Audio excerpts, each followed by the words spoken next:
Welcome to Mr. Sleep Story. Close your eyes, relax your mind, and let the rhythm of my voice carry you to a faraway lands. Today's story begins in 5, 4, 3, 2, 1.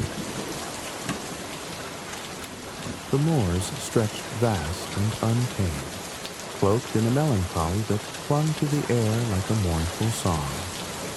Here, the wind seemed to whisper secrets of long-forgotten loves, of heartbreak etched into the very stones. The land was a tapestry of wild beauty, its heather and bracken rolling like waves beneath a restless sky. It was in this desolate paradise that I, Lockwood, found myself, seeking solitude and an escape from the trivialities of city life. Little did I know that the wind-swept hills and shadowy crags of Yorkshire would cradle a tale so fierce and tragic that it would haunt me long after I departed.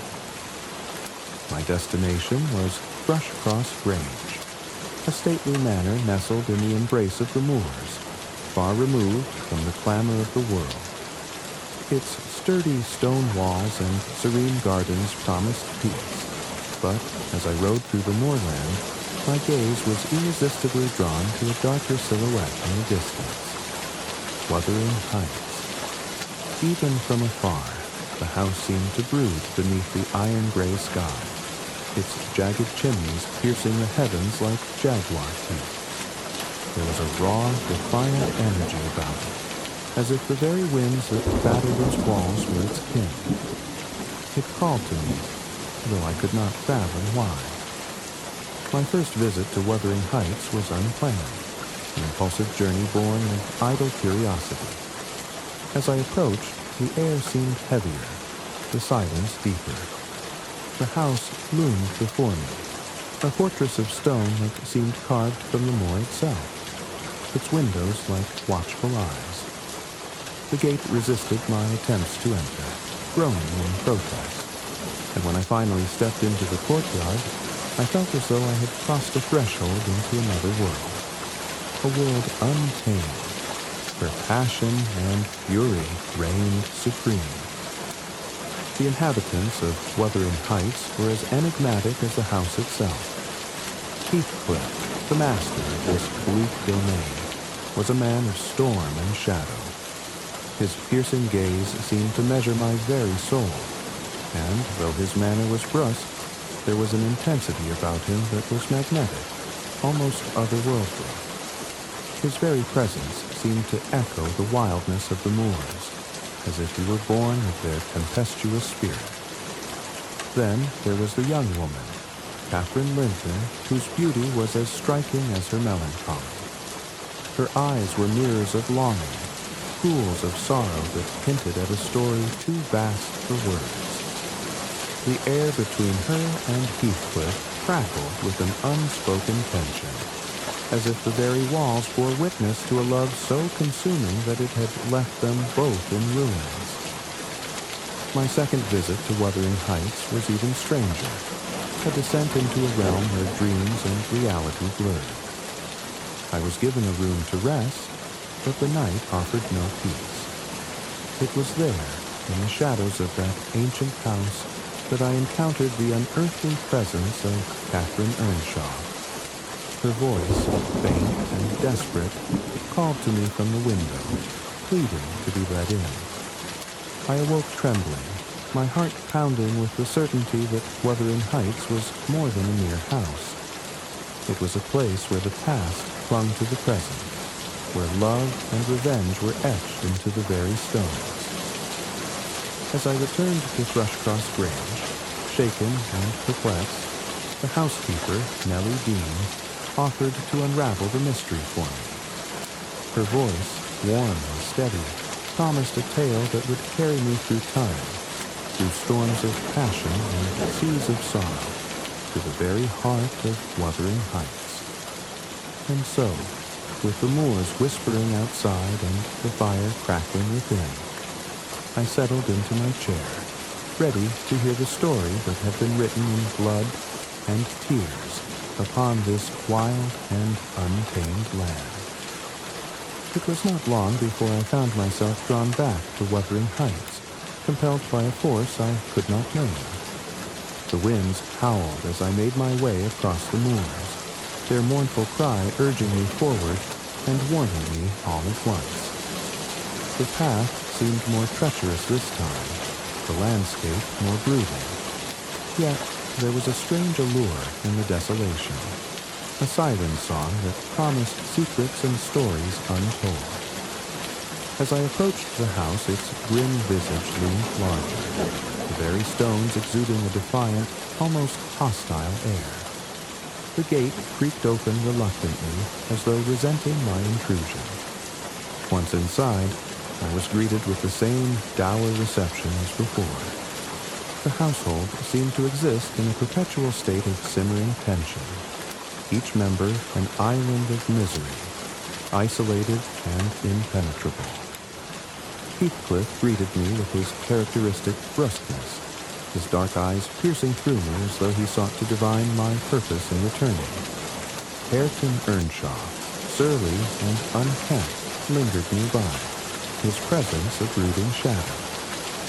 And young Catherine Linton, the very picture of fragile defiance, sat apart, her gaze flickering like a trapped flame. Each of them seemed to carry the weight of an unseen burden, their lives tethered to some haunting past. After a stilted exchange, I was once again offered reluctant hospitality. The room assigned to me felt cold and unwelcoming, its walls seeming to close in as the storm outside gained strength. The wind clawed at the windows like a living thing, and the flickering candlelight cast eerie shadows that danced across the ancient furniture. It was then, as I settled in for the night, that my gaze fell upon a small, time-worn book resting on a table by the bedside. The cover was cracked and faded, its leather binding worn smooth by years of use. Intrigued, I opened it, only to discover that it was not a book at all, but a journal. The pages were filled with a delicate, looping script, the ink faded but still legible. It was a girl's hand, and as I began to read, the words seemed to leap off the page, pulling me into a world both strange and familiar. The entries belonged to Catherine Earnshaw, whose name appeared frequently in the pages, scrawled with a youthful exuberance that belied the sorrow I had sensed in the house. The journal spoke of carefree days on the moors, of laughter carried on the wind and adventures shared with a boy named Heathcliff. There was an innocence to her words, a joy untainted by the shadows that now seemed to envelop Wuthering Heights. But as I read on, the tone shifted. The pages began to speak of secrets and betrayals, of emotions too fierce to be contained. Catherine wrote of her love for Heathcliff with a passion that bordered on madness, a love so consuming that it seemed to define her very being. Yet, intertwined with this devotion was a growing conflict, a sense of duty and ambition that pulled her toward another path. Her words were filled with anguish as she confessed her intention to marry Edgar Linton, a man she described as kind and refined, but lacking the wild, untamed spirit that bound her to Heathcliff. It would degrade me to marry Heathcliff now, she wrote in one poignant entry. So he shall never know how much I love him. And that, not because he's handsome, Nellie, but because he's more myself than I am. Whatever our souls are made of, his and mine are the same. The depth of her torment was palpable, each line brimming with emotion so raw and vivid that it seemed to echo in the very walls around me. I could almost hear her voice, young, full of life, pouring out her heart onto the page. Her words painted a picture of a love so fierce and boundless that it defied reason, yet was ultimately caged by the constraints of society and expectation. As I read, a sudden gust of wind rattled the window pane, breaking the spell. The storm outside seemed to mirror the tempest within those pages, a cacophony of rage and longing that refused to be silenced. I set the journal down, my heart heavy with the weight of Catherine's story. Her words lingered in the air, as though the room itself had absorbed her anguish. It was then that I noticed something strange. The candlelight flickered unnaturally, casting long shadows that seemed to stretch and shift. A chill ran down my spine as a faint sound reached my ears, a whisper barely audible, yet unmistakable. It was a voice, distant and desperate, calling out a single name, Heathcliff. I turned toward the window, my pulse quickening. The glass was fogged with condensation, but through the haze I could make out the faint outline of a figure, a pale, spectral presence with eyes that seemed to burn with sorrow. My breath caught as the figure pressed a ghostly hand against the pane, its lips forming silent words. The room seemed to close in around me, the air heavy with an unearthly energy. Panicked, I stumbled backward, clutching the journal as though it were a talisman. The figure faded into the storm, leaving behind only the echo of its cry. My heart pounded as I sank onto the bed, the journal clutched tightly in my hands. Catherine's words, her love, her torment, they were no longer confined to the pages. They lived in the very fabric of Wuthering Heights, a haunting legacy that refused to be forgotten. When morning came, I fled the house, the journal weighing heavy in my pocket. The storm had passed, but its echoes lingered in my mind. As I returned to Thrushcross Grange, I resolved to learn the full story behind the ghostly presence that had visited me, and the tragic tale etched into Catherine's words. And so, when Nellie Dean offered to recount the history of Wuthering Heights, I accepted without hesitation, eager to unravel the mystery that had ensnared me. The moors seemed to sigh as I listened, their wild beauty a fitting backdrop for a story of love and vengeance that would forever haunt my soul. The story of Heathcliff and Catherine began in the heart of Wuthering Heights, a house both refuge and battleground, where love and cruelty coexisted in a turbulent dance. It was there, amidst the wild Yorkshire moors, that their lives became inextricably entwined. To understand the depth of their bond, one must return to their childhood, where the seeds of their fateful connection were first sown. It was a stormy evening when Mr. Earnshaw, the stern yet kind-hearted master of Wuthering Heights, returned from a trip to Liverpool with an unexpected burden cradled in his arms. Beneath his coat was a child, dark-haired and sullen-eyed, with a face that seemed to hold the weight of worlds despite his tender age. Heathcliff, as the boy came to be known, was a foundling, picked up from the streets and brought home to live among the Earnshaws. His origins were a mystery, his name a relic of some forgotten place, but from the moment he crossed the threshold, he altered the course of every life within those walls. The boy's arrival was met with mixed reactions. Hindley, Mr. Earnshaw's son, regarded Heathcliff as an intruder, a rival for his father's affection.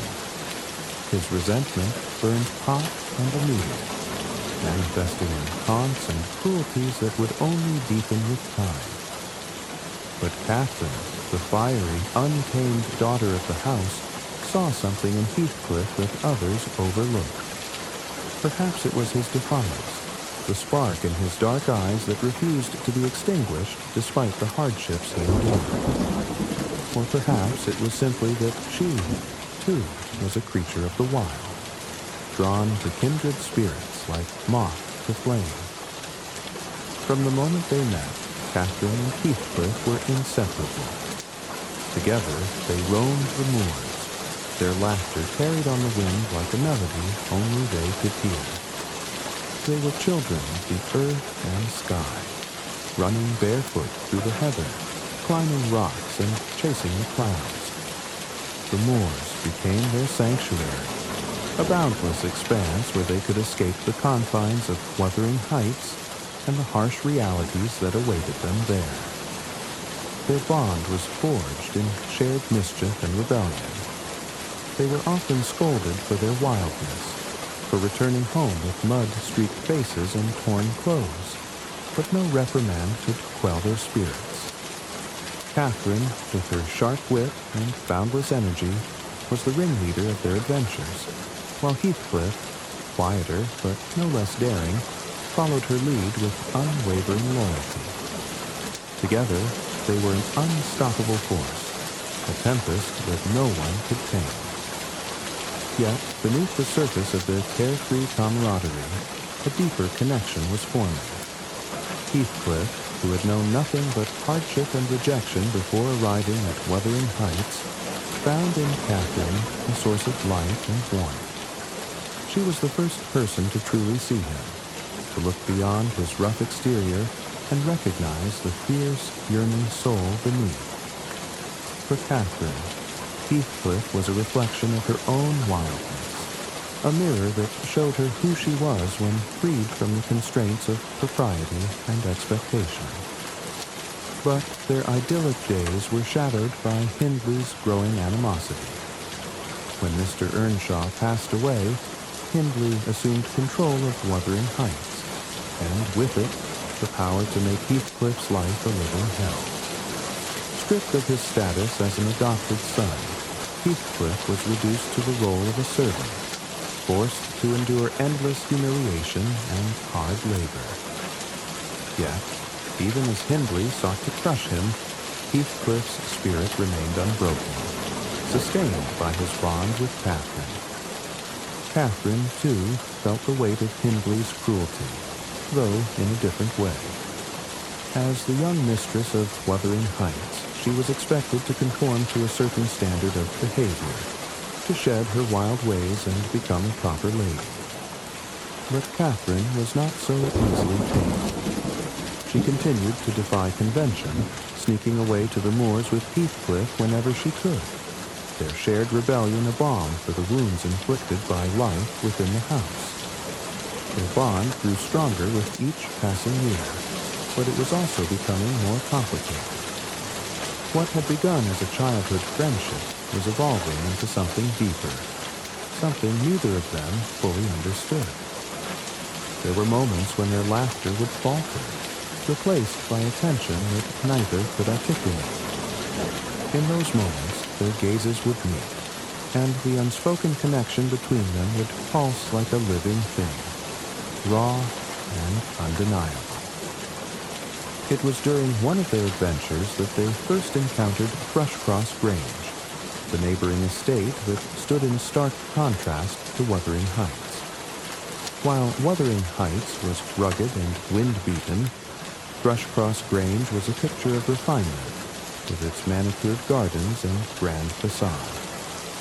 Drawn by curiosity, Catherine and Heathcliff crept close to the house, peering through the windows like mischievous spirits. Inside, they saw Edgar and Isabella Linton, children of privilege, surrounded by luxury and ease. Catherine, ever the instigator, teased Heathcliff about the Lintons' polished manners and fine clothes, her laughter ringing out like a challenge to the world. But their light-hearted game took a dark turn when they were discovered, and Catherine was injured in the ensuing commotion. Taken in by the Lintons to recover, she found herself thrust into a world unlike anything she had known. A world of silken cushions and soft-spoken civility. During her stay at Thrushcross Grange, Catherine was transformed. When she returned to Wuthering Heights weeks later, she was almost unrecognizable. Her rough edges had been smoothed away, her wildness tempered by the influence of the Lintons. She wore fine dresses and carried herself with a newfound grace, But beneath the surface, she was still the same Catherine, still tethered to the moors and to Heathcliff. Heathcliff, however, saw only the change. He felt the distance that had grown between them, the unbridgeable gap created by their differing stations in life. For the first time, he began to fear that he might lose her, that the world beyond the moors might claim her as its own.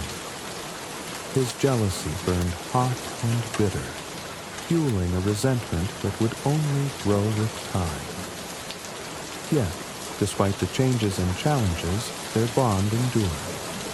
Catherine and Heathcliff remained two halves of the same whole, their souls intertwined in a way that defied logic and reason.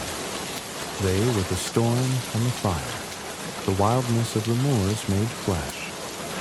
And though the shadows of the past and the pressures of the present threatened to pull them apart, they clung to each other with a desperation born of love and need.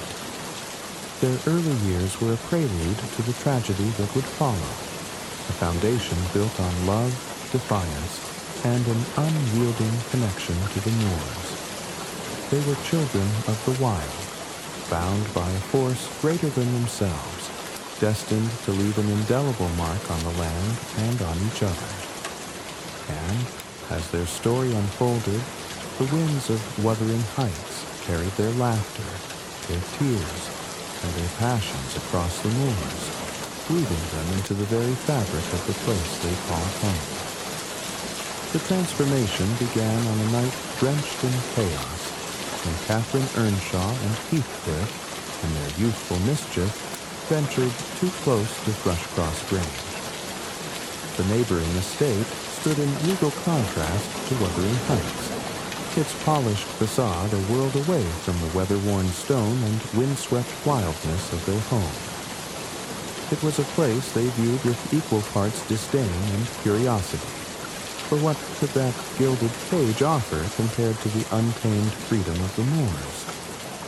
It had been Catherine's idea to approach the Grange, her restless energy as irrepressible as the storm winds that often swept across the hills.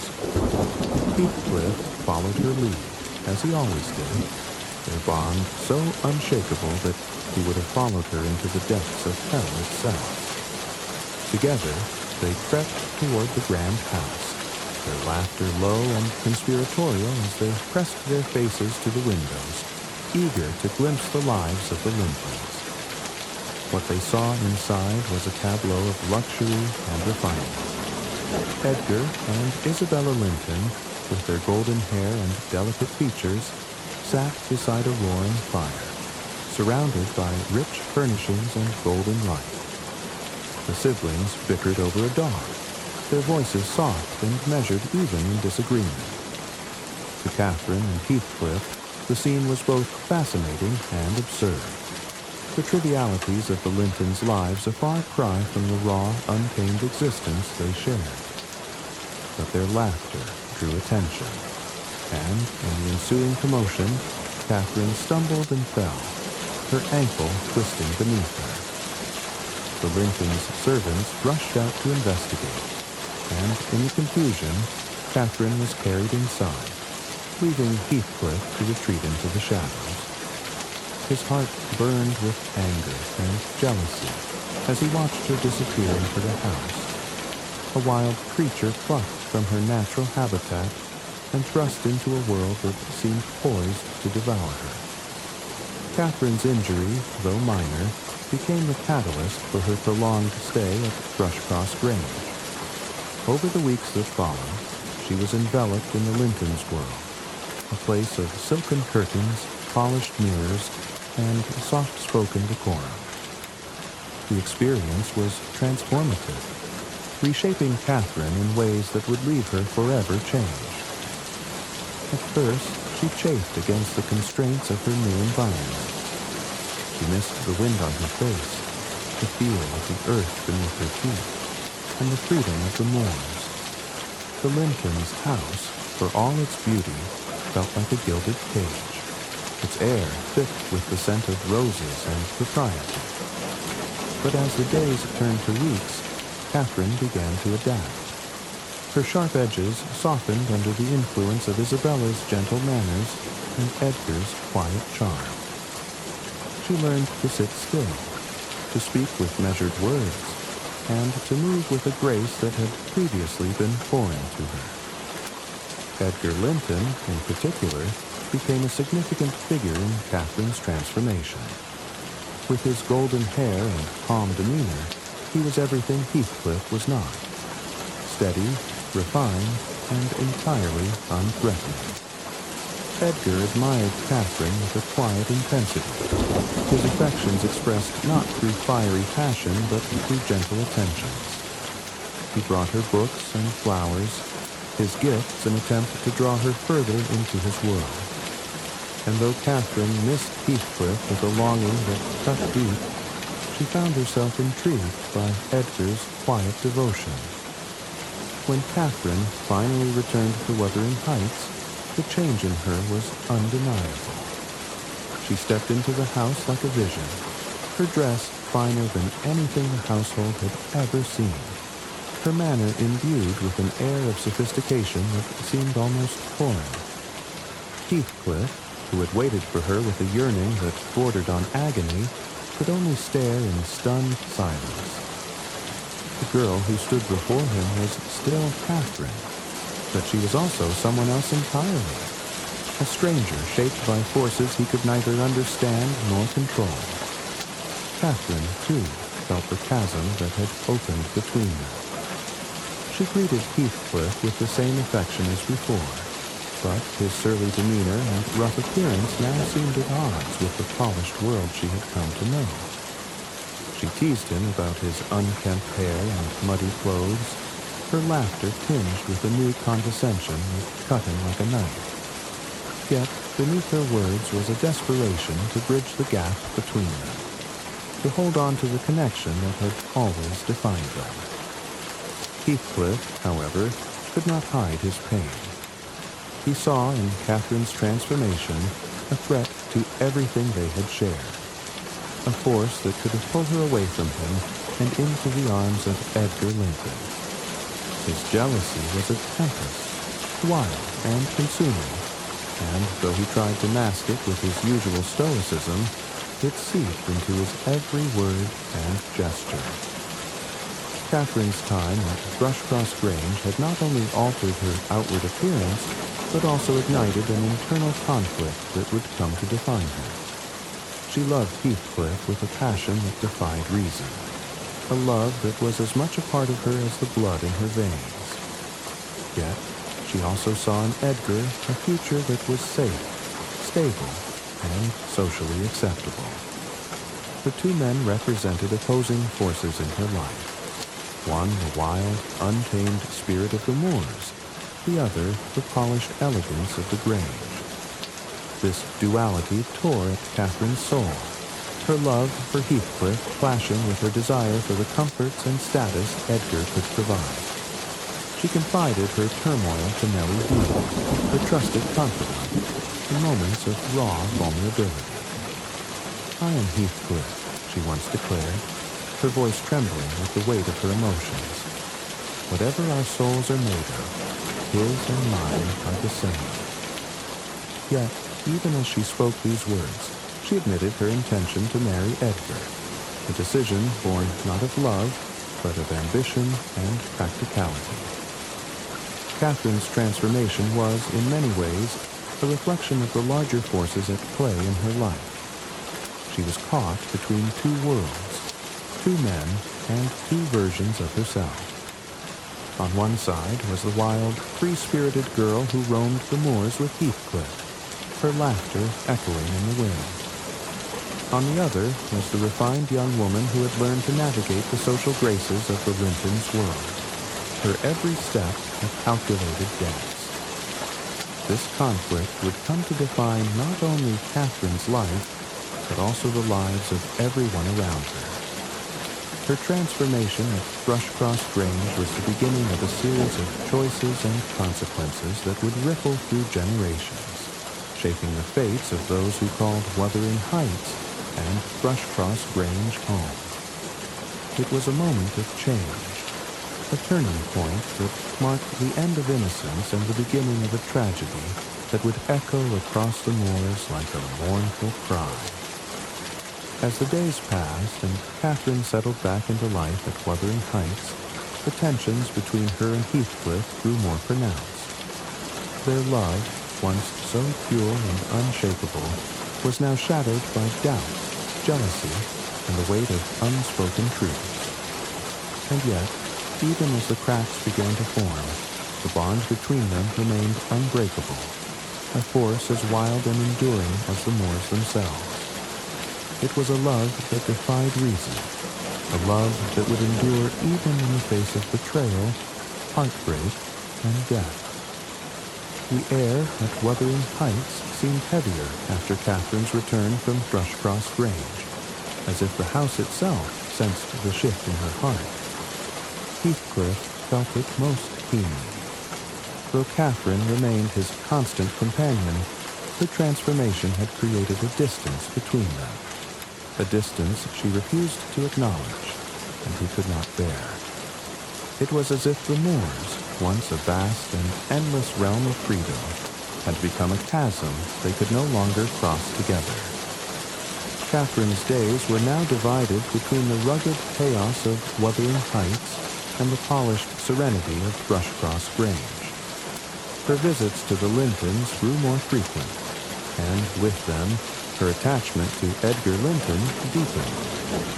Edgar, with his gentle manners and adoring gaze, represented a life of stability and refinement, a world far removed from the tempestuous existence she shared with Heathcliff. And yet, beneath her newfound grace and elegance, Catherine's heart still beat with the wildness of the moors, a wildness that bound her irrevocably to Heathcliff.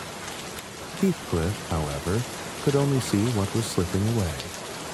He watched in agony as Catherine moved further into Edgar's world, her laughter softer, her words more measured.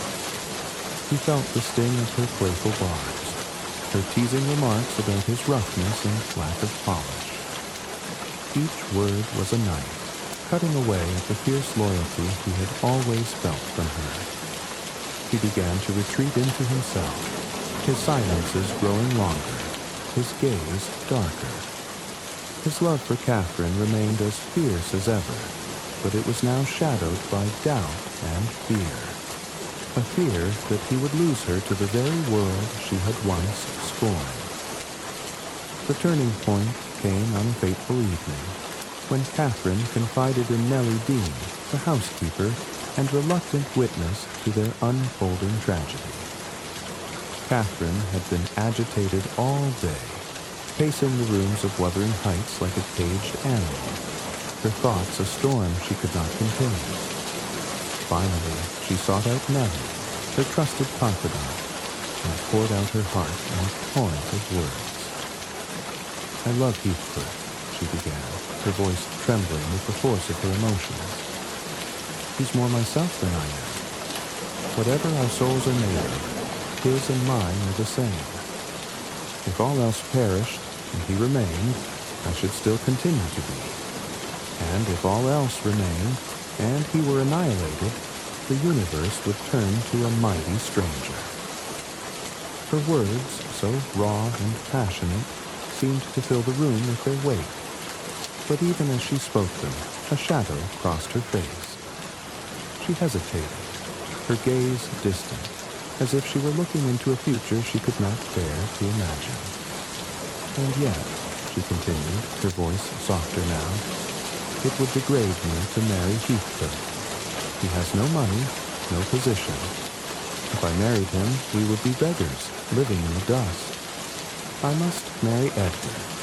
He is handsome and rich, and will make me the greatest lady in the neighborhood.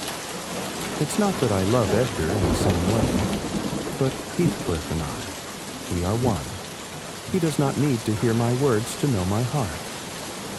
Catherine's confession, so conflicted and contradictory, revealed the depths of her internal struggle. She loved Heathcliff with every fiber of her being, but she was also drawn to the security and status Edgar could provide. It was a betrayal not born of malice, but of fear. A fear of the hardships she believed she could not endure, even for the sake of love. What Catherine did not realize was that Heathcliff had overheard her words. He had come to find her, drawn by an intuition he could not explain, and had paused outside the door just as she began her confession.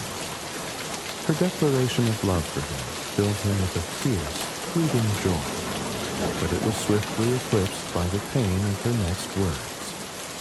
The idea that she would marry another man, not for love, but for status, was a blow that shattered something deep within him.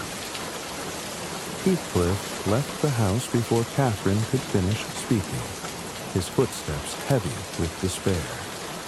He walked out into the night, the moors stretching before him like an endless void. The wind howled around him, a reflection of the storm within, but for the first time, the wildness of the moors brought him no solace.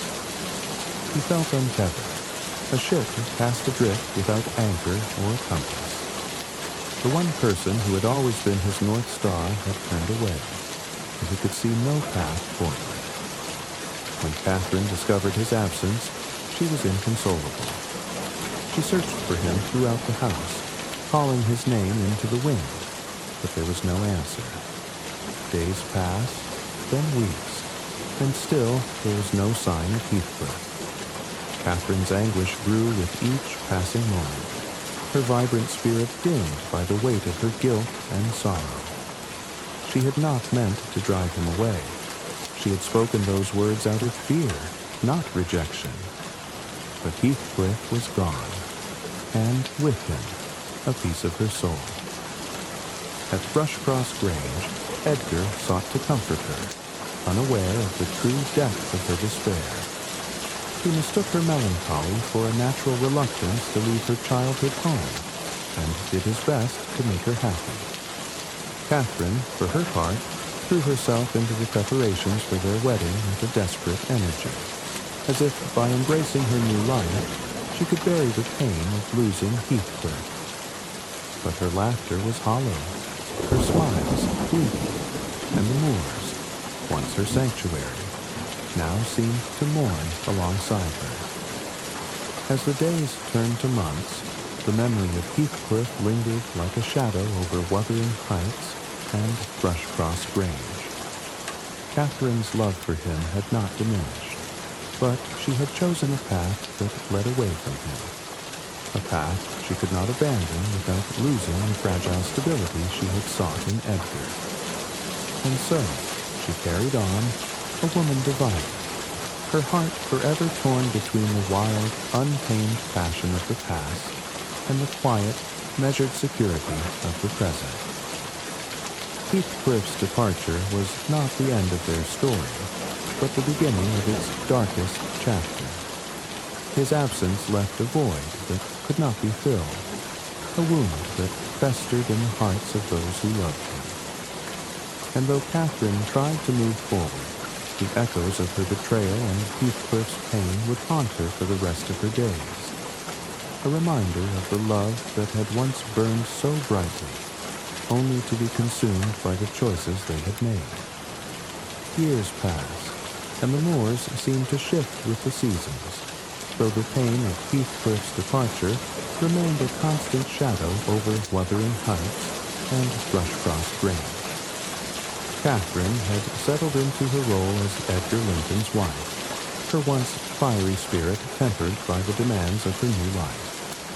The Grange, with its pristine gardens and genteel air, became her sanctuary, a place where she could bury her regrets beneath the veneer of propriety. Yet, the wildness in her heart, the part of her bound to the moors and to Heathcliff, never truly faded. It lingered like a distant storm, always on the horizon. Then, one fateful day, Heathcliff returned. His arrival was as sudden and startling as a thunderclap. The household at Wuthering Heights was abuzz with rumors of a dark figure striding up the path, a man transformed yet unmistakable. Heathcliff, who had once been a penniless outcast, now carried himself with the air of someone who had conquered the world. His clothes were fine, his demeanor commanding, and his pockets, it seemed, were lined with wealth. The boy who had left Wuthering Heights in despair had returned a man of power and mystery. His reappearance sent ripples through both households, unsettling the fragile balance that had been established in his absence. At Wuthering Heights, Heathcliff Earnshaw, now a broken man consumed by his vices, greeted Heathcliff with a mix of suspicion and reluctant hospitality. Heathcliff, ever calculating, saw an opportunity in Hindley's weakness. It did not take long for him to insinuate himself back into the household, his presence both a reminder of the past and a harbinger of what was to come. At Thrushcross Grange, Catherine was struck dumb by the news of Heathcliff's return. When he finally appeared before her, it was as though the years had melted away, leaving them as they had been. Two souls bound together by a love that defied reason. Yet, there was something different about Heathcliff now, a hardness in his eyes that spoke of the wounds he had carried and the plans he had forged in the dark.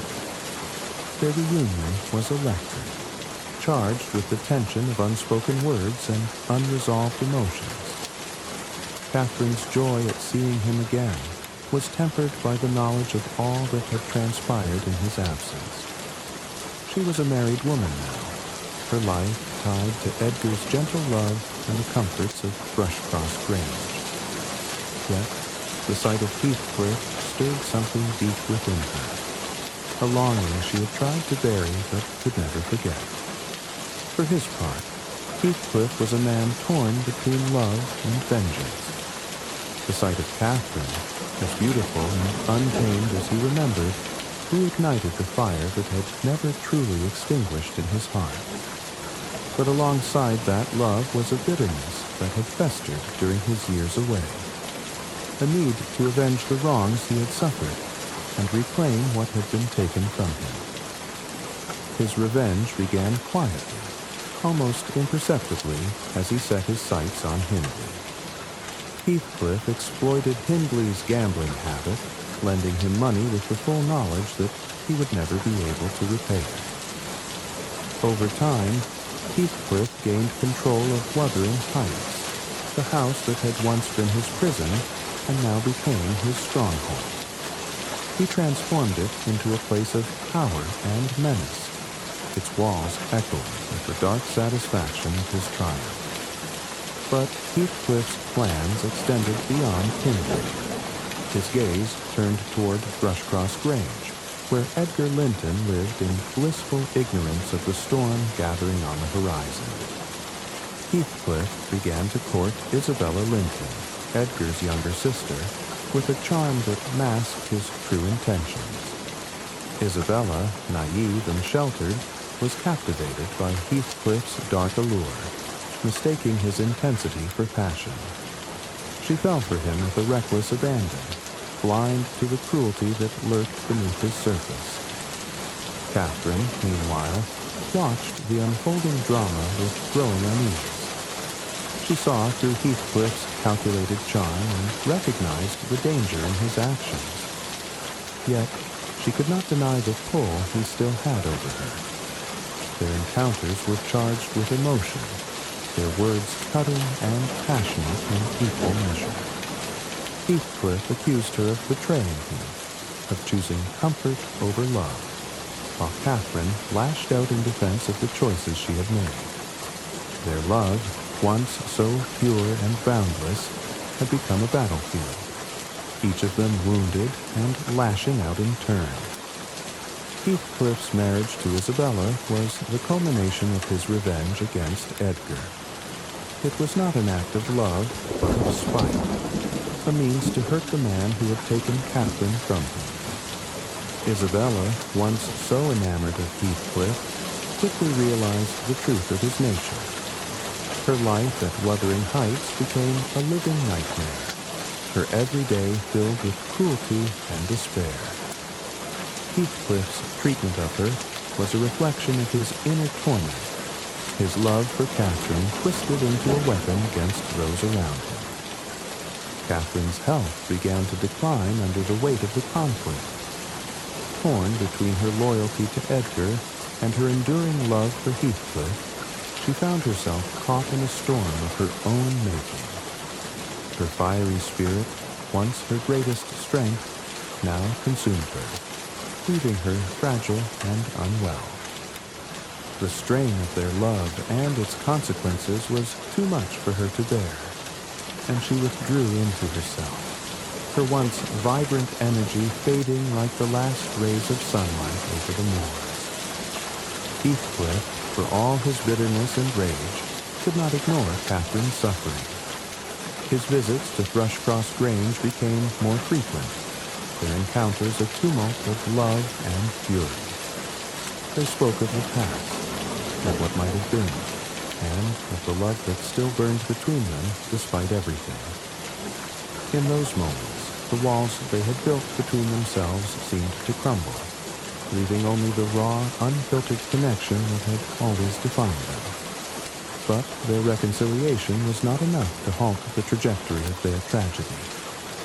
Heathcliff's revenge had set events in motion that could not be undone. Hindley's ruin, Isabella's suffering, and Catherine's decline were all part of the tapestry he had woven. A tapestry of pain and retribution that mirrored the turmoil within him. Heathcliff's return to Wuthering Heights had been a thunderous re-entry into the lives of those who had wronged him. Yet, his vengeance, though meticulously planned and ruthlessly executed, brought him no peace. The love he bore for Catherine, the driving force behind all he did, remained both his greatest strength and his greatest torment. And, as the shadows deepened over the moors, it became clear that his story, like Catherine's, was one of passion and destruction, bound together inextricably until the very end. Catherine's decline began as a whisper, a subtle erosion of the fiery spirit that had once defined her. To those who knew her, it was as if the light within her had begun to flicker, dimmed by the storm of emotions that swirled around her. The woman who had once roamed the moors with wild abandon, who had laughed into the wind and claimed the world as her own, was now a shadow of herself, her vibrant energy slowly giving way to fragility. It was the weight of the love triangle that bore down on her, a love too vast to be contained and too fierce to find peace. Caught between her loyalty to Edgar, her husband, and her unyielding connection to Heathcliff, her soul seemed torn asunder. Each day, the chasm between the two men widened, and Catherine, standing on its edge, felt herself slipping into the abyss. Her health began to falter, though it was her spirit that seemed most afflicted. She withdrew from the household at Thrushcross Grange, her laughter fading into silence. Edgar, ever devoted, was blind to the true cause of her suffering. He attributed her malaise to the strain of her delicate constitution, unaware that the root of her anguish lay in her unspoken longing for Heathcliff. Catherine, for all her stubbornness, could not bring herself to confide in Edgar. To do so would have been to shatter the fragile peace they had built. It was Heathcliff's re-entry into her life that had ignited this slow descent. His presence was both a balm and a poison, awakening feelings she had tried to bury, and reigniting the turmoil that had always burned between them. Their encounters, fraught with passion and bitterness, left her drained yet unable to let him go. Each meeting was a storm, their words cutting as deeply as their gazes. Heathcliff accused her of betrayal, of choosing comfort over love, while Catherine lashed out with equal fury, her anger masking the pain that lay beneath. One evening, after a particularly heated argument with Heathcliff, Catherine retreated to her room and refused to emerge. She paced like a caged animal, her thoughts racing and her emotions consuming her. The walls seemed to close in, and the air grew heavy, as if the house itself were mourning alongside her. When Nellie came to check on her, she found Catherine feverish and agitated, her eyes bright with a manic energy.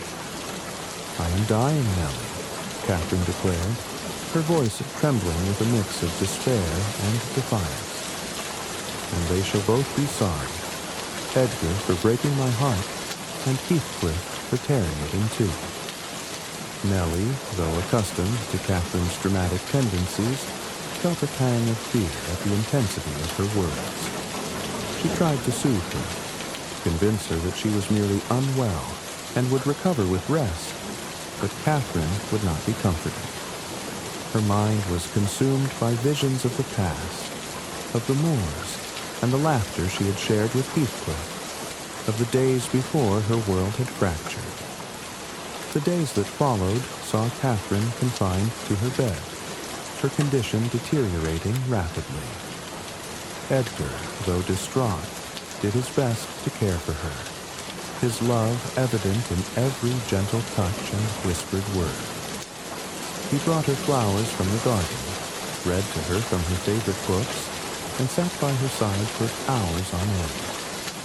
But Catherine's gaze often drifted past him, her thoughts far away, her heart drawn to the wild expanse of the moors and the man who had come to define her existence. Heathcliff, though forbidden from visiting her openly, could not stay away. He prowled the edges of Thrushcross Grange like a restless spirit, desperate for news of her condition. When he finally learned of her worsening state, he could bear it no longer. One night, as the household slept, he made his way to her room, his footsteps silent, and his heart pounding with a mixture of dread and longing. When he entered, Catherine was sitting by the window, her frail form silhouetted against the pale moonlight. She turned at the sound of his approach, and for a moment the years melted away. They were no longer the people they had become, weighed down by the choices and betrayals that had defined their lives.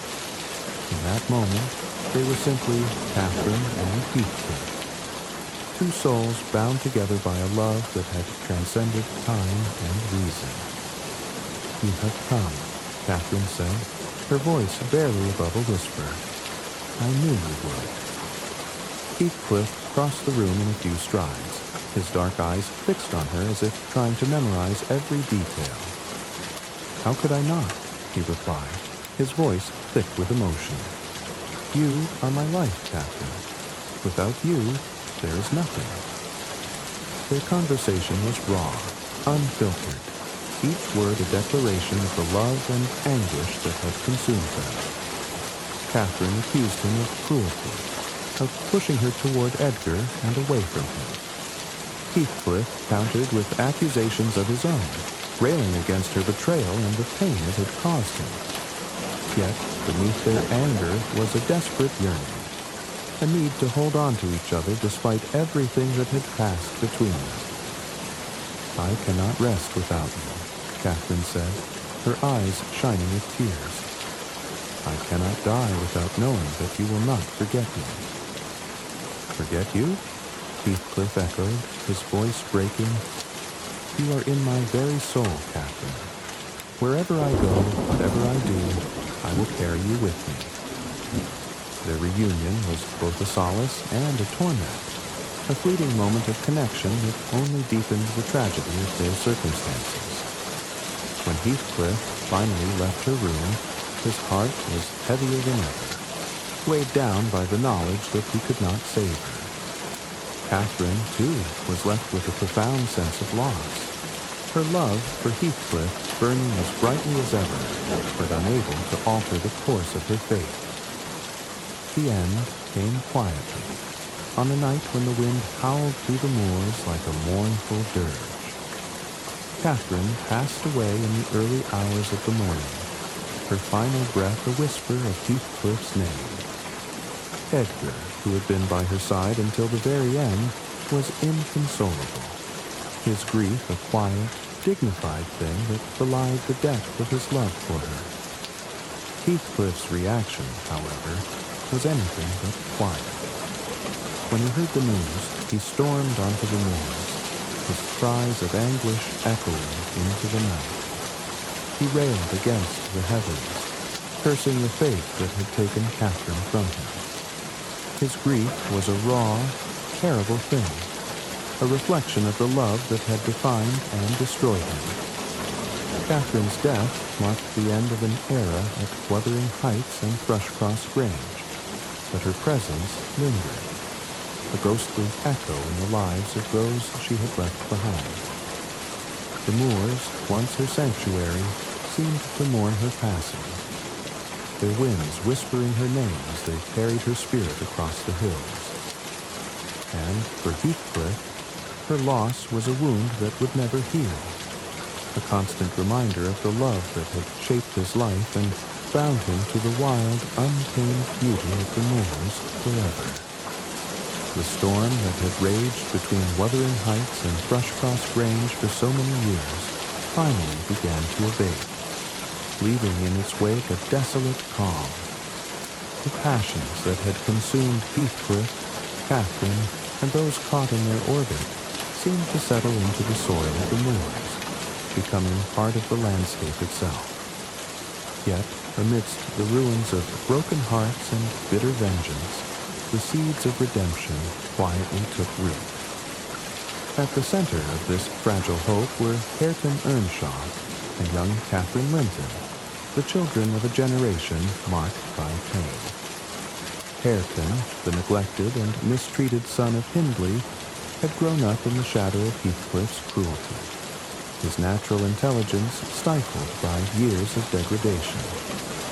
And Catherine, the daughter of Edgar and the late Catherine, bore the legacy of her mother's beauty and willfulness that carried within her a gentler spirit. Their relationship began as a clash of stubborn wills, but over time it became a story of growth and healing. Heathcliff, despite the harshness of his upbringing, had a quiet strength that could not be extinguished. Though Heathcliff had denied him the education and privileges that should have been his by birthright, Heathcliff possessed an innate dignity, a spark of kindness that refused to be smothered. Young Catherine, raised in the comfort of Thrushcross Grange, initially looked down on Heathcliff, mocking his lack of refinement, and treating him with the disdain that her mother might have shown in similar circumstances. But beneath her sharp words was a curiosity about the man who had endured so much, and yet retained his humanity. Their relationship began to change in the aftermath of Heathcliff's decline. The man who had once seemed indomitable now appeared diminished, his once fiery passion consumed by a quiet, haunting despair. His obsession with Catherine Earnshaw, long his driving force, had left him hollow. The house at Wuthering Heights, once vibrant with conflict, grew quieter, its shadows deeper, as Heathcliff withdrew further into himself. His vengeance had run its course, and with Catherine's memory weighing on him, he seemed to lose interest in the world around him. It was in this lull that Heathcliff and young Catherine found themselves drawn together.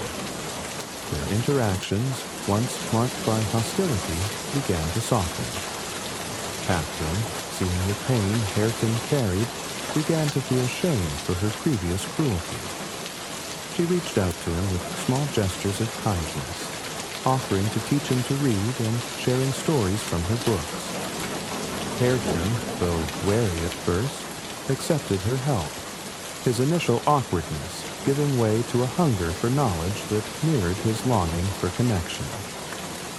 Their moments together became a source of solace for them both. Catherine, who had lived much of her life sheltered from the harsher realities of Wuthering Heights, found in Hareton a sense of strength and resilience that she admired. And Hareton, who had spent so much of his life in the shadows, discovered in Catherine a light that gave him hope for something better. The bond that grew between them was slow and tentative, but it carried a sincerity that stood in stark contrast to the tumultuous relationships of the past. Heathcliff watched their growing closeness with a strange mixture of detachment and melancholy. The fire that had driven him for so long was gone, leaving behind only the ashes of his former self. He no longer found satisfaction in the pain of others, nor did he take pleasure in the power he had wielded over Wuthering Heights. Instead, he seemed consumed by the memory of Catherine Earnshaw, her presence as vivid and tormenting as ever. He wandered the moors in solitude, his steps aimless, his gaze distant, as if searching for something just beyond his reach. One evening, as the wind howled around the house, Heathcliff called Hareton to his side. For the first time, his tone was not one of command, but of quiet resignation. He studied the young man for a long moment, his expression unreadable before speaking. "You remind me of someone," he said at last, his voice low and rough. "Someone I loved and hated in equal measure. Perhaps you can be better than I was." It was an unexpected moment of vulnerability, a glimpse of the man beneath the armor of vengeance. Hareton, though surprised, did not respond with words. Instead, he nodded, the unspoken understanding between them marking the closest thing to peace Heathcliff would ever find. As the days turned to weeks, Heathcliff's decline became more pronounced. He grew thinner, his movements slower, and his gaze more distant. It was as if he were fading, his soul slipping away to join Catherine's on the moors, where they had once roamed together. His death, when it came, was quiet and unremarkable. He was found in Catherine's old room, his face turned toward the window as if seeking the horizon. A faint smile lingered on his lips, as though he had finally found the reunion he had long sought. With Heathcliff's passing, Wuthering Heights was left to Hareton and young Catherine. The house, so long a symbol of strife and sorrow, began to change under their care. Catherine, with her gentle determination, brought light to its shadowed halls, filling the rooms with warmth and laughter. Hareton, once relegated to the role of an outcast, stepped into his birthright with quiet dignity, his strength tempered by the love and support he found in Catherine. Their bond, forged through shared trials and mutual understanding, became a testament to the possibility of redemption. Where the previous generation had been consumed by passion and vengeance, Hareton and Catherine found balance and peace. Their love was not the fiery tempest that had defined Heathcliff and Catherine Earnshaw's relationship, but a steady flame that promised a brighter future. As their wedding day approached, the moors seemed to echo their joy, the wildflowers blooming in abundance, and the wind carrying whispers of hope. The ceremony, held on the grounds of Thrushcross Grange, was a simple affair, attended by those who had witnessed the tragedy of the past and now looked forward to the promise of renewal.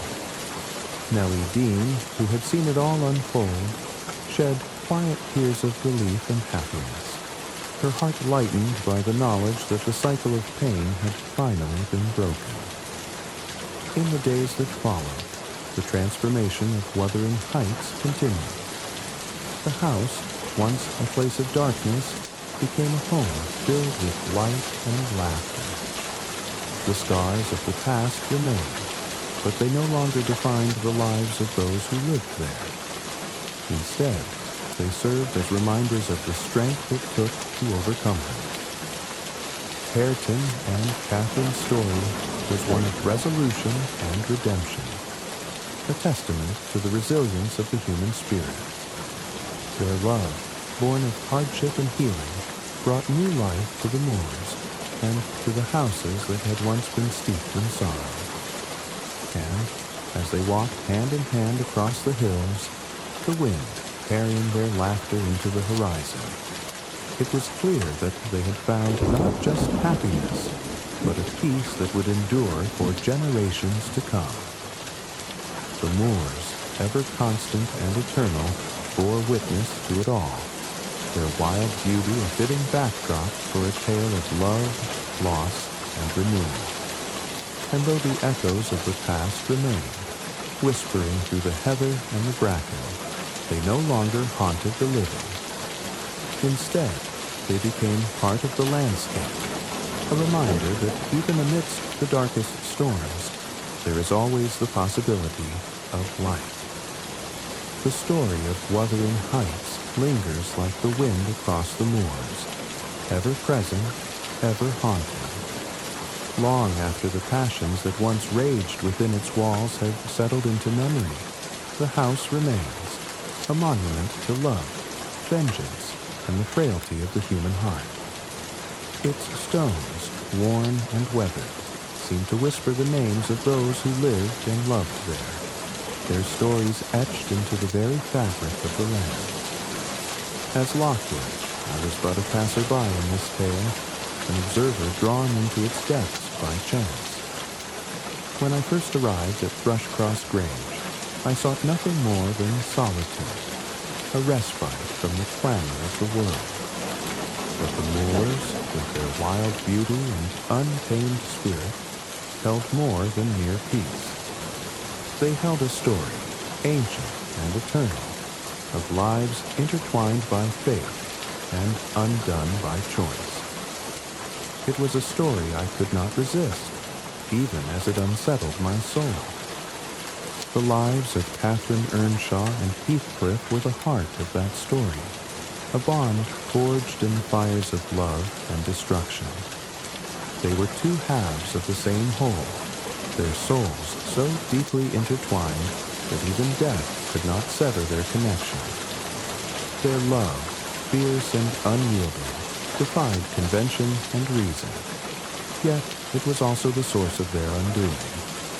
They burned too brightly, consumed by the intensity of their feelings, leaving in their wake a trail of devastation that touched everyone around them.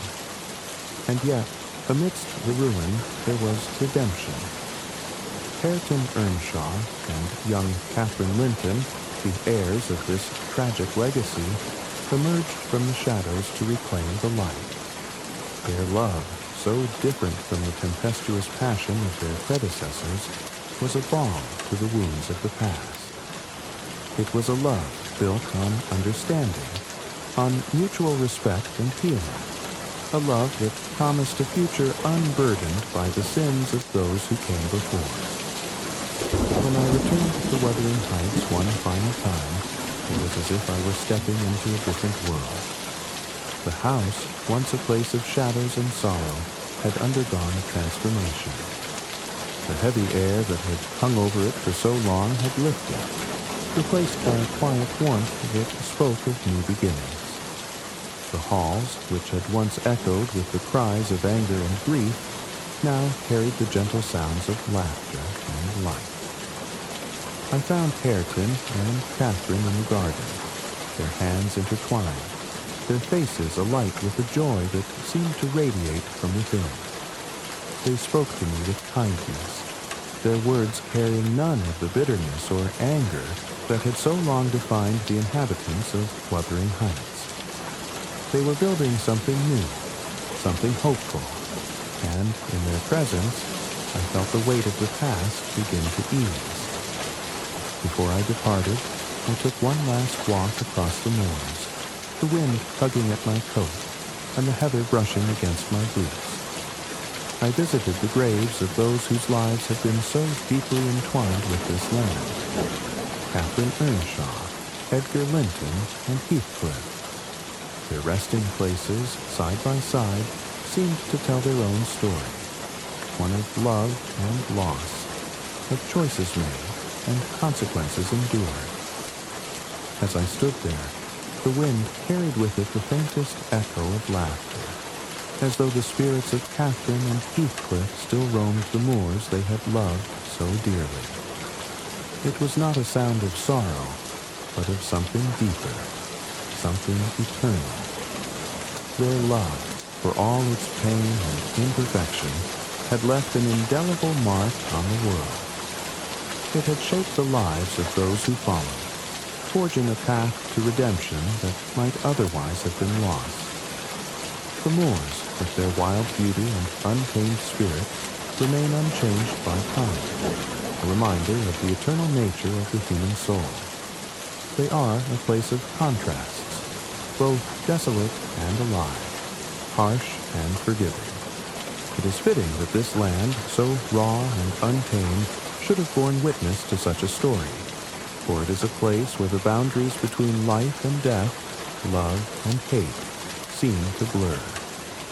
As I returned to Thrushcross Grange for the final time, I carried with me a sense of peace I had not known before. The story of Wuthering Heights, for all its tragedy, was also a story of hope. A reminder that even in the darkest of times, there is a spark of light. It is a story that will live on, carried by the wind across the moors, whispered through the heather, and etched into the hearts of those who hear it. In the end, Wuthering Heights is not merely a house, nor is it merely a tale of love and vengeance. It is a testament to the complexities of the human heart, to the power of love to both create and destroy. It is a story that speaks to the eternal struggle between our wildest passions and our deepest fears. A story that reminds us of the beauty and the pain of being alive. As I closed the door on Thrushcross Grange and began my journey away from the moors, I felt a quiet gratitude for having been a part of this tale, however briefly. The people of Wuthering Heights, Catherine, Heathcliff, Edgar, Hareton, and young Catherine, had left their mark on me, as they had on the land they called home.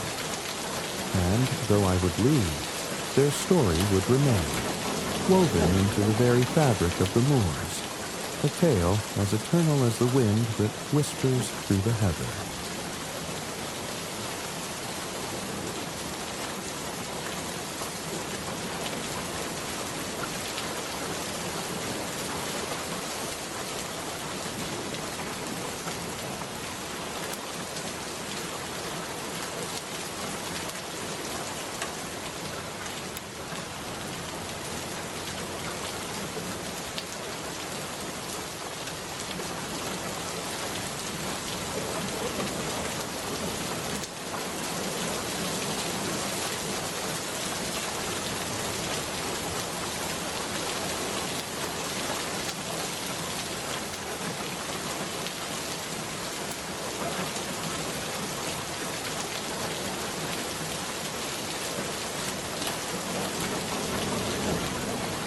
The moors stretched vast and untamed, cloaked in a melancholy that clung to the air like a mournful song.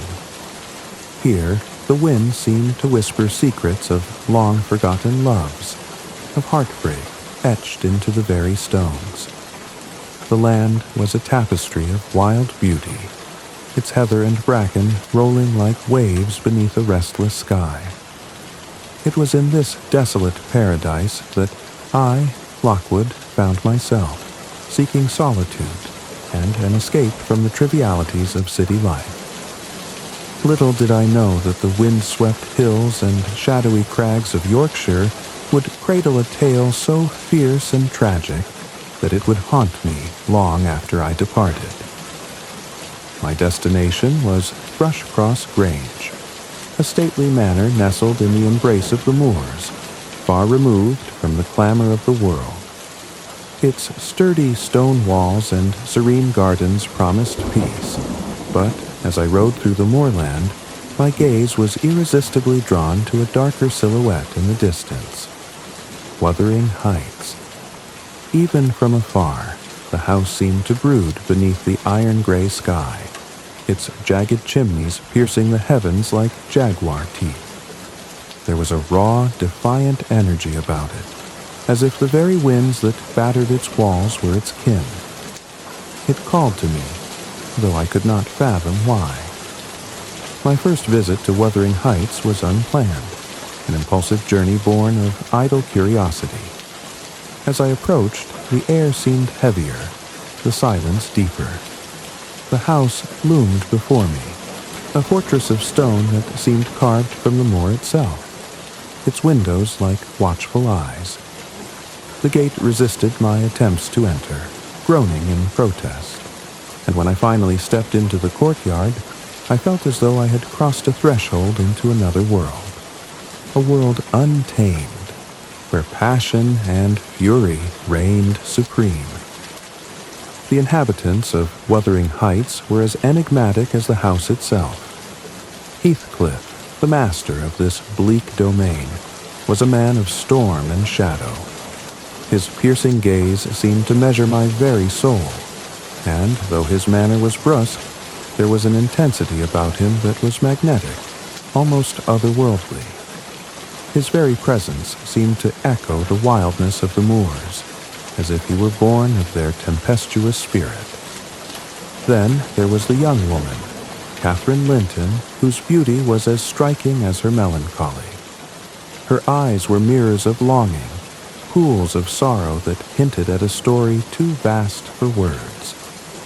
The air between her and Heathcliff crackled with an unspoken tension, as if the very walls bore witness to a love so consuming that it had left them both in ruins. My second visit to Wuthering Heights was even stranger, a descent into a realm where dreams and reality blurred. I was given a room to rest, but the night offered no peace. It was there, in the shadows of that ancient house, that I encountered the unearthly presence of Catherine Earnshaw. Her voice, faint and desperate, called to me from the window, pleading to be let in. I awoke trembling, my heart pounding with the certainty that Wuthering Heights was more than a mere house. It was a place where the past clung to the present, where love and revenge were etched into the very stones. As I returned to Thrushcross Grange, shaken and perplexed, the housekeeper, Nellie Dean, offered to unravel the mystery for me. Her voice, warm and steady, promised a tale that would carry me through time, through storms of passion and seas of sorrow, to the very heart of Wuthering Heights. And so, with the moors whispering outside and the fire crackling within, I settled into my chair, ready to hear the story that had been written in blood and tears upon this wild and untamed land. It was not long before I found myself drawn back to Wuthering Heights, compelled by a force I could not name. The winds howled as I made my way across the moors, their mournful cry urging me forward and warning me all at once. The path seemed more treacherous this time, the landscape more brooding. Yet there was a strange allure in the desolation, a siren song that promised secrets and stories untold. As I approached the house, its grim visage loomed larger, the very stones exuding a defiant, almost hostile air. The gate creaked open reluctantly, as though resenting my intrusion. Once inside, I was greeted with the same dour reception as before.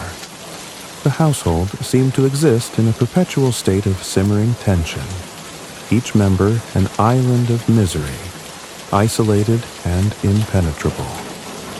Heathcliff greeted me with his characteristic brusqueness, his dark eyes piercing through me as though he sought to divine my purpose in returning. Heathcliff Earnshaw, surly and unkempt, lingered nearby, his presence a brooding shadow. And young Catherine Linton, the very picture of fragile defiance, sat apart, her gaze flickering like a trapped flame.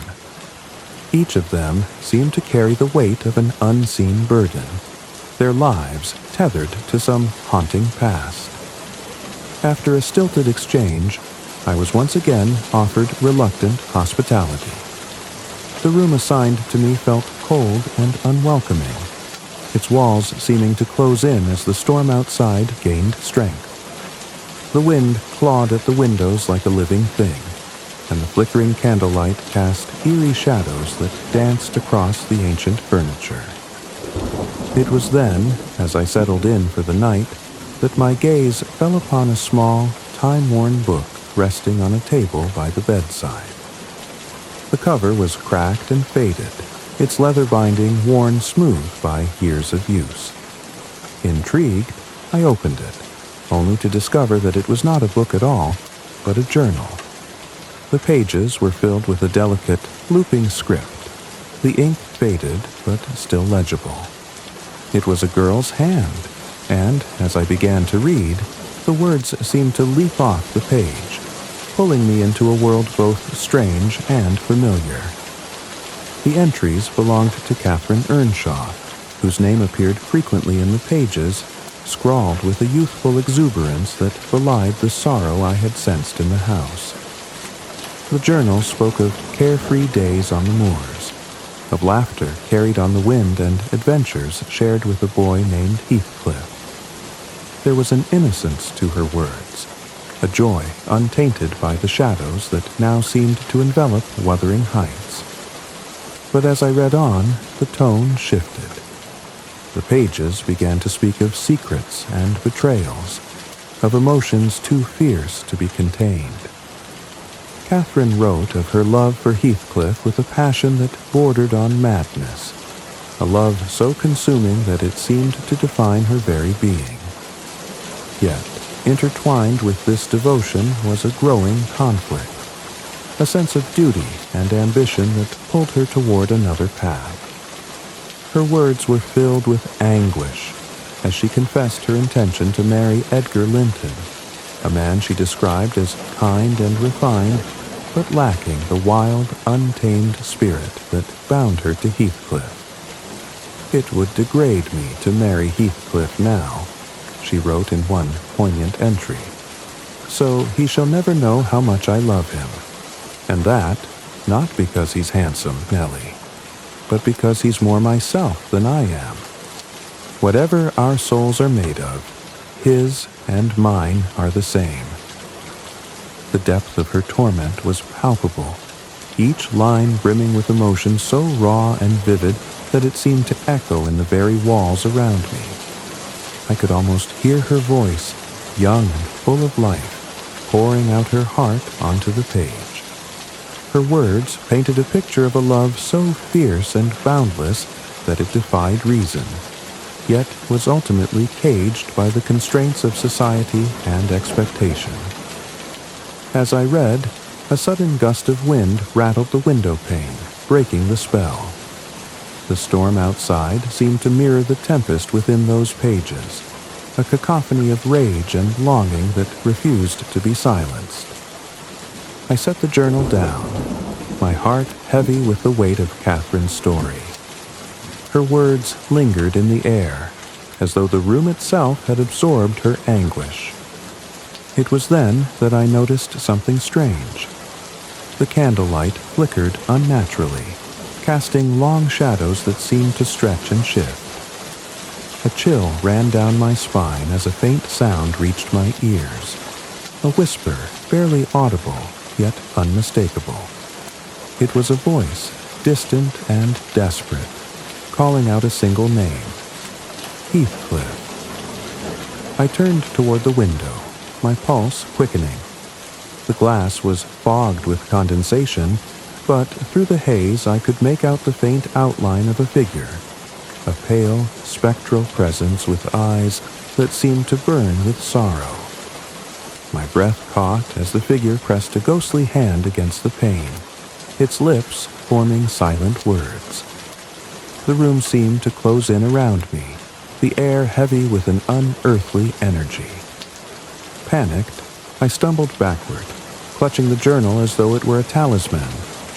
The figure faded into the storm, leaving behind only the echo of its cry. My heart pounded as I sank onto the bed. the journal clutched tightly in my hands. Catherine's words, her love, her torment, they were no longer confined to the pages. They lived in the very fabric of Wuthering Heights, a haunting legacy that refused to be forgotten. When morning came, I fled the house, the journal weighing heavy in my pocket. The storm had passed, but its echoes lingered in my mind. As I returned to Thrushcross Grange, I resolved to learn the full story behind the ghostly presence that had visited me, and the tragic tale etched into Catherine's words. And so, when Nellie Dean offered to recount the history of Wuthering Heights, I accepted without hesitation, eager to unravel the mystery that had ensnared me. The moors seemed to sigh as I listened, their wild beauty a fitting backdrop for a story of love and vengeance that would forever haunt my soul. The story of Heathcliff and Catherine began in the heart of Wuthering Heights, a house both refuge and battleground, where love and cruelty coexisted in a turbulent dance. It was there, amidst the wild Yorkshire moors, that their lives became inextricably entwined. To understand the depth of their bond, one must return to their childhood, where the seeds of their fateful connection were first sown. It was a stormy evening when Mr. Earnshaw, the stern yet kind-hearted master of Wuthering Heights, returned from a trip to Liverpool with an unexpected burden cradled in his arms. Beneath his coat was a child, dark-haired and sullen-eyed, with a face that seemed to hold the weight of worlds despite his tender age. Heathcliff, as the boy came to be known, was a foundling, picked up from the streets and brought home to live among the Earnshaws. His origins were a mystery, his name a relic of some forgotten place, but from the moment he crossed the threshold, he altered the course of every life within those walls. The boy's arrival was met with mixed reactions. Hindley, Mr. Earnshaw's son, regarded Heathcliff as an intruder, a rival for his father's affection. His resentment burned hot and immediate, manifesting in taunts and cruelties that would only deepen with time. But Catherine, the fiery, untamed daughter of the house, saw something in Heathcliff that others overlooked. Perhaps it was his defiance, the spark in his dark eyes that refused to be extinguished despite the hardships he endured. Or perhaps it was simply that she, too, was a creature of the wild, drawn to kindred spirits like moth to flame. From the moment they met, Catherine and Heathcliff were inseparable. Together they roamed the moors, their laughter carried on the wind like a melody only they could hear. They were children of the earth and sky, running barefoot through the heather, climbing rocks and chasing the clouds. The moors became their sanctuary, a boundless expanse where they could escape the confines of Wuthering Heights and the harsh realities that awaited them there. Their bond was forged in shared mischief and rebellion.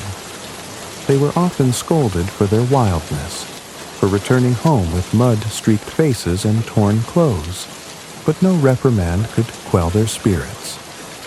Catherine, with her sharp wit and boundless energy, was the ringleader of their adventures, while Heathcliff, quieter but no less daring, followed her lead with unwavering loyalty. Together, they were an unstoppable force, a tempest that no one could tame. Yet, beneath the surface of their carefree camaraderie, a deeper connection was forming. Heathcliff, who had known nothing but hardship and rejection before arriving at Wuthering Heights, found in Catherine a source of light and warmth. She was the first person to truly see him, to look beyond his rough exterior and recognize the fierce, yearning soul beneath.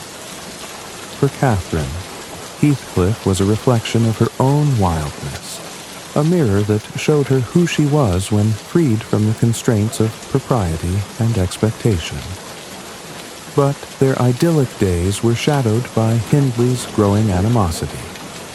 When Mr. Earnshaw passed away, Hindley assumed control of Wuthering Heights, and with it, the power to make Heathcliff's life a living hell.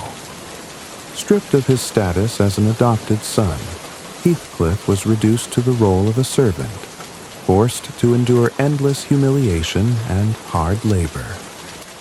Yet, even as Hindley sought to crush him, Heathcliff's spirit remained unbroken, sustained by his bond with Catherine. Catherine, too, felt the weight of Hindley's cruelty, though in a different way. As the young mistress of Wuthering Heights, she was expected to conform to a certain standard of behavior, to shed her wild ways and become a proper lady. But Catherine was not so easily tamed. She continued to defy convention, sneaking away to the moors with Heathcliff whenever she could, their shared rebellion a balm for the wounds inflicted by life within the house. Their bond grew stronger with each passing year, but it was also becoming more complicated. What had begun as a childhood friendship was evolving into something deeper, something neither of them fully understood. There were moments when their laughter would falter, replaced by a tension that neither could articulate. In those moments, their gazes would meet, and the unspoken connection between them would pulse like a living thing, raw and undeniable. It was during one of their adventures that they first encountered Thrushcross Grange, the neighboring estate that stood in stark contrast to Wuthering Heights. While Wuthering Heights was rugged and wind-beaten, Thrushcross Grange was a picture of refinement, with its manicured gardens and grand facade. Drawn by curiosity, Catherine and Heathcliff crept close to the house, peering through the windows like mischievous spirits. Inside, they saw Edgar and Isabella Linton, children of privilege, surrounded by luxury and ease. Catherine, ever the instigator, teased Heathcliff about the Lintons' polished manners and fine clothes, her laughter ringing out like a challenge to the world. But their light-hearted game took a dark turn when they were discovered, and Catherine was injured in the ensuing commotion. Taken in by the Lintons to recover, she found herself thrust into a world unlike anything she had known, a world of silken cushions and soft-spoken civility. During her stay at Thrushcross Grange, Catherine was transformed. When she returned to Wuthering Heights weeks later, she was almost unrecognizable. Her rough edges had been smoothed away, her wildness tempered by the influence of the Lintons. She wore fine dresses and carried herself with a newfound grace, but beneath the surface, she was still the same Catherine, still tethered to the moors and to Heathcliff. Heathcliff, however, saw only the change. He felt the distance that had grown between them, the unbridgeable gap created by their differing stations in life. For the first time, he began to fear that he might lose her, that the world beyond the moors might claim her as its own. His jealousy burned hot and bitter, fueling a resentment that would only grow with time. Yet, despite the changes and challenges, their bond endured. Catherine and Heathcliff remained two halves of the same whole, their souls intertwined in a way that defied logic and reason. They were the storm and the fire, the wildness of the moors made flesh. And though the shadows of the past and the pressures of the present threatened to pull them apart, they clung to each other with a desperation born of love and need. Their early years were a prelude to the tragedy that would follow, a foundation built on love, defiance, and an unyielding connection to the moors. They were children of the wild, bound by a force greater than themselves, destined to leave an indelible mark on the land and on each other. And, as their story unfolded, the winds of Wuthering Heights carried their laughter, their tears, and their passions across the moors, weaving them into the very fabric of the place they called home. The transformation began on a night drenched in chaos, when Catherine Earnshaw and Heathcliff, in their youthful mischief, ventured too close to Thrushcross Grange. The neighboring estate stood in regal contrast to Wuthering Heights, its polished facade a world away from the weather-worn stone and windswept wildness of their home. It was a place they viewed with equal parts disdain and curiosity, for what could that gilded cage offer compared to the untamed freedom of the moors? It had been Catherine's idea to approach the Grange, her restless energy as irrepressible as the storm winds that often swept across the hills. Heathcliff followed her lead, as he always did, their bond so unshakable that he would have followed her into the depths of hell itself. Together, they crept toward the grand house, their laughter low and conspiratorial as they pressed their faces to the windows, eager to glimpse the lives of the Lintons. What they saw inside was a tableau of luxury and refinement. Edgar and Isabella Linton, with their golden hair and delicate features, sat beside a roaring fire, surrounded by rich furnishings and golden light. The siblings bickered over a dog, their voices soft and measured even in disagreement. To Catherine and Heathcliff, the scene was both fascinating and absurd. The trivialities of the Lintons' lives a far cry from the raw, untamed existence they shared. But their laughter drew attention, and in the ensuing commotion, Catherine stumbled and fell, her ankle twisting beneath her. The Lintons' servants rushed out to investigate, and in the confusion, Catherine was carried inside, leaving Heathcliff to retreat into the shadows. His heart burned with anger and jealousy as he watched her disappear into the house, a wild creature plucked from her natural habitat and thrust into a world that seemed poised to devour her. Catherine's injury, though minor, became the catalyst for her prolonged stay at Thrushcross Grange. Over the weeks that followed, she was enveloped in the Lintons' world, a place of silken curtains, polished mirrors, and soft-spoken decorum. The experience was transformative, reshaping Catherine in ways that would leave her forever changed. At first, she chafed against the constraints of her new environment. She missed the wind on her face, the feel of the earth beneath her feet, and the freedom of the moors. The Lintons' house, for all its beauty, felt like a gilded cage, its air thick with the scent of roses and propriety. But as the days turned to weeks, Catherine began to adapt. Her sharp edges softened under the influence of Isabella's gentle manners and Edgar's quiet charm.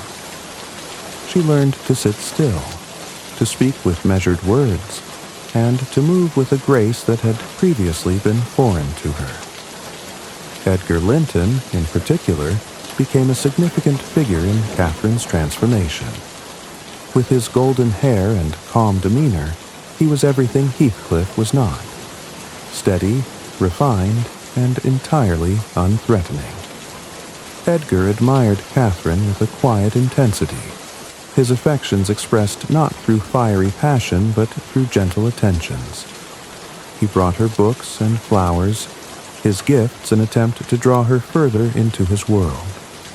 And though Catherine missed Heathcliff with a longing that cut deep, she found herself intrigued by Edgar's quiet devotion. When Catherine finally returned to Wuthering Heights, the change in her was undeniable. She stepped into the house like a vision, her dress finer than anything the household had ever seen, her manner imbued with an air of sophistication that seemed almost foreign. Heathcliff, who had waited for her with a yearning that bordered on agony, could only stare in stunned silence. The girl who stood before him was still Catherine, but she was also someone else entirely, a stranger shaped by forces he could neither understand nor control. Catherine, too, felt the chasm that had opened between them. She greeted Heathcliff with the same affection as before, but his surly demeanor and rough appearance now seemed at odds with the polished world she had come to know.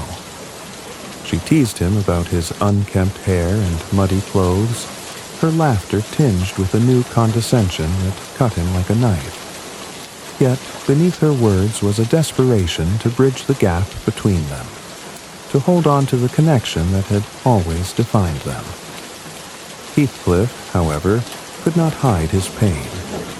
He saw in Catherine's transformation a threat to everything they had shared, a force that could pull her away from him and into the arms of Edgar Linton. His jealousy was a tempest, wild and consuming, and though he tried to mask it with his usual stoicism, it seeped into his every word and gesture. Catherine's time at Thrushcross Grange had not only altered her outward appearance, but also ignited an internal conflict that would come to define her. She loved Heathcliff with a passion that defied reason, a love that was as much a part of her as the blood in her veins. Yet, she also saw in Edgar a future that was safe, stable, and socially acceptable. The two men represented opposing forces in her life. One the wild, untamed spirit of the moors, the other the polished elegance of the Grange. This duality tore at Catherine's soul, her love for Heathcliff clashing with her desire for the comforts and status Edgar could provide. She confided her turmoil to Nellie Dean, her trusted confidant, in moments of raw vulnerability. "I am Heathcliff," she once declared, her voice trembling with the weight of her emotions. "Whatever our souls are made of, his and mine are the same." Yet, even as she spoke these words, she admitted her intention to marry Edgar, a decision born not of love, but of ambition and practicality. Catherine's transformation was, in many ways, a reflection of the larger forces at play in her life. She was caught between two worlds, two men, and two versions of herself. On one side was the wild, free-spirited girl who roamed the moors with Heathcliff, her laughter echoing in the wind. On the other was the refined young woman who had learned to navigate the social graces of the Lintons' world, her every step a calculated dance. This conflict would come to define not only Catherine's life, but also the lives of everyone around her. Her transformation at Thrushcross Grange was the beginning of a series of choices and consequences that would ripple through generations, shaping the fates of those who called Wuthering Heights and Thrushcross Grange home. It was a moment of change, a turning point that marked the end of innocence and the beginning of a tragedy that would echo across the moors like a mournful cry. As the days passed and Catherine settled back into life at Wuthering Heights, the tensions between her and Heathcliff grew more pronounced. Their love, once so pure and unshakable, was now shadowed by doubt, jealousy, and the weight of unspoken truths. And yet, even as the cracks began to form, the bond between them remained unbreakable, a force as wild and enduring as the moors themselves. It was a love that defied reason, a love that would endure even in the face of betrayal, heartbreak, and death. The air at Wuthering Heights seemed heavier after Catherine's return from Thrushcross Grange, as if the house itself sensed the shift in her heart. Heathcliff felt it most keenly. Though Catherine remained his constant companion, her transformation had created a distance between them, a distance she refused to acknowledge, and he could not bear. It was as if the moors, once a vast and endless realm of freedom, had become a chasm they could no longer cross together. Catherine's days were now divided between the rugged chaos of Wuthering Heights and the polished serenity of Thrushcross Grange. Her visits to the Lintons grew more frequent, and with them, her attachment to Edgar Linton deepened.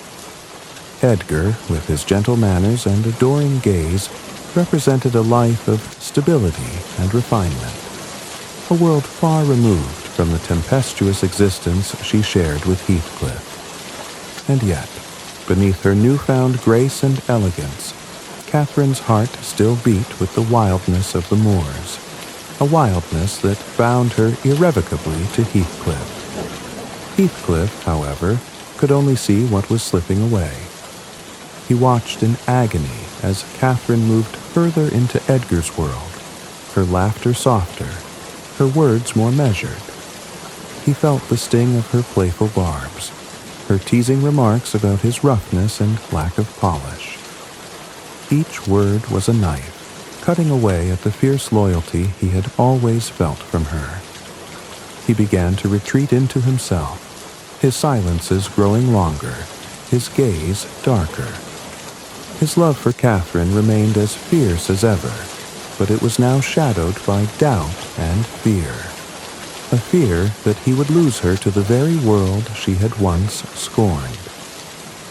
The turning point came on a fateful evening, when Catherine confided in Nellie Dean, the housekeeper and reluctant witness to their unfolding tragedy. Catherine had been agitated all day, pacing the rooms of Wuthering Heights like a caged animal, her thoughts a storm she could not contain. Finally, she sought out Nellie, her trusted confidant, and poured out her heart in a torrent of words. "I love Heathcliff," she began, her voice trembling with the force of her emotions. "He's more myself than I am. Whatever our souls are made of, his and mine are the same. If all else perished, and he remained, I should still continue to be. And if all else remained, and he were annihilated, the universe would turn to a mighty stranger." Her words, so raw and passionate, seemed to fill the room with their weight. But even as she spoke them, a shadow crossed her face. She hesitated, her gaze distant, as if she were looking into a future she could not bear to imagine. "And yet," she continued, her voice softer now, "it would degrade me to marry Heathcliff. He has no money, no position. If I married him, we would be beggars, living in the dust. I must marry Edgar. He is handsome and rich, and will make me the greatest lady in the neighborhood. It's not that I love Edgar in the same way, but Heathcliff and I, we are one. He does not need to hear my words to know my heart." Catherine's confession, so conflicted and contradictory, revealed the depths of her internal struggle. She loved Heathcliff with every fiber of her being, but she was also drawn to the security and status Edgar could provide. It was a betrayal not born of malice, but of fear. A fear of the hardships she believed she could not endure, even for the sake of love. What Catherine did not realize was that Heathcliff had overheard her words. He had come to find her, drawn by an intuition he could not explain, and had paused outside the door just as she began her confession. Her declaration of love for him filled him with a fierce, fleeting joy, but it was swiftly eclipsed by the pain of her next words. The idea that she would marry another man, not for love, but for status, was a blow that shattered something deep within him. Heathcliff left the house before Catherine could finish speaking, his footsteps heavy with despair. He walked out into the night, the moors stretching before him like an endless void. The wind howled around him, a reflection of the storm within, but for the first time, the wildness of the moors brought him no solace. He felt untethered, a ship cast adrift without anchor or compass.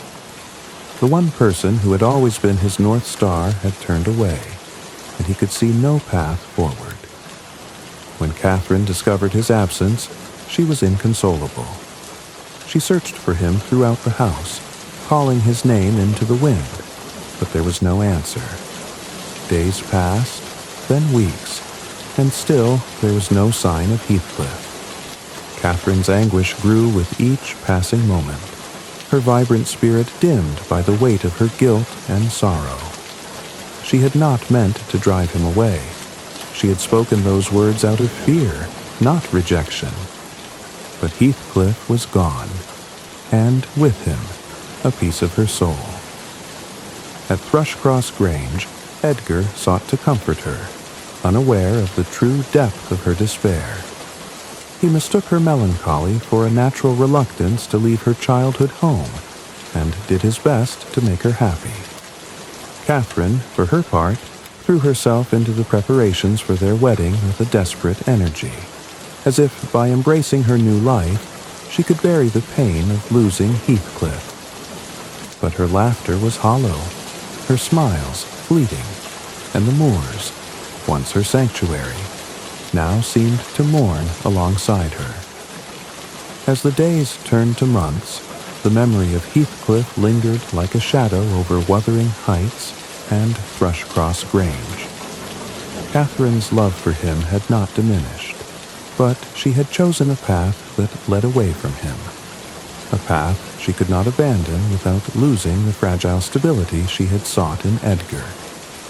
And so, she carried on, a woman divided, her heart forever torn between the wild, untamed passion of the past and the quiet, measured security of the present. Heathcliff's departure was not the end of their story, but the beginning of its darkest chapter. His absence left a void that could not be filled, a wound that festered in the hearts of those who loved him. And though Catherine tried to move forward, the echoes of her betrayal and Heathcliff's pain would haunt her for the rest of her days, a reminder of the love that had once burned so brightly, only to be consumed by the choices they had made. Years passed, and the moors seemed to shift with the seasons, though the pain of Heathcliff's departure remained a constant shadow over Wuthering Heights and Thrushcross Grange. Catherine had settled into her role as Edgar Linton's wife, her once fiery spirit tempered by the demands of her new life. The Grange, with its pristine gardens and genteel air, became her sanctuary, a place where she could bury her regrets beneath the veneer of propriety. Yet, the wildness in her heart, the part of her bound to the moors and to Heathcliff, never truly faded. It lingered like a distant storm, always on the horizon. Then, one fateful day, Heathcliff returned. His arrival was as sudden and startling as a thunderclap. The household at Wuthering Heights was abuzz with rumors of a dark figure striding up the path, a man transformed yet unmistakable. Heathcliff, who had once been a penniless outcast, now carried himself with the air of someone who had conquered the world. His clothes were fine, his demeanor commanding, and his pockets, it seemed, were lined with wealth. The boy who had left Wuthering Heights in despair had returned a man of power and mystery. His reappearance sent ripples through both households, unsettling the fragile balance that had been established in his absence. At Wuthering Heights, Hindley Earnshaw, now a broken man consumed by his vices, greeted Heathcliff with a mix of suspicion and reluctant hospitality. Heathcliff, ever calculating, saw an opportunity in Hindley's weakness.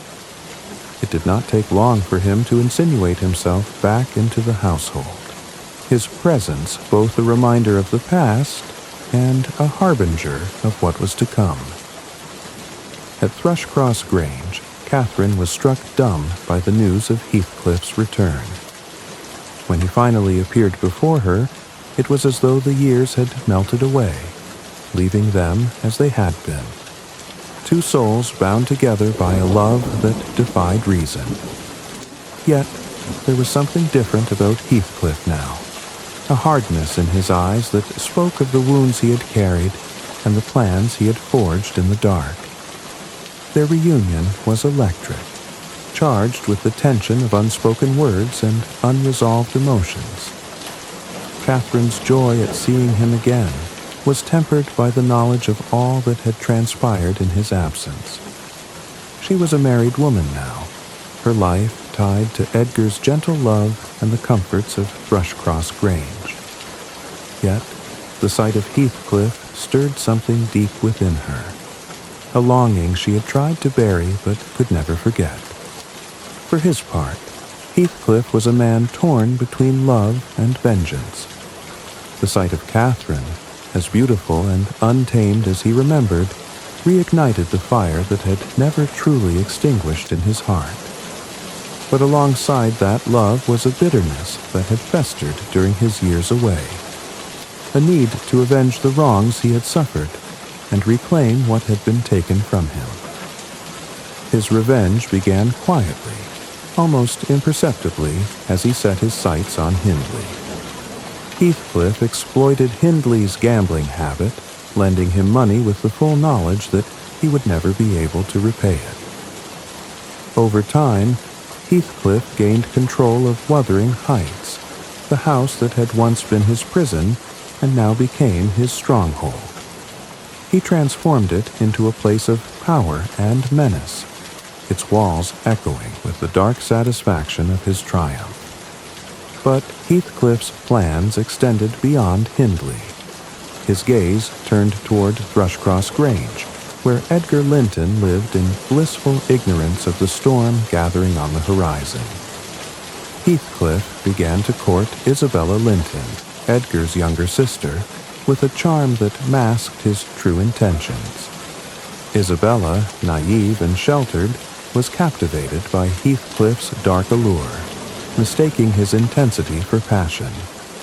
She fell for him with a reckless abandon, blind to the cruelty that lurked beneath his surface.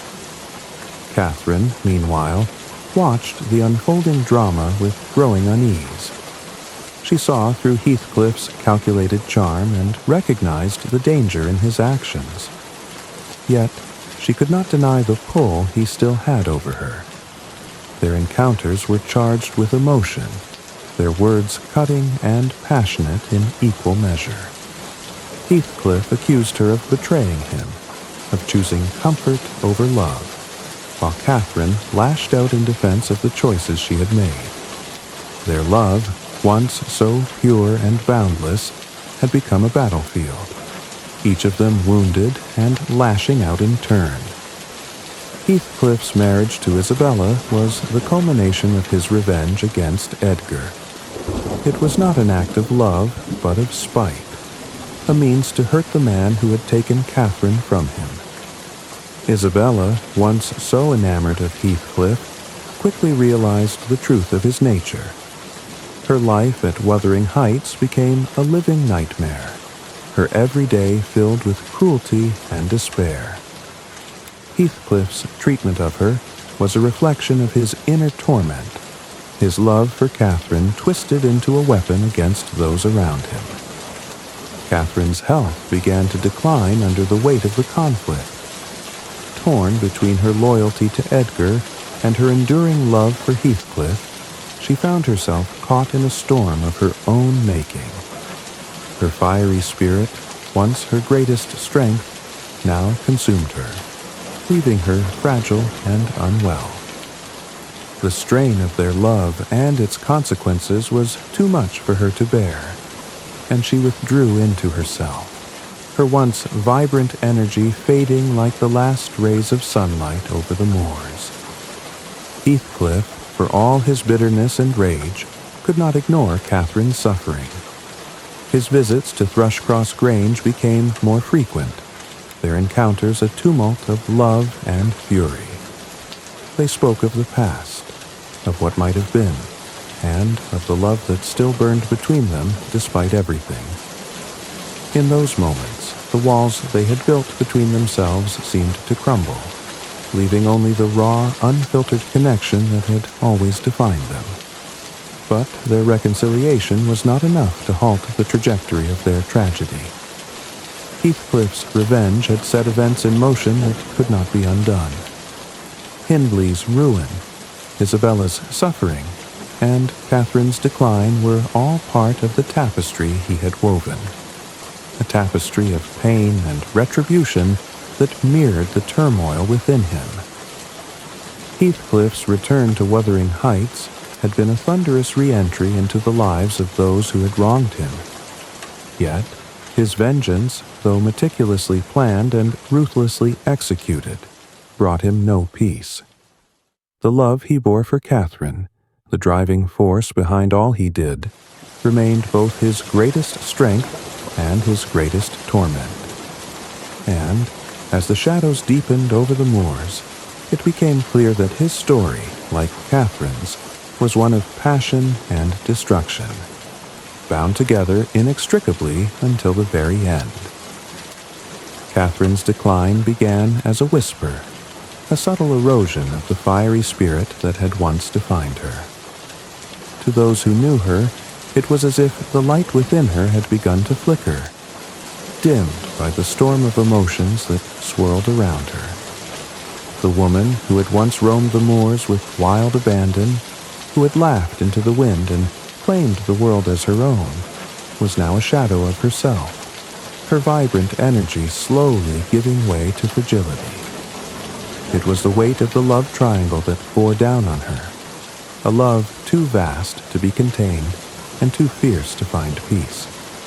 Caught between her loyalty to Edgar, her husband, and her unyielding connection to Heathcliff, her soul seemed torn asunder. Each day, the chasm between the two men widened, and Catherine, standing on its edge, felt herself slipping into the abyss. Her health began to falter, though it was her spirit that seemed most afflicted. She withdrew from the household at Thrushcross Grange, her laughter fading into silence. Edgar, ever devoted, was blind to the true cause of her suffering. He attributed her malaise to the strain of her delicate constitution, unaware that the root of her anguish lay in her unspoken longing for Heathcliff. Catherine, for all her stubbornness, could not bring herself to confide in Edgar. To do so would have been to shatter the fragile peace they had built. It was Heathcliff's re-entry into her life that had ignited this slow descent. His presence was both a balm and a poison, awakening feelings she had tried to bury, and reigniting the turmoil that had always burned between them. Their encounters, fraught with passion and bitterness, left her drained yet unable to let him go. Each meeting was a storm, their words cutting as deeply as their gazes. Heathcliff accused her of betrayal, of choosing comfort over love, while Catherine lashed out with equal fury, her anger masking the pain that lay beneath. One evening, after a particularly heated argument with Heathcliff, Catherine retreated to her room and refused to emerge. She paced like a caged animal, her thoughts racing and her emotions consuming her. The walls seemed to close in, and the air grew heavy, as if the house itself were mourning alongside her. When Nellie came to check on her, she found Catherine feverish and agitated, her eyes bright with a manic energy. "I am dying, Nellie," Catherine declared, her voice trembling with a mix of despair and defiance. "And they shall both be sorry, Edgar for breaking my heart, and Heathcliff for tearing it in two." Nellie, though accustomed to Catherine's dramatic tendencies, felt a pang of fear at the intensity of her words. She tried to soothe her, to convince her that she was merely unwell and would recover with rest, but Catherine would not be comforted. Her mind was consumed by visions of the past, of the moors, and the laughter she had shared with Heathcliff, of the days before her world had fractured. The days that followed saw Catherine confined to her bed, her condition deteriorating rapidly. Edgar, though distraught, did his best to care for her, his love evident in every gentle touch and whispered word. He brought her flowers from the garden, read to her from her favorite books, and sat by her side for hours on end. but Catherine's gaze often drifted past him, her thoughts far away, her heart drawn to the wild expanse of the moors and the man who had come to define her existence. Heathcliff, though forbidden from visiting her openly, could not stay away. He prowled the edges of Thrushcross Grange like a restless spirit, desperate for news of her condition. When he finally learned of her worsening state, he could bear it no longer. One night, as the household slept, he made his way to her room, his footsteps silent, and his heart pounding with a mixture of dread and longing. When he entered, Catherine was sitting by the window, her frail form silhouetted against the pale moonlight. She turned at the sound of his approach, and for a moment the years melted away. They were no longer the people they had become, weighed down by the choices and betrayals that had defined their lives. In that moment, they were simply Catherine and Heathcliff, two souls bound together by a love that had transcended time and reason. "You have come," Catherine said, her voice barely above a whisper. "I knew you would." Heathcliff crossed the room in a few strides, his dark eyes fixed on her as if trying to memorize every detail. "How could I not?" he replied, his voice thick with emotion. "You are my life, Catherine. Without you, there is nothing." Their conversation was raw, unfiltered, each word a declaration of the love and anguish that had consumed them. Catherine accused him of cruelty, of pushing her toward Edgar and away from him. Heathcliff countered with accusations of his own, railing against her betrayal and the pain it had caused him. Yet, beneath their anger was a desperate yearning, a need to hold on to each other despite everything that had passed between them. "I cannot rest without you," Catherine said, her eyes shining with tears. "I cannot die without knowing that you will not forget me." "Forget you?" Heathcliff echoed, his voice breaking. "You are in my very soul, Catherine. Wherever I go, whatever I do, I will carry you with me." Their reunion was both a solace and a torment, a fleeting moment of connection that only deepened the tragedy of their circumstances. When Heathcliff finally left her room, his heart was heavier than ever, weighed down by the knowledge that he could not save her.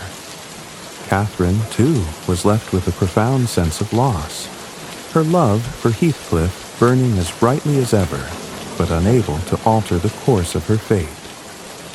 The end came quietly, on a night when the wind howled through the moors like a mournful dirge. Catherine passed away in the early hours of the morning, her final breath a whisper of Heathcliff's name. Edgar, who had been by her side until the very end, was inconsolable, his grief a quiet, dignified thing that belied the depth of his love for her. Heathcliff's reaction, however, was anything but quiet. When he heard the news, he stormed onto the moors, his cries of anguish echoing into the night. He railed against the heavens, cursing the fate that had taken Catherine from him. His grief was a raw, terrible thing, a reflection of the love that had defined and destroyed him. Catherine's death marked the end of an era at Wuthering Heights and Thrushcross Grange, but her presence lingered, a ghostly echo in the lives of those she had left behind. The moors, once her sanctuary, seemed to mourn her passing, their winds whispering her name as they carried her spirit across the hills. And for Heathcliff, her loss was a wound that would never heal, a constant reminder of the love that had shaped his life and bound him to the wild, untamed beauty of the moors forever. The storm that had raged between Wuthering Heights and Thrushcross Grange for so many years finally began to abate, leaving in its wake a desolate calm. The passions that had consumed Heathcliff, Catherine, and those caught in their orbit seemed to settle into the soil of the moors, becoming part of the landscape itself. Yet, amidst the ruins of broken hearts and bitter vengeance, the seeds of redemption quietly took root. At the center of this fragile hope were Hareton Earnshaw and young Catherine Linton, the children of a generation marked by pain. Hareton, the neglected and mistreated son of Hindley, had grown up in the shadow of Heathcliff's cruelty, his natural intelligence stifled by years of degradation. And Catherine, the daughter of Edgar and the late Catherine, bore the legacy of her mother's beauty and willfulness, but carried within her a gentler spirit. Their relationship began as a clash of stubborn wills, but over time it became a story of growth and healing. Hareton, despite the harshness of his upbringing, had a quiet strength that could not be extinguished. Though Heathcliff had denied him the education and privileges that should have been his by birthright, Hareton possessed an innate dignity, a spark of kindness that refused to be smothered. Young Catherine, raised in the comfort of Thrushcross Grange, initially looked down on Hareton, mocking his lack of refinement and treating him with the disdain that her mother might have shown in similar circumstances. But beneath her sharp words was a curiosity about the man who had endured so much and yet retained his humanity. Their relationship began to change in the aftermath of Heathcliff's decline. The man who had once seemed indomitable now appeared diminished, his once fiery passion consumed by a quiet, haunting despair. His obsession with Catherine Earnshaw, long his driving force, had left him hollow. The house at Wuthering Heights, once vibrant with conflict, grew quieter, its shadows deeper as Heathcliff withdrew further into himself. His vengeance had run its course, and with Catherine's memory weighing on him, he seemed to lose interest in the world around him. It was in this lull that Hareton and young Catherine found themselves drawn together. Their interactions, once marked by hostility, began to soften. Catherine, seeing the pain Hareton carried, began to feel shame for her previous cruelty. She reached out to him with small gestures of kindness, offering to teach him to read and sharing stories from her books. Hareton, though wary at first, accepted her help, his initial awkwardness giving way to a hunger for knowledge that mirrored his longing for connection. Their moments together became a source of solace for them both. Catherine, who had lived much of her life sheltered from the harsher realities of Wuthering Heights, found in Hareton a sense of strength and resilience that she admired. And Hareton, who had spent so much of his life in the shadows, discovered in Catherine a light that gave him hope for something better. The bond that grew between them was slow and tentative, but it carried a sincerity that stood in stark contrast to the tumultuous relationships of the past. Heathcliff watched their growing closeness with a strange mixture of detachment and melancholy. The fire that had driven him for so long was gone, leaving behind only the ashes of his former self. He no longer found satisfaction in the pain of others, nor did he take pleasure in the power he had wielded over Wuthering Heights. Instead, he seemed consumed by the memory of Catherine Earnshaw, her presence as vivid and tormenting as ever. He wandered the moors in solitude, his steps aimless, his gaze distant, as if searching for something just beyond his reach. One evening, as the wind howled around the house, Heathcliff called Hareton to his side. For the first time, his tone was not one of command, but of quiet resignation. He studied the young man for a long moment, his expression unreadable before speaking. "You remind me of someone," he said at last, his voice low and rough. "Someone I loved and hated in equal measure. Perhaps you can be better than I was." It was an unexpected moment of vulnerability, a glimpse of the man beneath the armor of vengeance. Hareton, though surprised, did not respond with words. Instead, he nodded, the unspoken understanding between them marking the closest thing to peace Heathcliff would ever find.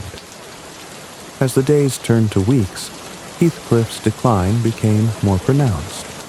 He grew thinner, his movements slower, and his gaze more distant. It was as if he were fading, his soul slipping away to join Catherine's on the moors, where they had once roamed together. His death, when it came, was quiet and unremarkable. He was found in Catherine's old room, his face turned toward the window as if seeking the horizon. A faint smile lingered on his lips, as though he had finally found the reunion he had long sought. With Heathcliff's passing, Wuthering Heights was left to Hareton and young Catherine. The house, so long a symbol of strife and sorrow, began to change under their care. Catherine, with her gentle determination, brought light to its shadowed halls, filling the rooms with warmth and laughter.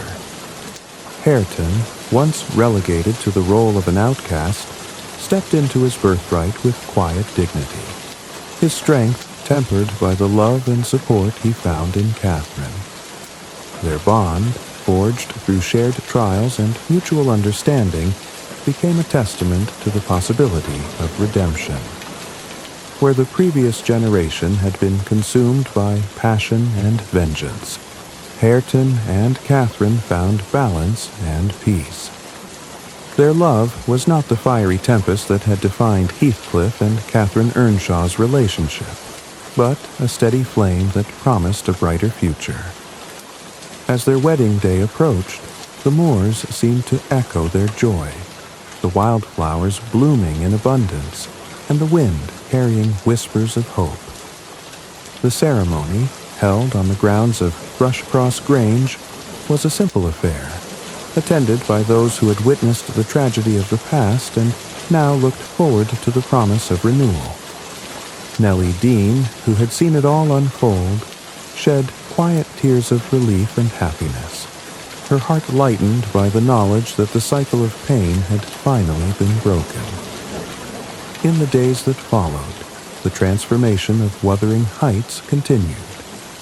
The house, once a place of darkness, became a home filled with light and laughter. The scars of the past remained, but they no longer defined the lives of those who lived there. Instead, they served as reminders of the strength it took to overcome them. Hareton and Catherine's story was one of resolution and redemption, a testament to the resilience of the human spirit. Their love, born of hardship and healing, brought new life to the moors and to the houses that had once been steeped in sorrow.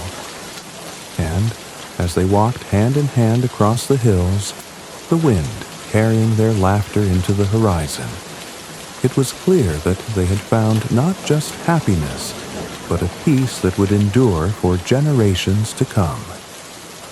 The moors, ever constant and eternal, bore witness to it all, their wild beauty a fitting backdrop for a tale of love, loss, and renewal. And though the echoes of the past remained, whispering through the heather and the bracken, they no longer haunted the living. Instead, they became part of the landscape, a reminder that even amidst the darkest storms, there is always the possibility of light. The story of Wuthering Heights lingers like the wind across the moors, ever present, ever haunting. Long after the passions that once raged within its walls have settled into memory, the house remains, a monument to love, vengeance, and the frailty of the human heart. Its stones, worn and weathered, seem to whisper the names of those who lived and loved there, their stories etched into the very fabric of the land. As Lockwood, I was but a passer-by in this tale, an observer drawn into its depths by chance.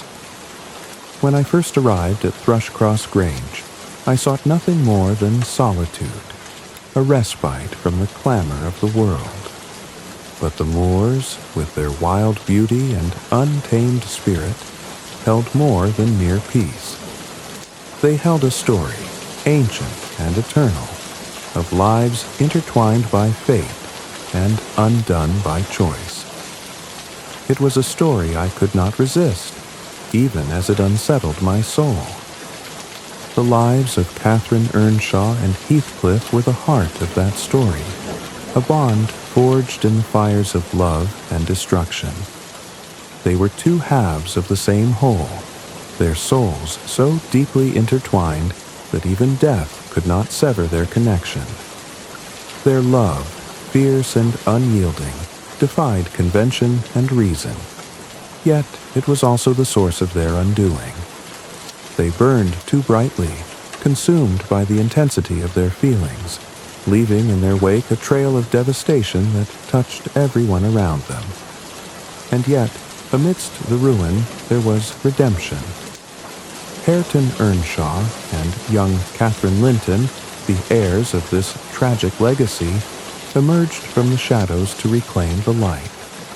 Their love, so different from the tempestuous passion of their predecessors, was a balm to the wounds of the past. It was a love built on understanding, on mutual respect and healing, a love that promised a future unburdened by the sins of those who came before. When I returned to Wuthering Heights one final time, it was as if I were stepping into a different world. The house, once a place of shadows and sorrow, had undergone a transformation. The heavy air that had hung over it for so long had lifted, replaced by a quiet warmth that spoke of new beginnings. The halls, which had once echoed with the cries of anger and grief, now carried the gentle sounds of laughter and life. I found Hareton and Catherine in the garden, their hands intertwined, their faces alight with a joy that seemed to radiate from within. They spoke to me with kindness, their words carrying none of the bitterness or anger that had so long defined the inhabitants of Wuthering Heights. They were building something new, something hopeful, and in their presence, I felt the weight of the past begin to ease. Before I departed, I took one last walk across the moors, the wind tugging at my coat and the heather brushing against my boots. I visited the graves of those whose lives had been so deeply entwined with this land: Catherine Earnshaw, Edgar Linton, and Heathcliff. Their resting places, side by side, seemed to tell their own story, one of love and loss, of choices made and consequences endured.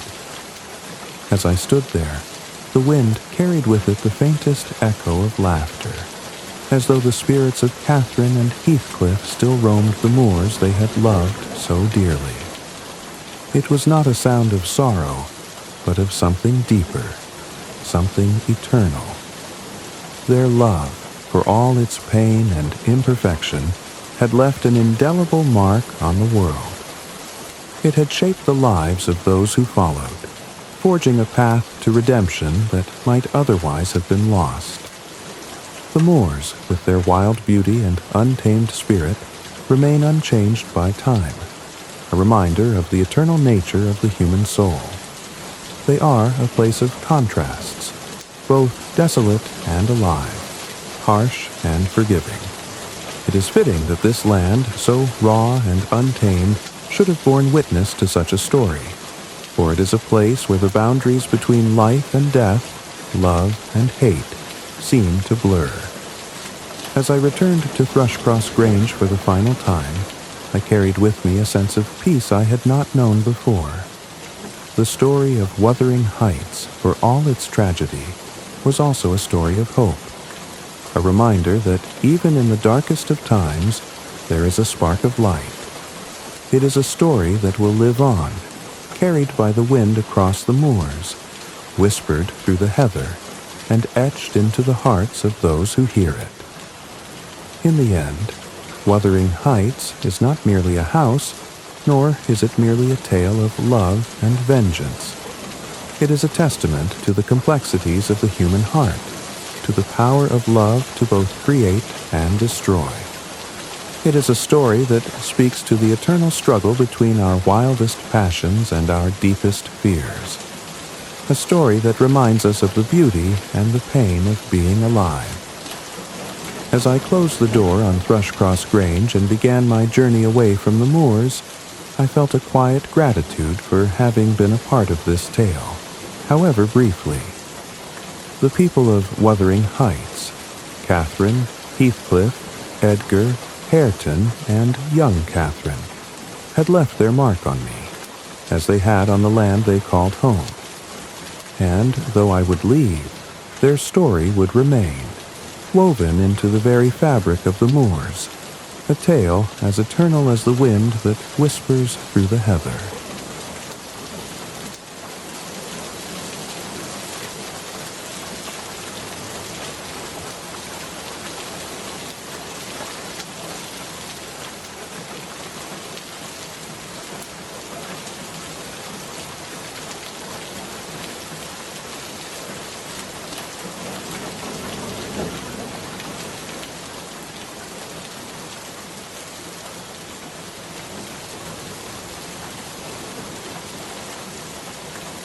Dorothy Gale lived in the heart of Kansas, where the endless prairies stretched under vast, open skies. Her world was simple yet charming, painted in shades of gray by the dust-laden winds that whispered across the fields. Dorothy's house, a modest wooden structure, stood on a small patch of land her Uncle Henry and Aunt Em had nurtured with care. Though life on the farm was far from luxurious, it was a life filled with quiet rhythms and steadfast love. Dorothy was no stranger to the ordinary beauty of her world. She loved the way the sunlight broke through the early morning mist, casting a soft glow over the fields. She found joy in the companionship of her little dog, Toto, whose bright eyes and boundless energy brought warmth to every corner of their home. Together, they roamed the countryside, their laughter and playful barks mingling with the gentle rustle of the prairie grass. Yet, there was a part of Dorothy that yearned for something more, a longing she could not quite name. She would sit by her bedroom window at night, gazing at the stars as if searching for a secret only they could reveal. The stories she read in books whispered promises of distant lands and grand adventures, sparking her imagination with visions of magical realms where the ordinary became extraordinary. Aunt Em and Uncle Henry, though kind and caring, were often burdened by the demands of farm life. Their faces bore the quiet resilience of those who worked tirelessly from dawn to dusk, their smiles rare but sincere. Aunt Em's eyes, once bright and full of life, now seemed to carry the weight of years spent braving the harshness of the Kansas plains. Uncle Henry, ever diligent, was a man of few words, his stoic demeanor a testament to his unwavering commitment to their livelihood. Toto, however, was a spark of pure joy in Dorothy's life. The small black dog had a knack for finding mischief, chasing after butterflies and barking at shadows as if they were formidable foes. Dorothy adored him, and their bond was unshakable. Wherever Dorothy went, Toto was sure to follow, his tail wagging with uncontainable enthusiasm. One afternoon, as Dorothy sat on the wooden steps of her home, the wind began to pick up, carrying with it a peculiar sense of anticipation. The prairie grass swayed in rhythmic waves, and the sky, so often vast and blue, seemed to darken at the edges. Dorothy glanced up, her curiosity piqued. Clouds gathered on the horizon, their billowing forms painted in hues of silver and slate. A low rumble of thunder echoed in the distance, and the air grew heavy with the promise of a storm. Dorothy, "Come inside," Aunt Em called from the doorway, her voice tinged with urgency. Dorothy obeyed, her heart racing with a mix of excitement and unease. The house, though sturdy, seemed to shudder under the rising winds. Uncle Henry secured the barn doors, his movements swift and practiced, while Aunt Em hurriedly closed the windows, her hands trembling slightly. As the storm approached, Dorothy clutched Toto tightly, the little dog's ears pinned back against the howling wind. The cyclone, when it came, was unlike anything Dorothy had ever experienced. The world outside transformed into a swirling vortex of dust and debris, and the air was alive with an almost electric energy. The house groaned, as if it were a living creature caught in the tempest's grip. In the chaos, Dorothy felt a strange sense of calm. The storm's fury, though fearsome, carried an undeniable majesty.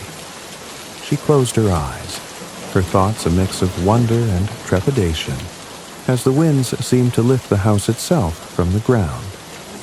For a moment, time felt suspended, and Dorothy could almost believe she was floating among the clouds, carried away to a place beyond the reach of the everyday world. When the winds finally subsided, Dorothy opened her eyes to a sight that took her breath away. The house had come to rest in a land unlike any she had ever imagined. The vibrant colors of this new world were a stark contrast to the muted tones of Kansas. Emerald grass stretched as far as the eye could see, dotted with flowers of every hue, their petals shimmering as if dusted with stardust.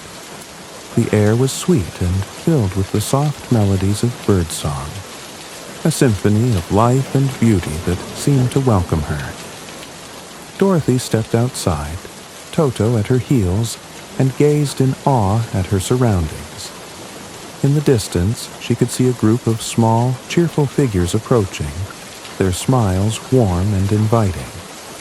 It was as though the very essence of magic had woven itself into the fabric of this place, and Dorothy felt a stirring in her heart, a sense that her longing for adventure had finally found its answer. Though she did not yet know it, Dorothy's journey had only just begun. The road ahead would be filled with challenges and wonders, friendships and discoveries, each step leading her closer to understanding the true meaning of courage, heart, and home. For now, she stood at the threshold of a story that would change her life forever, her spirit alight with the promise of the extraordinary. The cyclone's arrival was nothing short of a spectacle, a force of nature that seemed to pull the very world apart. As the wind howled and the house shuddered, Dorothy clung to Toto with all her might.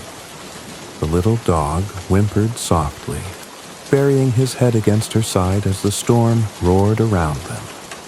The once familiar creaks of the wooden house now became groans of protest, as if the structure itself were alive and struggling against the tempest.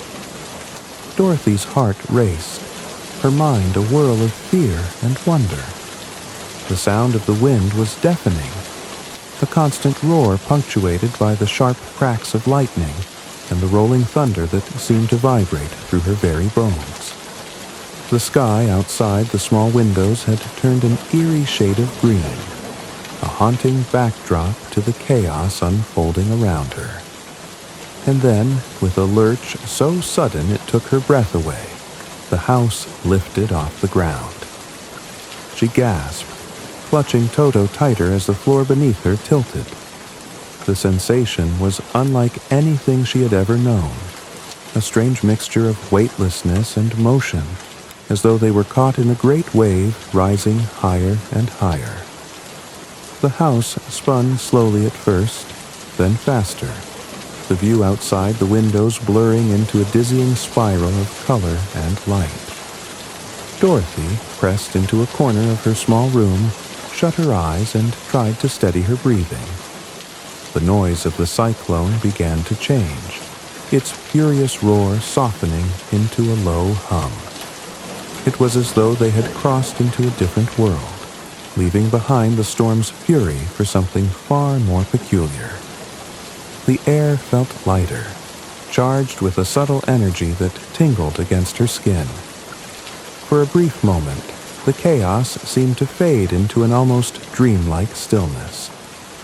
When the house finally came to a stop, it did so with a gentle thud that belied the tremendous journey it had just undertaken.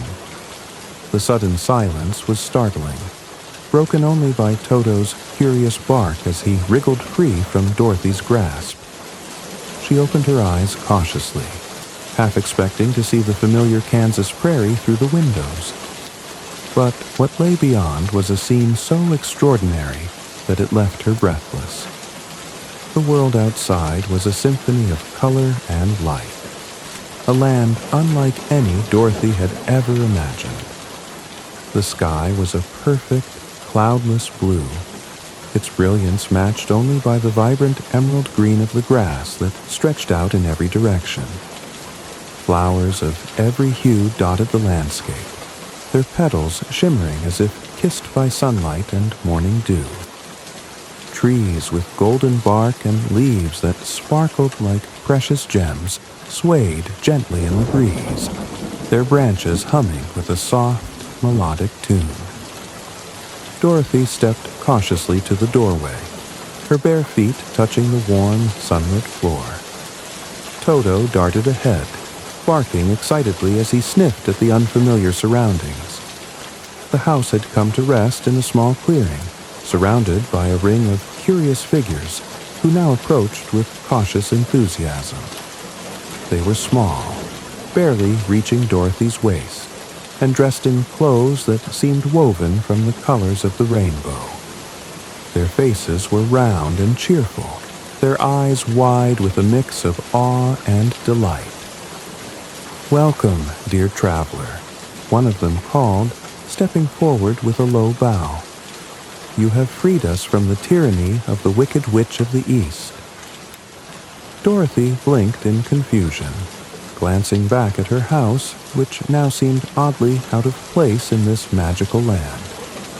She noticed for the first time that the corner of the house had landed on something, pinning it beneath the wooden beams. Her breath caught as she saw the curled toes of a pair of shoes sticking out from under the house, glittering in the sunlight like polished silver. Before Dorothy could speak, another figure appeared, stepping gracefully into the clearing. She was unlike anyone Dorothy had ever seen, her presence commanding and serene. Dressed in a gown that shimmered like starlight, she seemed to radiate a soft, golden glow. A delicate crown rested upon her head, and her smile was warm and knowing. "Do not be afraid, child," the woman said, her voice melodic and soothing. "I am Glinda, the Good Witch of the North.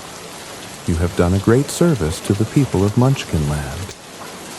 Dorothy hesitated, clutching Toto protectively as she tried to make sense of Glinda's words. "I didn't mean to hurt anyone," she said softly. "The cyclone brought me here. I don't even know where I am." Glinda's smile deepened with understanding. "You are in the land of Oz, a place of great beauty and magic. The Wicked Witch of the East, who ruled this land with cruelty, has been defeated by your arrival. Her power is no more." As Glinda spoke, two of the Munchkins stepped forward and carefully removed the glittering silver shoes from beneath the house. They brought them to Glinda, who held them out to Dorothy with a gentle nod. "These belonged to the witch. They are now yours, a token of the magic that brought you here." Dorothy hesitated before taking the shoes, their surface cool and smooth beneath her fingers.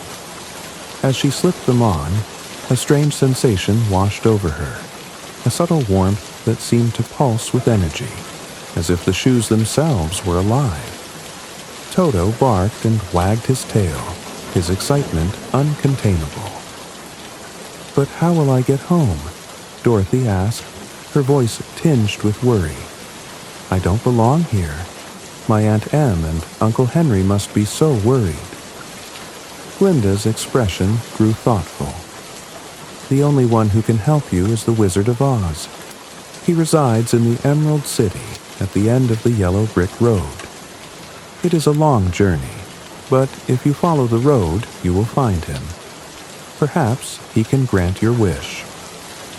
Dorothy glanced at the path Glinda had pointed to, a road paved with bricks of pure gold that gleamed in the sunlight, winding through the lush landscape and disappearing into the horizon.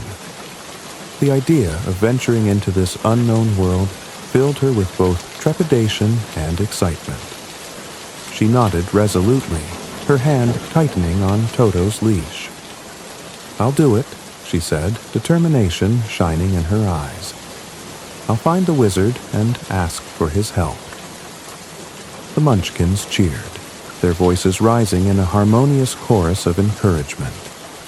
Glinda stepped forward and placed a gentle hand on Dorothy's shoulder. "Be brave, my dear. You are stronger than you know. The journey ahead will not be easy, but you will not face it alone."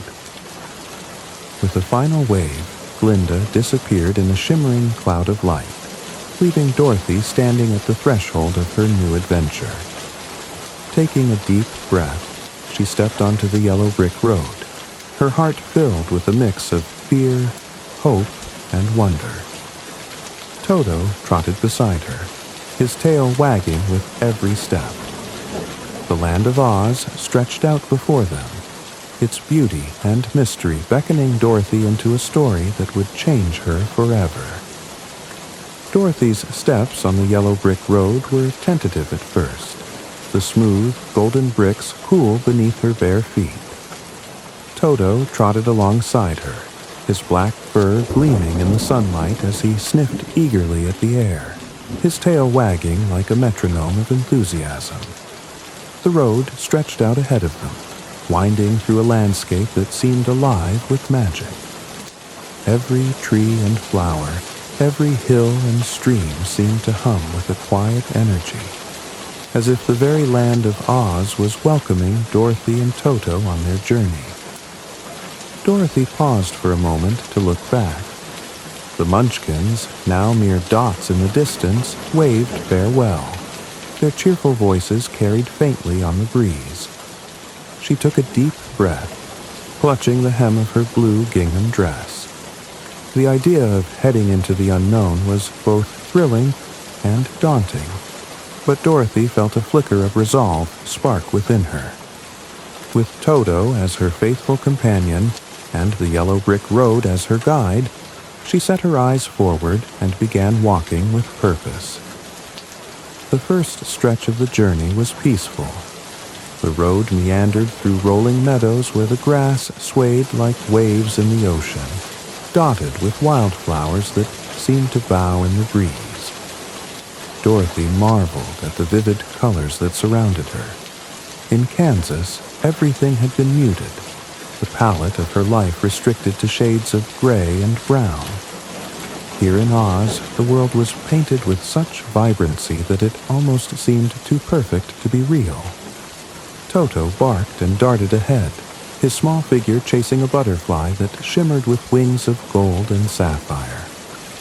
Dorothy laughed, her worries momentarily forgotten as she watched her beloved dog's playful antics. She found herself speaking to Toto as they walked, her voice filling the otherwise quiet expanse of the road.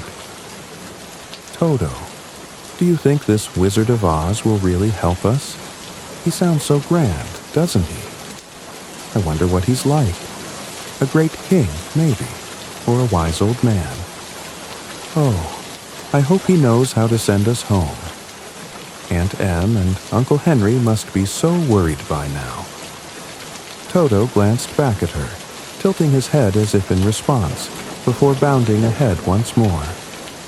Dorothy smiled, her spirits lifted by his unspoken reassurance. As the sun climbed higher in the sky, Dorothy began to notice changes in the landscape. The meadows gave way to a dense forest, golden road cutting through a canopy of trees whose leaves glowed with a soft, green light. The air was cooler here, filled with the sound of rustling leaves and the occasional trill of birdsong. Dorothy couldn't help but feel a sense of wonder at the beauty around her, but she also felt a twinge of apprehension. The shadows between the trees seemed to shift and move, and the stillness of the forest was occasionally broken by distant, unidentifiable noises. "It's just the forest, Toto," Dorothy said aloud, trying to reassure herself as much as her companion. "There's nothing to be afraid of. We're on the yellow brick road, and that means we're going the right way."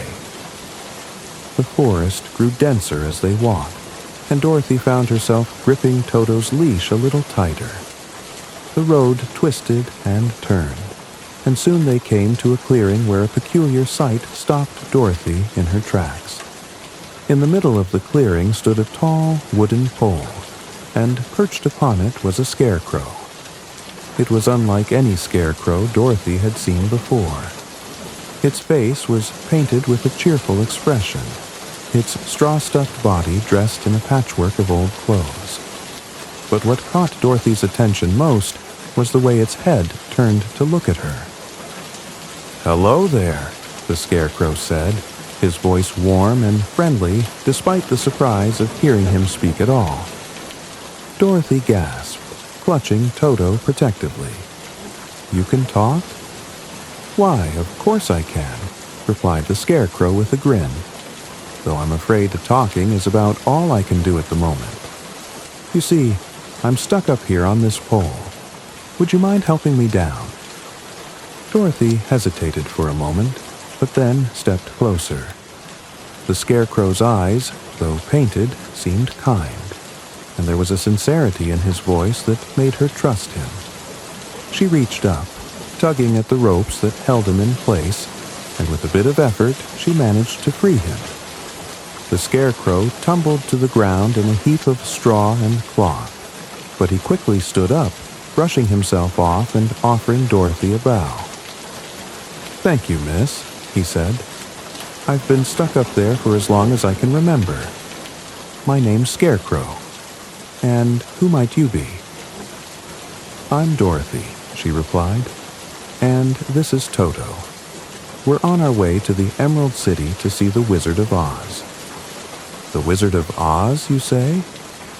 The scarecrow's painted face lit up with curiosity. "Why, I've heard tales of him. They say he's very powerful. What are you going to ask him for?" "I want to go home to Kansas," Dorothy explained. "I don't belong here in Oz. What about you? Do you have something you'd like to ask the wizard for?" The scarecrow's expression grew thoughtful. "Well, I've always wanted a brain," he admitted. "Being made of straw, I don't have much in the way of thinking power. Perhaps the wizard could help me too?" Dorothy smiled warmly. "Why don't you come with us? The road is long, and it would be nice to have more company." "I'd be delighted," the scarecrow replied, tipping an imaginary hat. "Shall we go then?" Together, the three of them set off down the yellow brick road, the scarecrow's straw-stuffed limbs moving with surprising grace as he walked alongside Dorothy and Toto. As they journeyed deeper into the forest, the air seemed to grow lighter, and Dorothy found herself feeling braver with her new friend at her side. The scarecrow, for all his talk of needing a brain, was full of clever observations and humorous remarks, which kept Dorothy laughing and the journey enjoyable. The forest eventually gave way to open fields once more, and the yellow brick road stretched out ahead, winding through the beautiful and mysterious land of Oz. Dorothy's journey had truly begun, and with each step, she felt a little closer to the Emerald City and the hope of finding her way home. The sun was high in the sky, casting a golden glow over the lush landscape as Dorothy and Toto continued their journey along the yellow brick road. The path wound through rolling meadows and fields, each step carrying them deeper into the magical land of Oz. The gentle hum of the wind accompanied their trek, a comforting reminder of the life that thrived all around them. Yet, the road ahead was long, and Dorothy often found herself longing for a companion to share her thoughts and lighten the solitude. As the road curved around a gentle hill, Dorothy's eyes fell upon an unexpected sight. In the middle of a nearby cornfield stood a scarecrow, its patchwork clothes fluttering softly in the breeze. Its painted face bore a cheerful expression, with wide eyes and a friendly smile. For a moment, Dorothy thought it was just an ordinary scarecrow, placed there to deter birds from feasting on the ripening corn. But then something peculiar happened. The scarecrow moved. Dorothy froze, clutching Toto's leash as the small dog barked excitedly. She blinked, certain she had imagined it. But no. The scarecrow tilted its head and waved a hand, its straw-stuffed arm bending at an awkward angle. Dorothy's heart raced, a mix of fear and curiosity surging through her. Taking a cautious step forward, she called out, "Hello? Did you just move?" The scarecrow's mouth stretched into a wider smile, and it nodded. "Why, yes, I did," it said, its voice warm and inviting. "I've been waiting for someone to come along. It's dreadfully dull being stuck here all alone." Dorothy's initial apprehension melted away, replaced by wonder. She stepped closer, her gaze fixed on the animated figure. "You can talk?" she asked, her voice tinged with amazement. "Indeed I can," replied the scarecrow, his head bobbing as he spoke. "But I'm afraid talking is about all I can do while I'm up here. Would you be so kind as to help me down?" Dorothy hesitated only briefly before nodding. The scarecrow's painted eyes seemed kind, and there was a sincerity in his voice that reassured her. She stepped into the field, brushing aside tall stalks of corn as she approached. Toto trotted at her side, sniffing curiously at the scarecrow's boots. Reaching up, Dorothy examined the wooden pole that held the scarecrow aloft. It was sturdy and firmly planted in the ground, but the ropes securing the scarecrow were old and frayed. With a bit of effort, she managed to untie them, freeing the scarecrow from his perch. He tumbled to the ground in a heap of straw and cloth, and Dorothy couldn't help but laugh as he scrambled to his feet, brushing himself off with exaggerated movements. "Ah, much better," the scarecrow said, stretching his arms and twisting his torso experimentally. "Thank you, my dear. I've been stuck up there for longer than I care to remember." Dorothy smiled. "I'm glad I could help. My name's Dorothy, and this is Toto." "A pleasure to meet you both," said the scarecrow with a theatrical bow. "You can call me Scarecrow. That's all I've ever been called, though I've often wondered if I might deserve a more dignified name." Dorothy chuckled. "Scarecrow suits you just fine. But why were you stuck up there in the first place?" The scarecrow's expression grew thoughtful.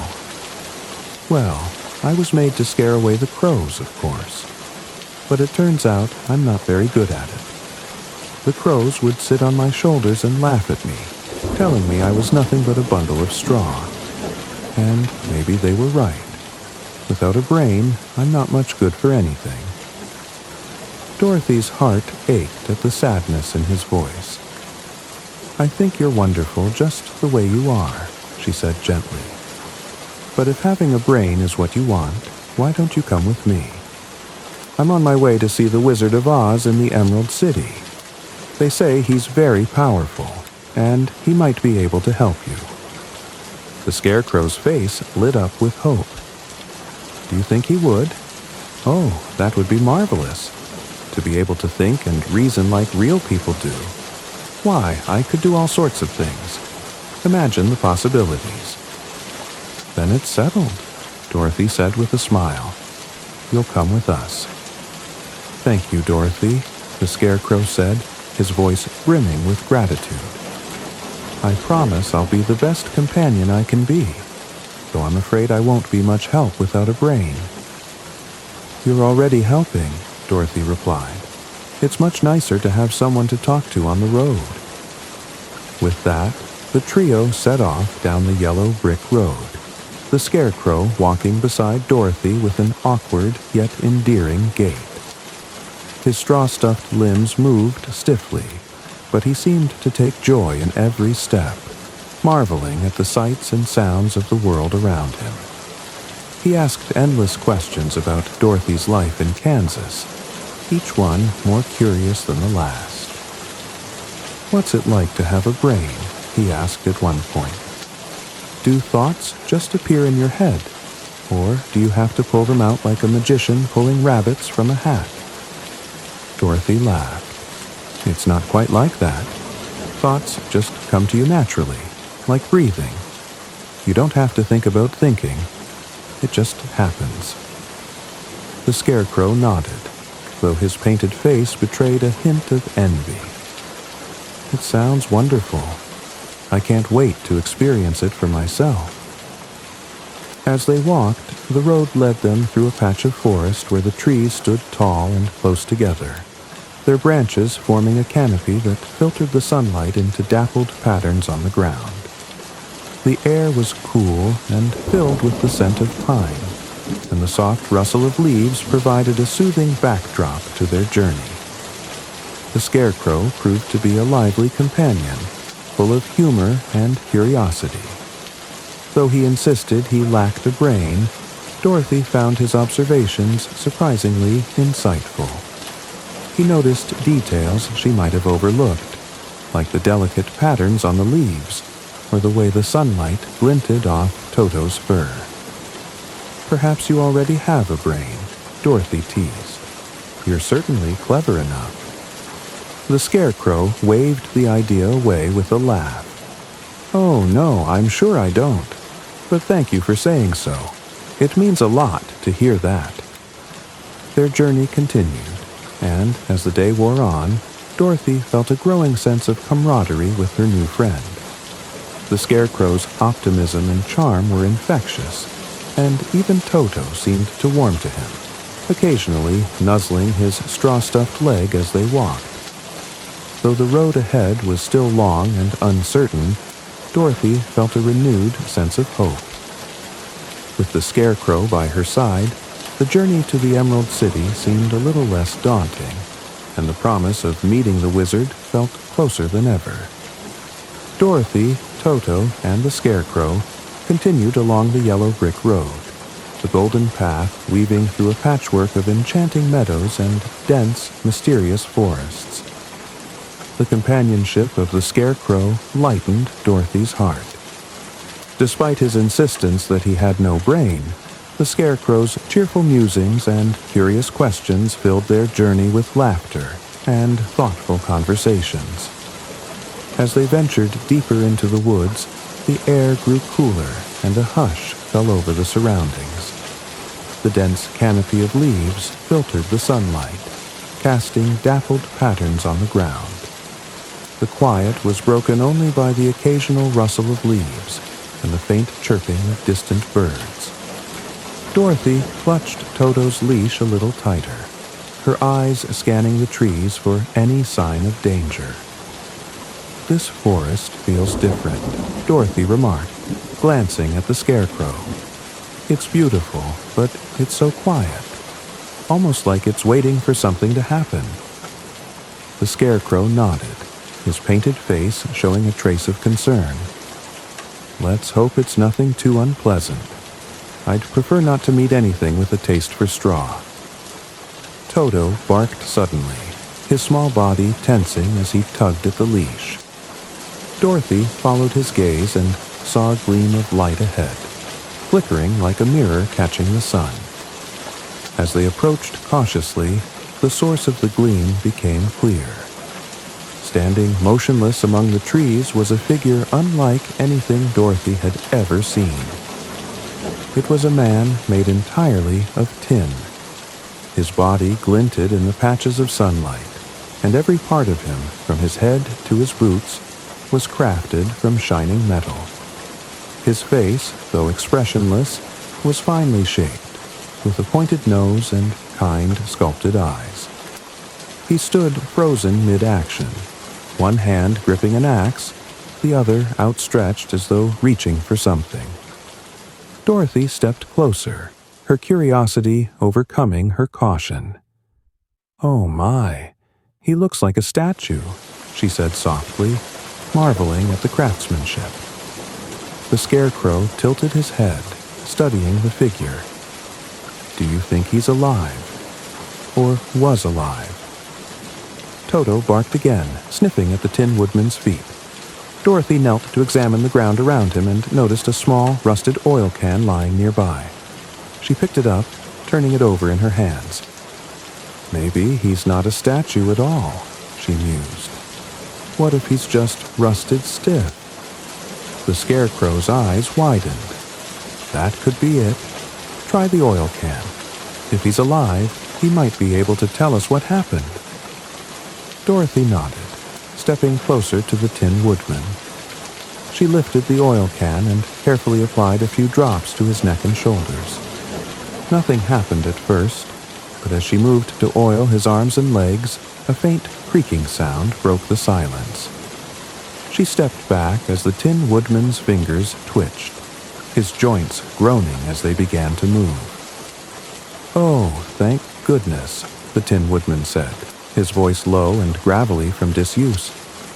He slowly lowered his axe, his movements stiff but deliberate. "I thought I'd be stuck like that forever." Dorothy smiled, relief and amazement washing over her. "You're alive. I'm so glad we found you. Are you all right?" The Tin Woodman stretched his arms and legs, the creaking of his joints gradually fading. "I'm better now, thanks to you," he said, bowing slightly. "I'm the Tin Woodman, and I've been standing here for longer than I care to admit. How can I ever repay your kindness?" "You don't need to repay us," Dorothy replied. "We're just glad we could help. I'm Dorothy, and this is the Scarecrow and Toto. We're on our way to the Emerald City to see the Wizard of Oz." "The Wizard of Oz?" the Tin Woodman asked, tilting his head. "What are you seeking from him?" "I want to go home to Kansas," Dorothy explained. "The Scarecrow hopes to get a brain. What about you? Do you have something you'd wish for?" The Tin Woodman's expression softened. "I do," he said quietly. "I wish for a heart. Once, I was an ordinary man made of flesh and blood, but a curse turned me into tin, and though I'm strong and durable now, I've lost my ability to feel. Without a heart, I can't truly love or care for others. I miss the days when I could feel joy and sorrow, when my heart guided my actions." Dorothy's heart ached for him. "That sounds so lonely. I'm sure the wizard will be able to help you. Why don't you join us on our journey?" The Tin Woodman's eyes brightened, the metal gleaming as he smiled. "I would be honored to join you. It's been so long since I've had company. Perhaps together we can find what we're all searching for."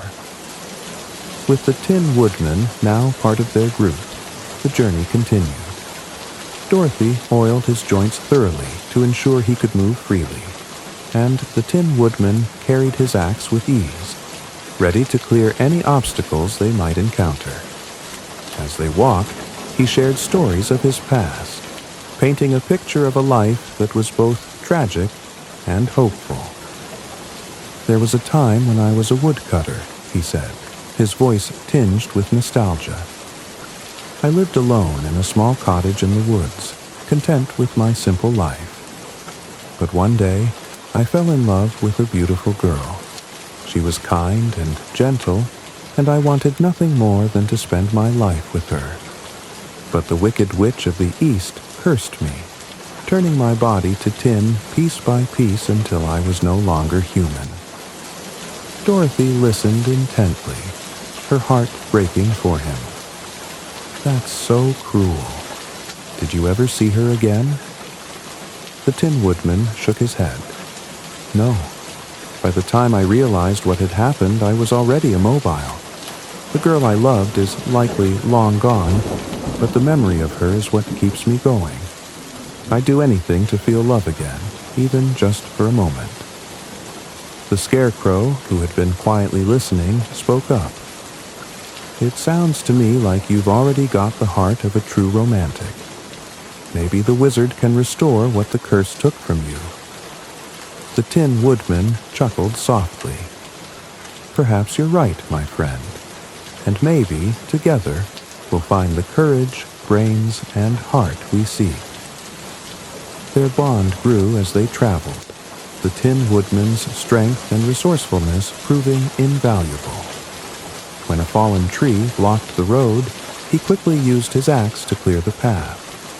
His gratitude for being freed from his rusted prison made him a loyal and determined companion, and his deep voice often carried through the forest as he shared stories or hummed old tunes. Though the road ahead remained uncertain, Dorothy felt a growing sense of hope. With the Scarecrow's wit, the Tin Woodman's strength, and Toto's unwavering loyalty, she knew they could face whatever challenges lay between them and the Emerald City. Together, they were more than a group of travelers. They were becoming a family, united by their shared dreams and the promise of finding what they each longed for. The golden light of dawn filtered through the trees, casting long shadows across the yellow brick road as Dorothy, Toto, the Scarecrow, and the Tin Woodman continued their journey. Each step brought them closer to the Emerald City, but the road was not without its challenges. The dense forest around them seemed alive, its rustling leaves and distant animal cries adding an air of unease to the otherwise peaceful morning. Dorothy tightened her grip on Toto's leash as the little dog sniffed curiously at the air. The Scarecrow walked beside her, his cheerful chatter helping to ease the tension, while the Tin Woodman brought up the rear, his axe resting on his shoulder. Despite their camaraderie, Dorothy couldn't shake the feeling that something was watching them. "Do you hear that?" Dorothy asked, pausing in her tracks. The others stopped and listened. For a moment, there was only silence, broken by the gentle rustle of leaves in the breeze. Then, from somewhere ahead, a low growl echoed through the forest. Toto barked, his small body bristling with alertness. Dorothy's heart raced as she looked at the Scarecrow and the Tin Woodman. "What do you think it is?" she whispered. Before anyone could answer, a great roar shattered the stillness, and a massive figure leaped onto the road in front of them. It was a lion, its golden mane wild and untamed, its sharp teeth bared in a fearsome snarl. Dorothy froze, her breath caught in her throat as the lion's amber eyes fixed on her. "Who dares trespass in my forest?" the lion growled, his voice deep and commanding. "I am the king of beasts, and I do not take kindly to intruders." Toto lunged forward, barking furiously at the lion. Dorothy gasped and scooped him into her arms, holding him tightly as he squirmed and yapped. The lion took a step closer, his menacing presence filling the air with tension. The Scarecrow stepped forward, his straw-stuffed chest puffed out in a show of courage. "We mean no harm, Your Majesty," he said, his voice steady despite the obvious danger. "We're simply passing through on our way to the Emerald City." The lion's gaze shifted to the Scarecrow, and his snarl faltered. "Passing through?" he repeated, his tone softening slightly. He looked at Dorothy, then the Tin Woodman, and finally at Toto. whose barking had subsided into a low growl. The lion let out a heavy sigh and slumped to the ground, his fierce demeanor crumbling. "Oh, who am I kidding?" he muttered. "I'm no king. I'm just a big coward." Dorothy blinked, her fear giving way to surprise. "A coward?" she echoed. The lion nodded miserably, covering his face with one massive paw. "Yes, a coward," he admitted. "I can roar and look scary, but when it comes to real danger, I run away with my tail between my legs. It's embarrassing. What kind of lion am I if I'm too afraid to fight?" Dorothy's heart softened as she watched the lion's sorrowful display. She stepped closer, setting Toto down but keeping a firm grip on his leash. "You seem very brave to me," she said gently. "It takes courage to confront strangers on the road, especially when you feel scared." The lion peeked out from behind his paw, his eyes filled with doubt. "You really think so?" "I do," Dorothy said with a warm smile. "And maybe you just need a little help finding your courage. We're on our way to see the Wizard of Oz. He's very powerful, and he might be able to give you the courage you're looking for. Why don't you come with us?" The lion's ears perked up, and a flicker of hope crossed his face. "The Wizard of Oz?" he repeated. "Do you really think he could help me?" "It's worth a try," the Scarecrow chimed in.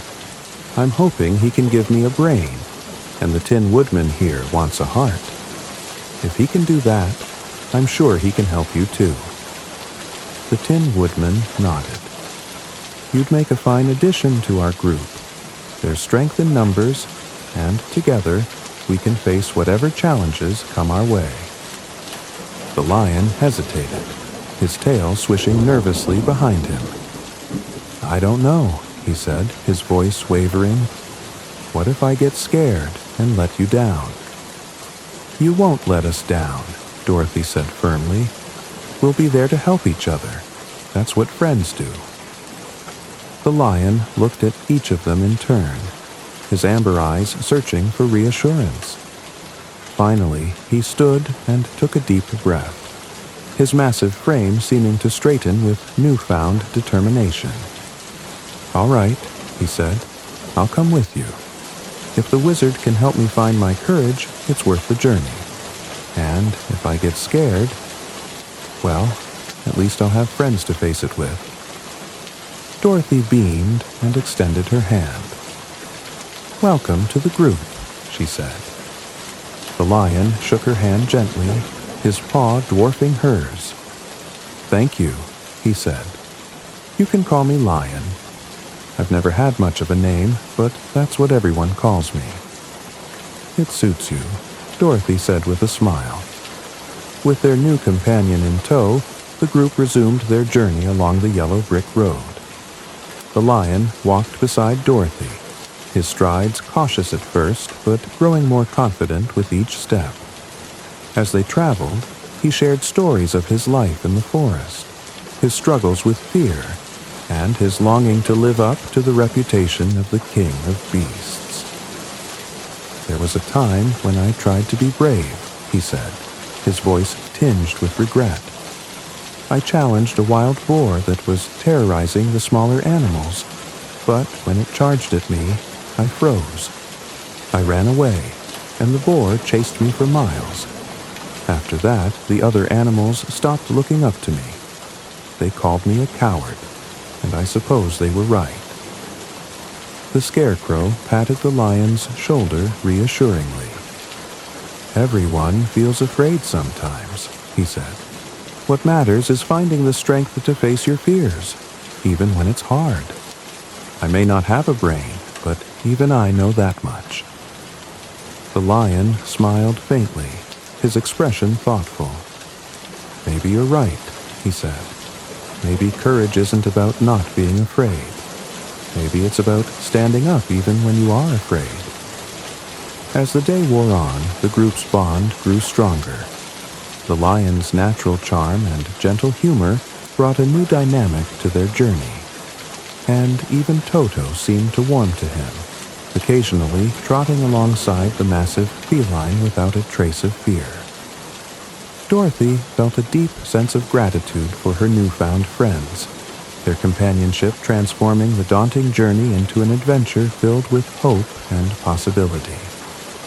Though the road ahead remained uncertain, the group pressed on, their hearts united by a shared determination. Together, they would face whatever challenges awaited them, confident that the Emerald City and the Wizard of Oz held the answers they sought. As the golden bricks of the yellow brick road led them over the final hill, Dorothy, Toto, the Scarecrow, the Tin Woodman, and the Lion all paused in awe. Before them lay the Emerald City, its spires and towers glistening in the sunlight like precious jewels. The walls of the city seemed to be made of pure emerald, reflecting a radiant green light that bathed the surrounding landscape in an otherworldly glow. Dorothy gasped, her eyes wide with wonder. "It's even more beautiful than I imagined," she whispered, holding Toto close as the little dog barked excitedly. "It's magnificent," the Scarecrow agreed, tilting his head as though trying to take in every detail. "If only I had a brain, I'd be able to think of the right words to describe it." "Even without a brain, you seem to know beauty when you see it," the Tin Woodman said with a smile, his metallic body gleaming in the emerald light. "And if the wizard lives here, surely he must be as powerful as they say." The Lion, who had been unusually quiet, let out a low, rumbling sigh. "I hope the wizard can give me the courage I need," he said softly. "Just looking at this city makes me nervous. What if he doesn't help us?" Dorothy placed a comforting hand on the lion's paw. "We've come this far together," she said. "We have to believe that the wizard will help us. Let's go find out." Together, the group approached the grand gates of the Emerald City. They were made of polished green metal, towering high above them, and adorned with intricate carvings of swirling patterns and symbols. A small window opened with a clang, and a guard peered out, his eyes as sharp and green as the city walls. "Who goes there?" the guard demanded, his voice echoing with authority. Dorothy stepped forward, her heart pounding. "We're travelers from far away," she said. "We've come to see the Wizard of Oz. We need his help." The guard raised an eyebrow, studying them for a long moment. "The wizard does not see just anyone," he said. "What business do you have with him?" The Scarecrow stepped forward, tipping his hat politely. "I seek a brain," he said, "to think and reason like other men." The Tin Woodman spoke next, his voice steady.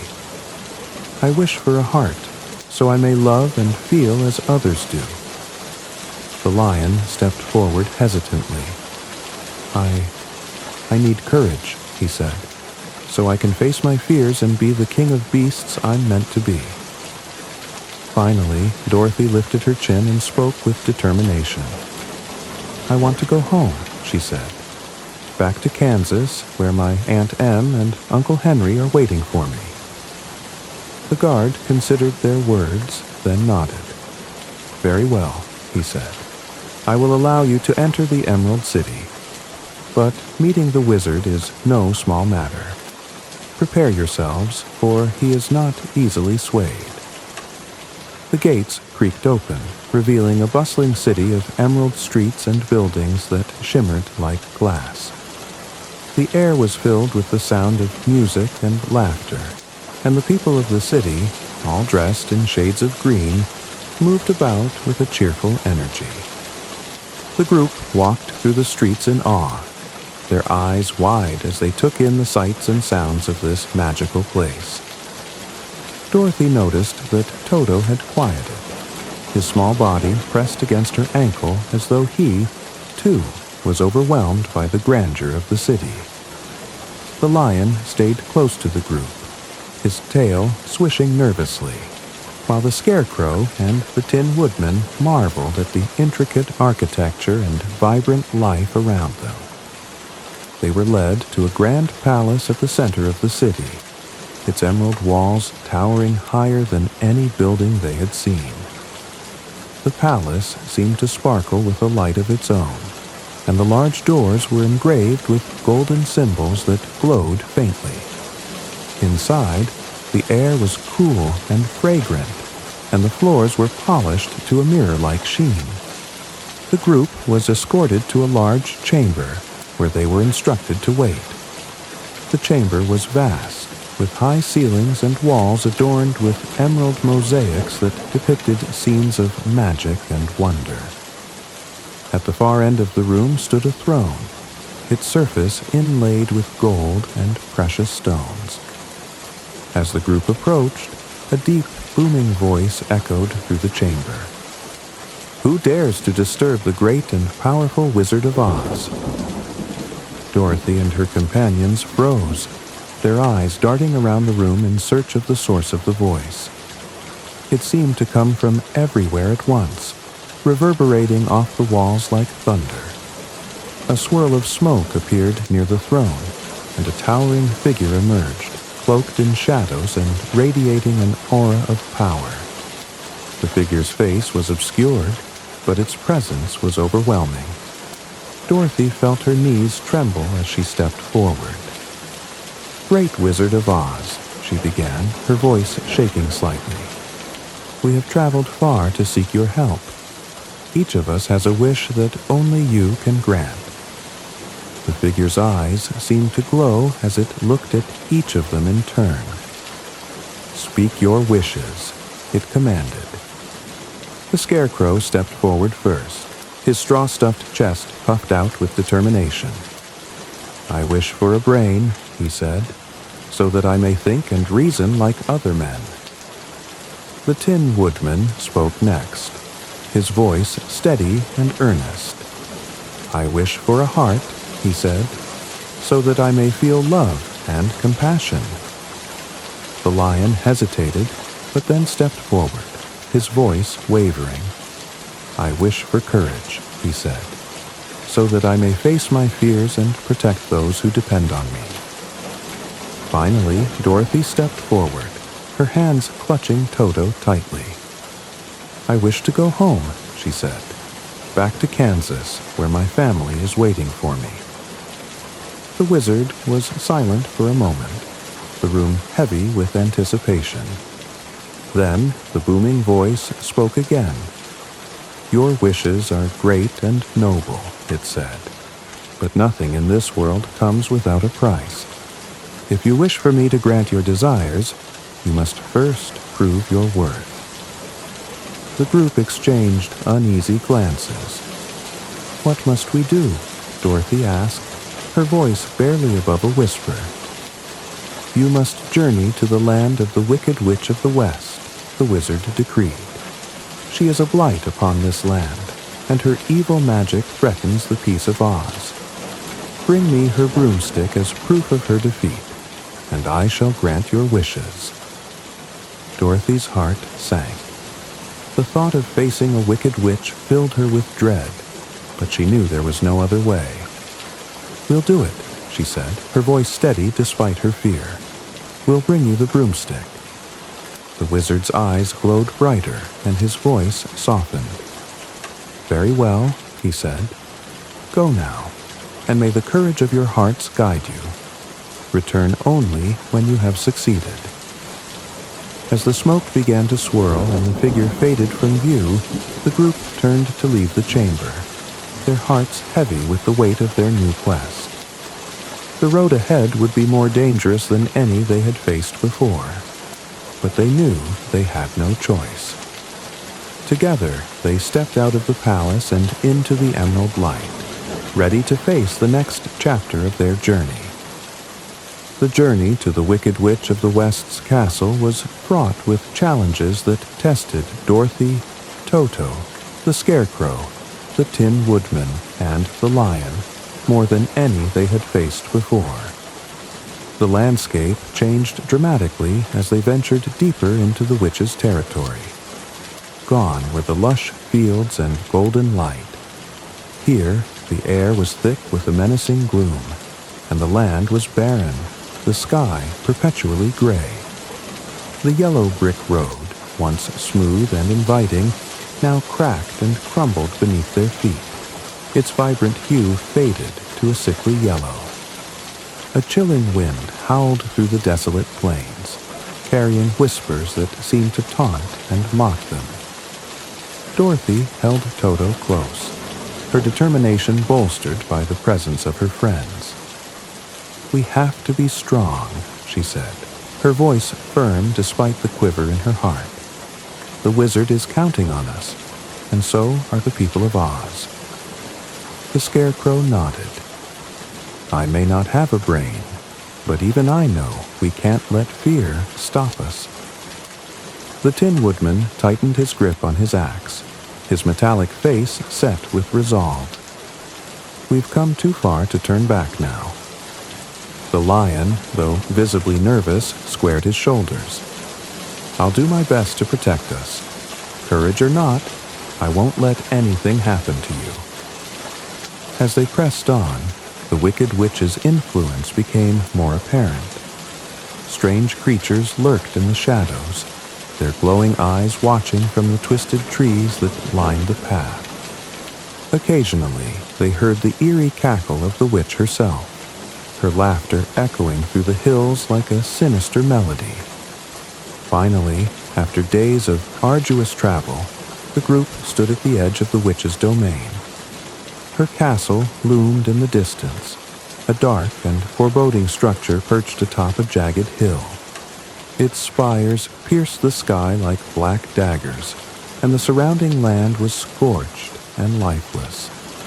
A deep moat filled with murky, bubbling water circled the castle, and the drawbridge was guarded by an army of menacing flying monkeys. "What do we do now?" Dorothy asked, her voice barely above a whisper. The Scarecrow scratched his head, his straw rustling. "If I had a brain, I might come up with a clever plan, but I suppose we'll have to rely on teamwork." The Tin Woodman stepped forward. "We'll need a distraction to get past those monkeys," he said. "If we can reach the drawbridge, I can use my axe to lower it." The lion's tail swished nervously. "And I can roar to scare them off," he offered, though his voice wavered. Dorothy looked at her companions, her fear giving way to a surge of determination. "We can do this together," she said. "Let's move quickly before the witch notices us." The group approached the castle cautiously, sticking to the shadows. The flying monkeys patrolled the skies, their leathery wings flapping as they circled above. Dorothy's heart pounded as they reached the edge of the moat, hiding behind a cluster of rocks. The Tin Woodman glanced at the drawbridge, assessing the distance. "It's now or never," he said. "Stay close and be ready." As the Tin Woodman stepped into the open, the flying monkeys spotted him immediately. With shrieks of alarm, they swooped down, their sharp claws glinting in the dim light. The lion let out a mighty roar, leaping into action to fend off the attackers. The Scarecrow flailed his arms wildly, his straw flying as he tried to confuse the monkeys. Dorothy clutched Toto tightly and ran toward the drawbridge, her heart racing. The Tin Woodman swung his axe with precision, cutting through the thick ropes that held the bridge in place. With a loud creak, the drawbridge lowered, creating a path into the castle. "Hurry!" Dorothy shouted, motioning for her friends to follow. The group raced across the drawbridge, dodging the grasping claws of the flying monkeys. Once inside the castle, the Tin Woodman used his axe to cut the ropes again, raising the drawbridge and blocking the monkey's pursuit. The interior of the castle was even more ominous than its exterior. The walls were made of black stone, and the air was cold and damp. Flickering torches cast long shadows that seemed to dance and twist like living things. The group moved cautiously through the labyrinthine corridors, the sound of their footsteps echoing in the eerie silence.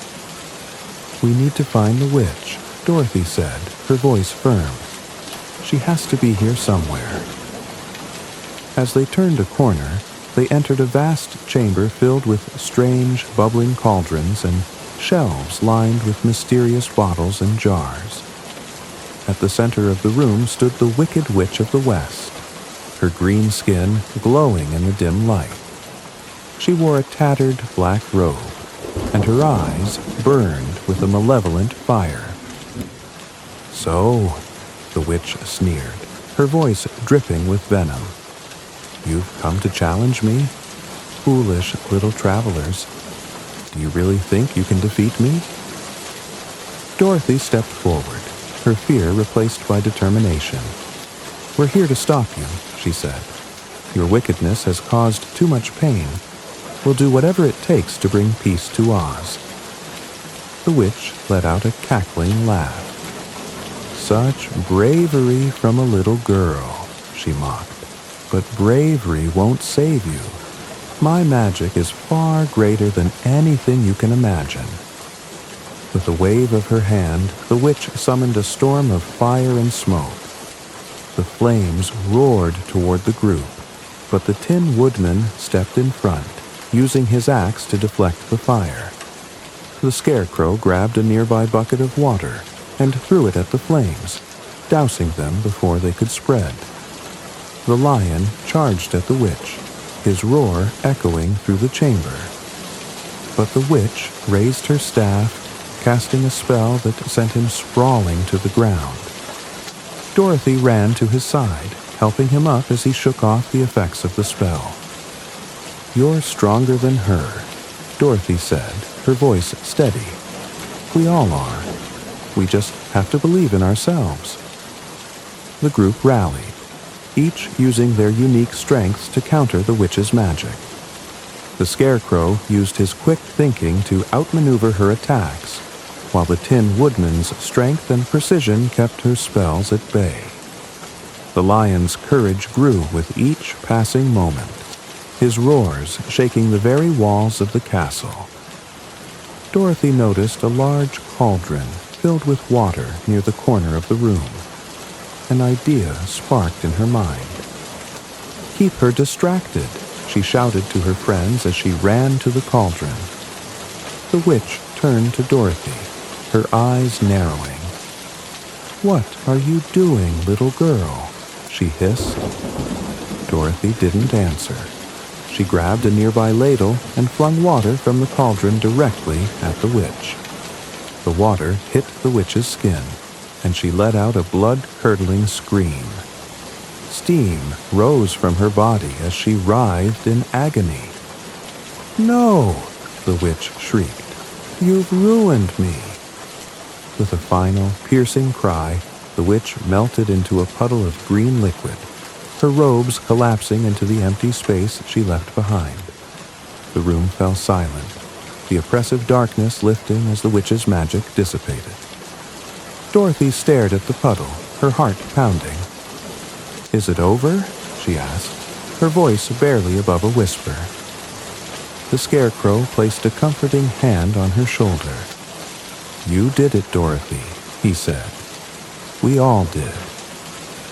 The group gathered the witch's broomstick, the final proof they needed to present to the wizard.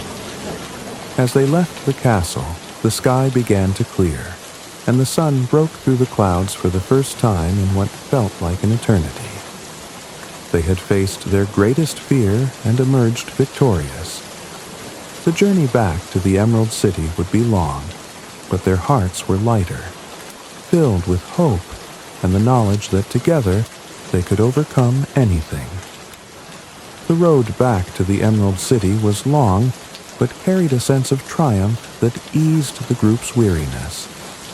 With the Wicked Witch of the West defeated, and her broomstick in hand, Dorothy, Toto, the Scarecrow, the Tin Woodman, and the Lion felt the heavy weight of their quest begin to lift. The oppressive skies of the witch's domain gave way to the bright, open heavens of Oz, and the golden hue of the yellow brick road returned, shining brightly under the sun. Dorothy walked at the front of the group, the broomstick clutched firmly in her hand. Toto trotted beside her, his tail wagging with a renewed energy. The Scarecrow hummed a cheerful tune, his straw-stuffed arms swinging as he walked. The Tin Woodman's polished frame gleamed in the sunlight, and the Lion's mane, once matted with anxiety, now flowed freely as he walked with a newfound confidence. "I can't believe we did it," the Lion said, his deep voice carrying a note of awe. "We actually defeated the Wicked Witch. I thought for sure I'd run away the moment we saw her." Dorothy smiled warmly at him. "You were brave, Lion. You didn't just face your fears. You helped all of us face ours. That's what courage really is." The Lion's amber eyes glistened with gratitude. "Thank you, Dorothy.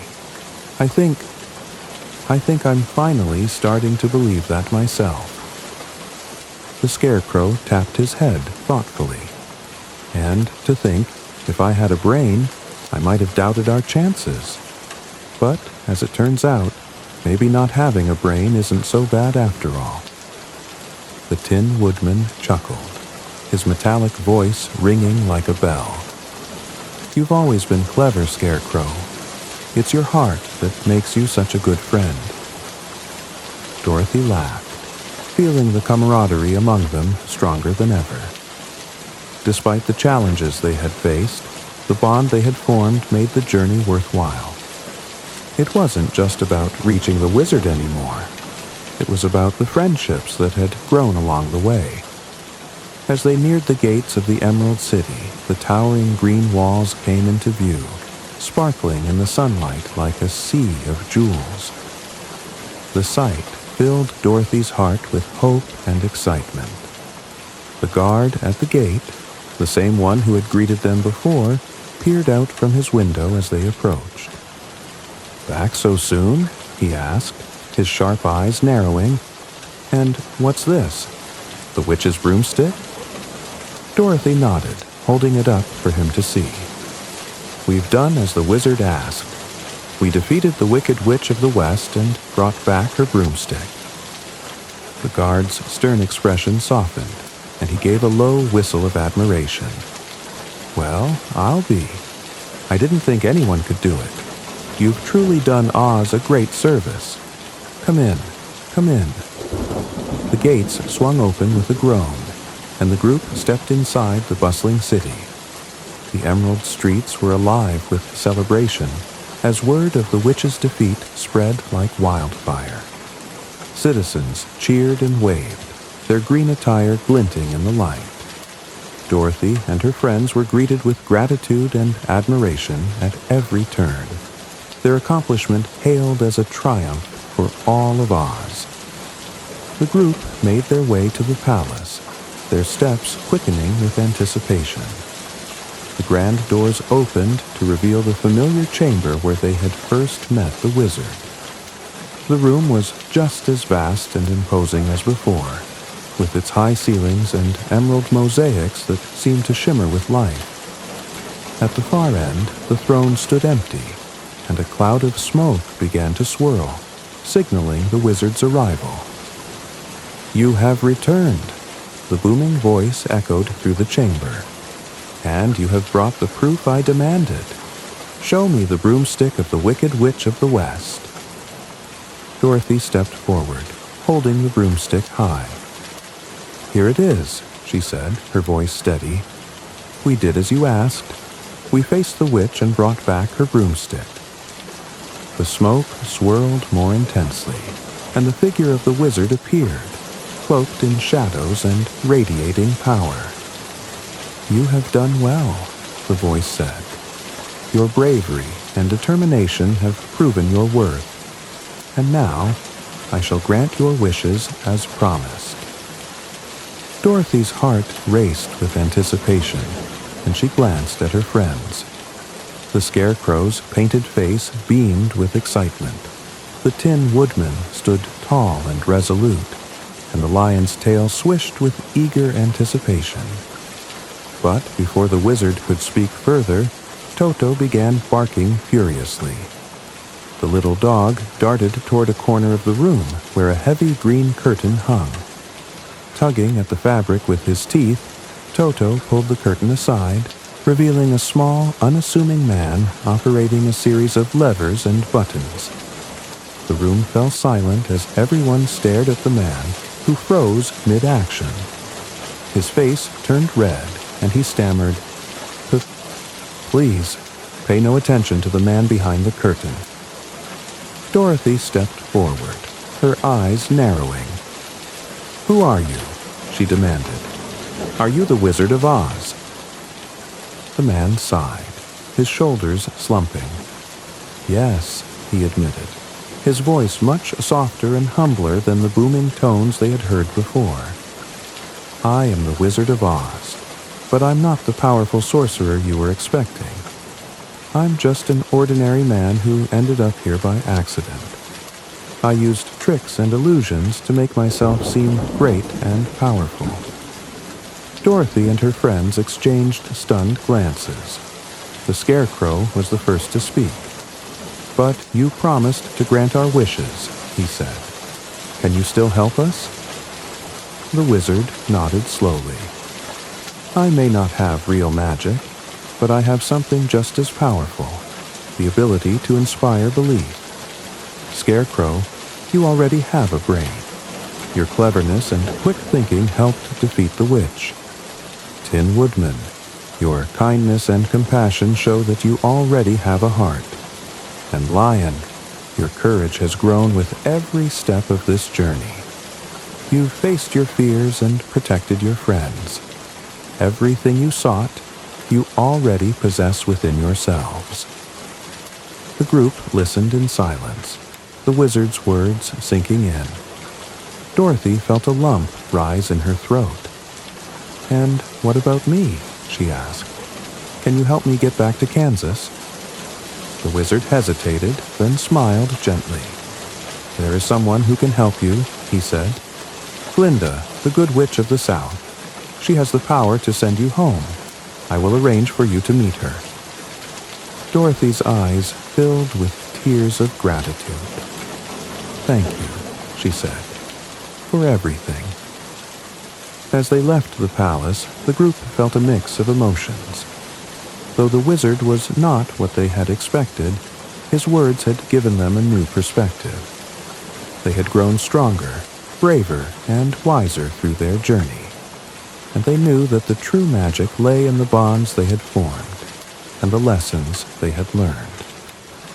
The Emerald City shimmered around them, a testament to the hope and resilience of its people.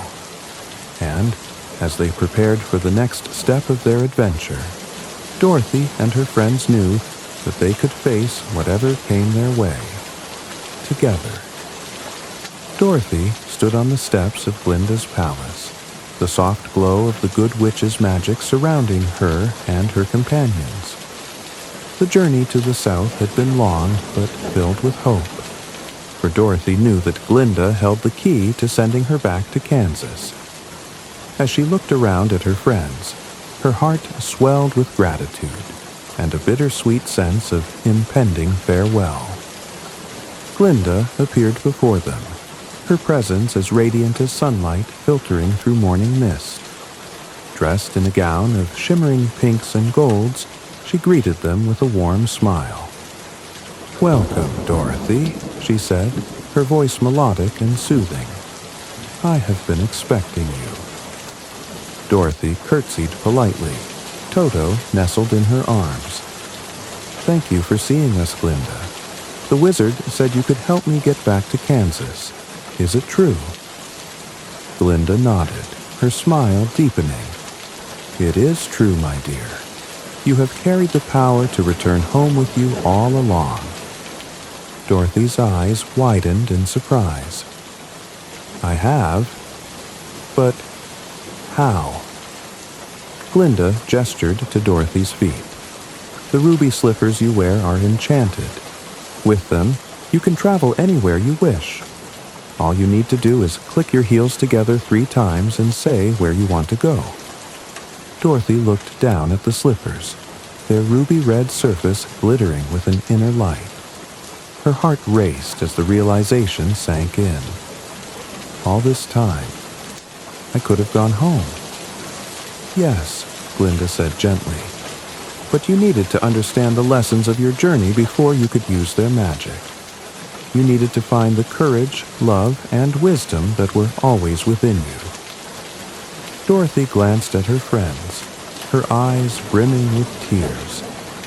The Scarecrow, the Tin Woodman, and the Lion all watched her with expressions of pride and sadness. I don't want to leave you, Dorothy said, her voice trembling. You've become my family. The Scarecrow stepped forward, his painted face thoughtful. And you've become ours, Dorothy. But you belong in Kansas with your Aunt Em and Uncle Henry. They're waiting for you. The Tin Woodman's metallic voice rang softly as he spoke. We'll never forget you, Dorothy. You've shown us what it means to believe in ourselves. Because of you, I've discovered the heart I thought I lacked. The Lion stepped closer, his amber eyes glistening. You taught me what it means to be brave, Dorothy. I'll carry that with me always. Dorothy's tears spilled over as she hugged each of them in turn.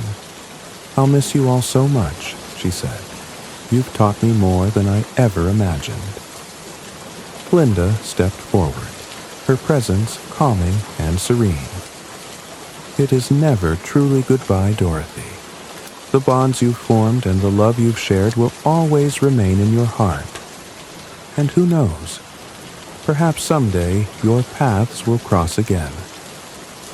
Dorothy nodded, her resolve strengthening. She placed Toto on the ground and took a deep breath. I'm ready, she said, her voice steady despite the lump in her throat. Glinda raised her wand, a trail of sparkling light following its motion. Remember, Dorothy, she said.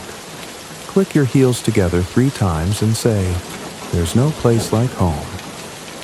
Dorothy held her head high and clicked the heels of the ruby slippers together.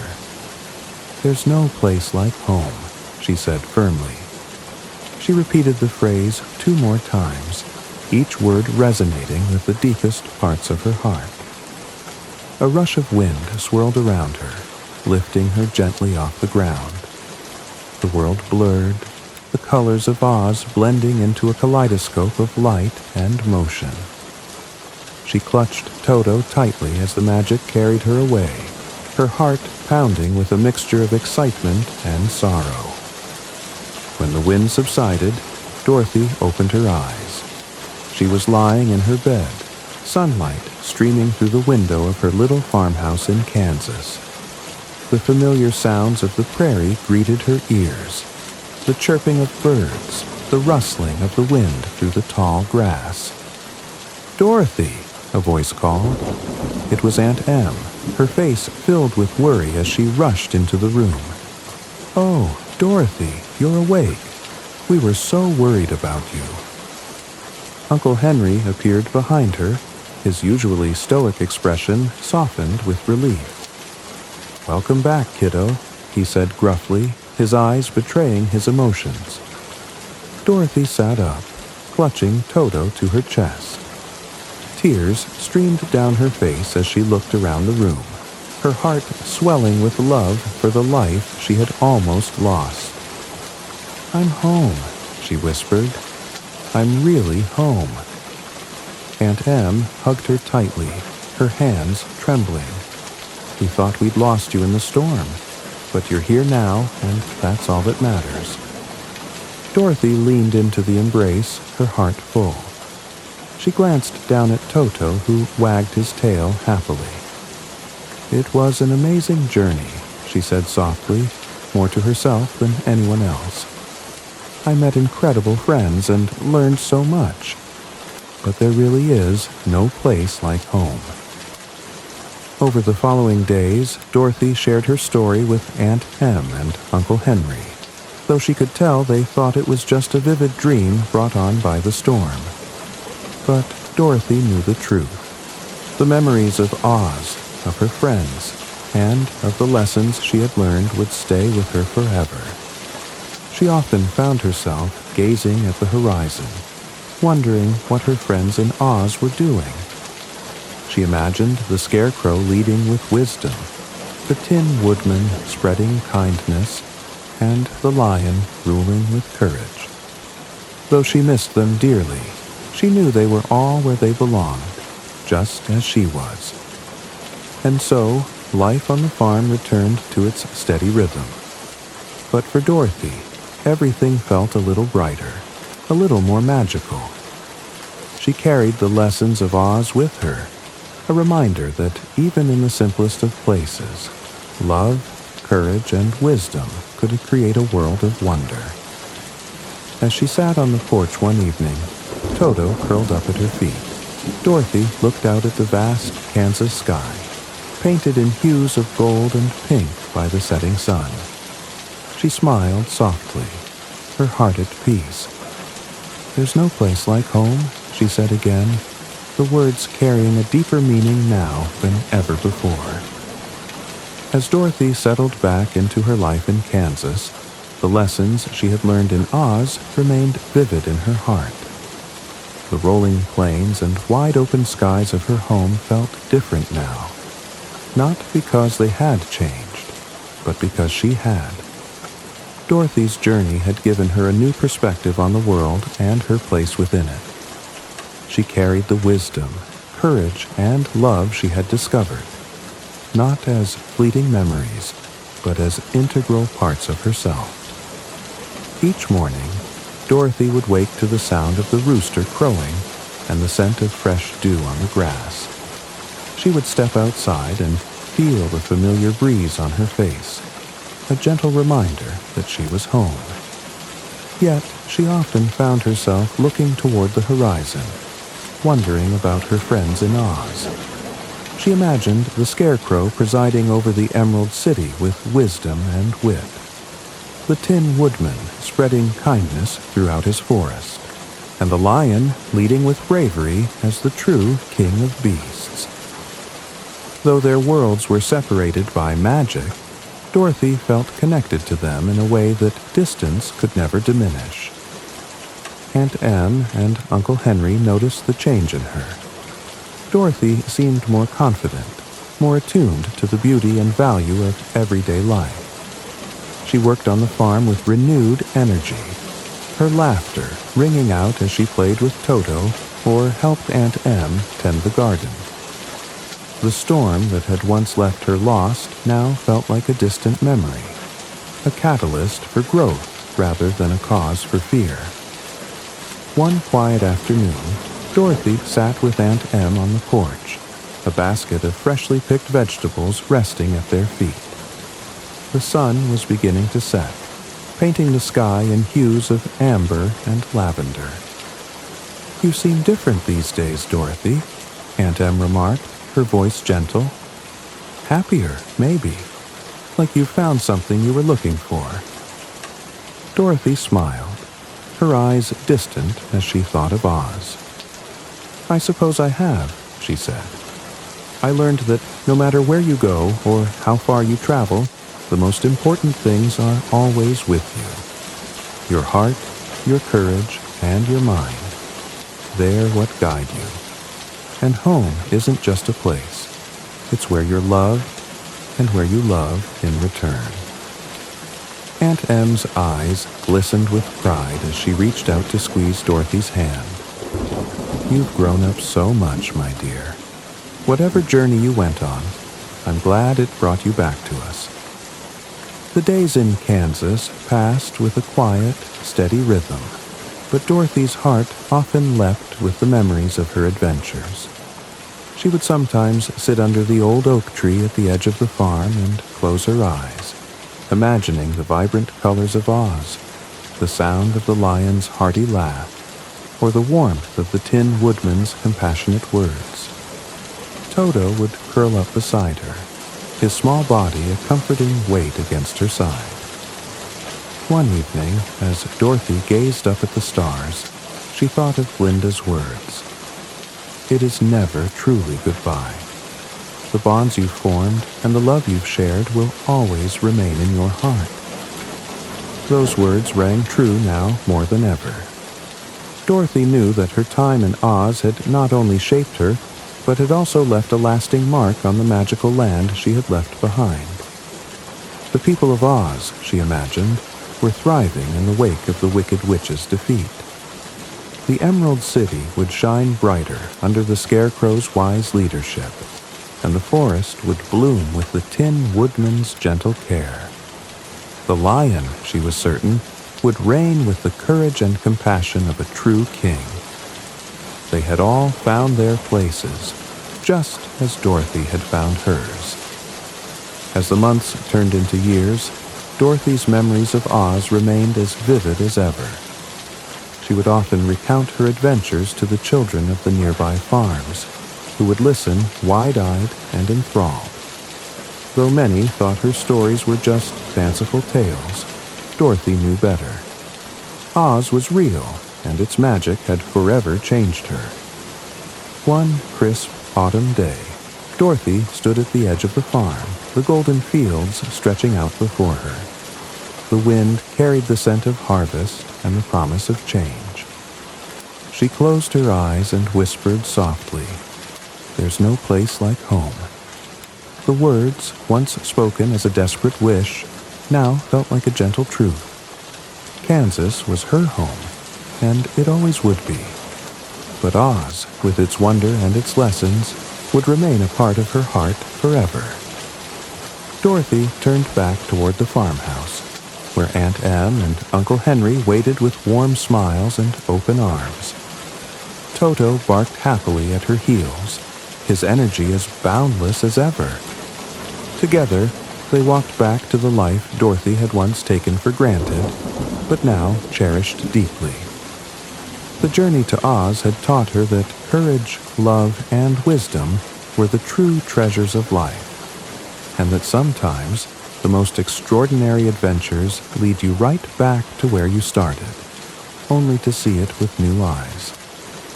Dorothy Gale, the girl who had once longed for something more, had found everything she needed in the simplest, most beautiful place of all, home.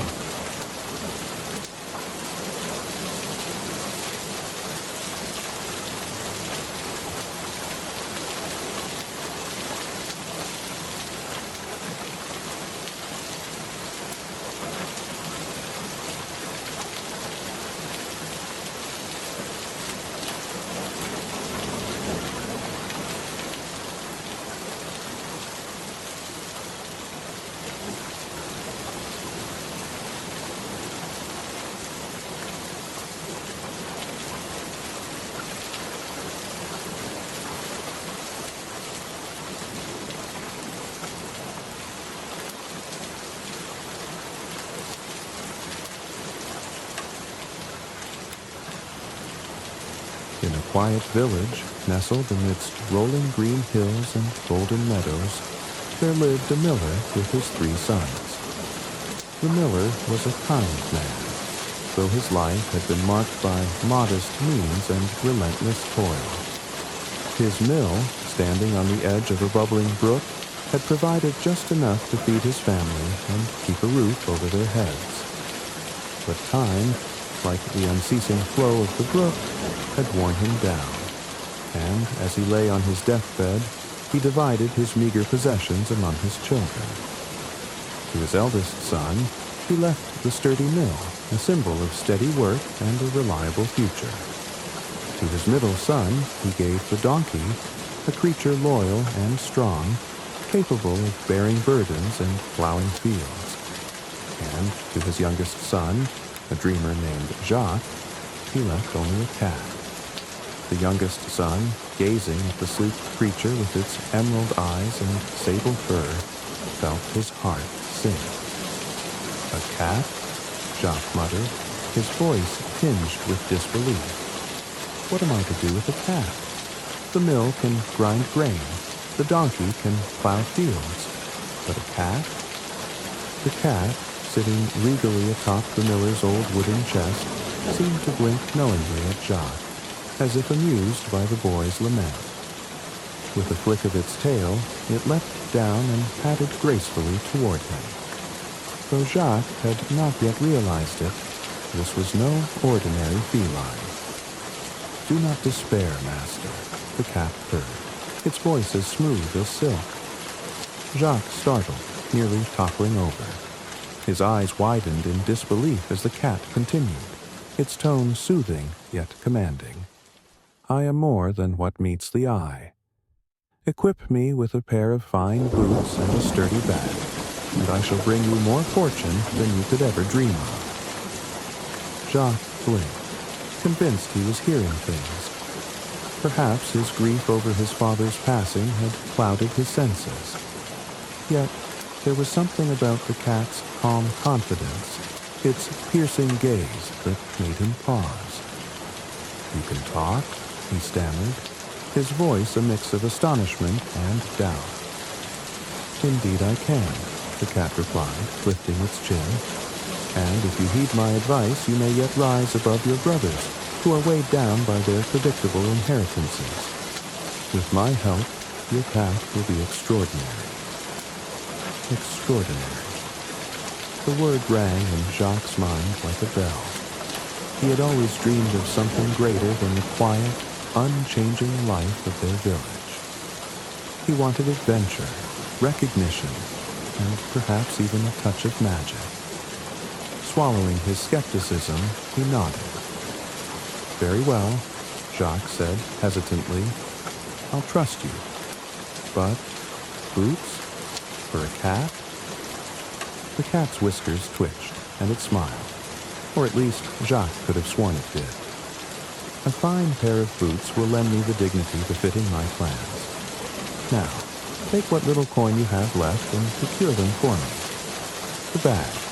I shall fashion myself from the burlap in the shed." Reluctantly, Jacques parted with his last few coins and visited the cobbler in the village square. The cobbler, known for his skill and precision, raised an eyebrow when Jacques requested boots small enough for a cat. But coin was coin, and by the next morning, the cat stood proudly in a pair of exquisite leather boots, their polished surface catching the early sunlight. "Now," the cat declared, adjusting the bag over its shoulder, "the true work begins." The cat wasted no time, striding into the woods with a determined air. Its movements were sleek and purposeful, a predator on a mission. The bag, lined with fragrant herbs and a handful of oats, was a clever trap for unsuspecting prey. Before long, the cat's cunning bore fruit. A plump rabbit, lured by the scent, hopped curiously into the bag. With a swift tug, the cat closed the drawstring and hoisted the bag over its shoulder, whistling a jaunty tune as it made its way toward the royal palace. The palace, with its soaring towers and glittering windows, stood as a beacon of power and opulence. Guards in gleaming armor flanked the grand entrance, their spears catching the sunlight.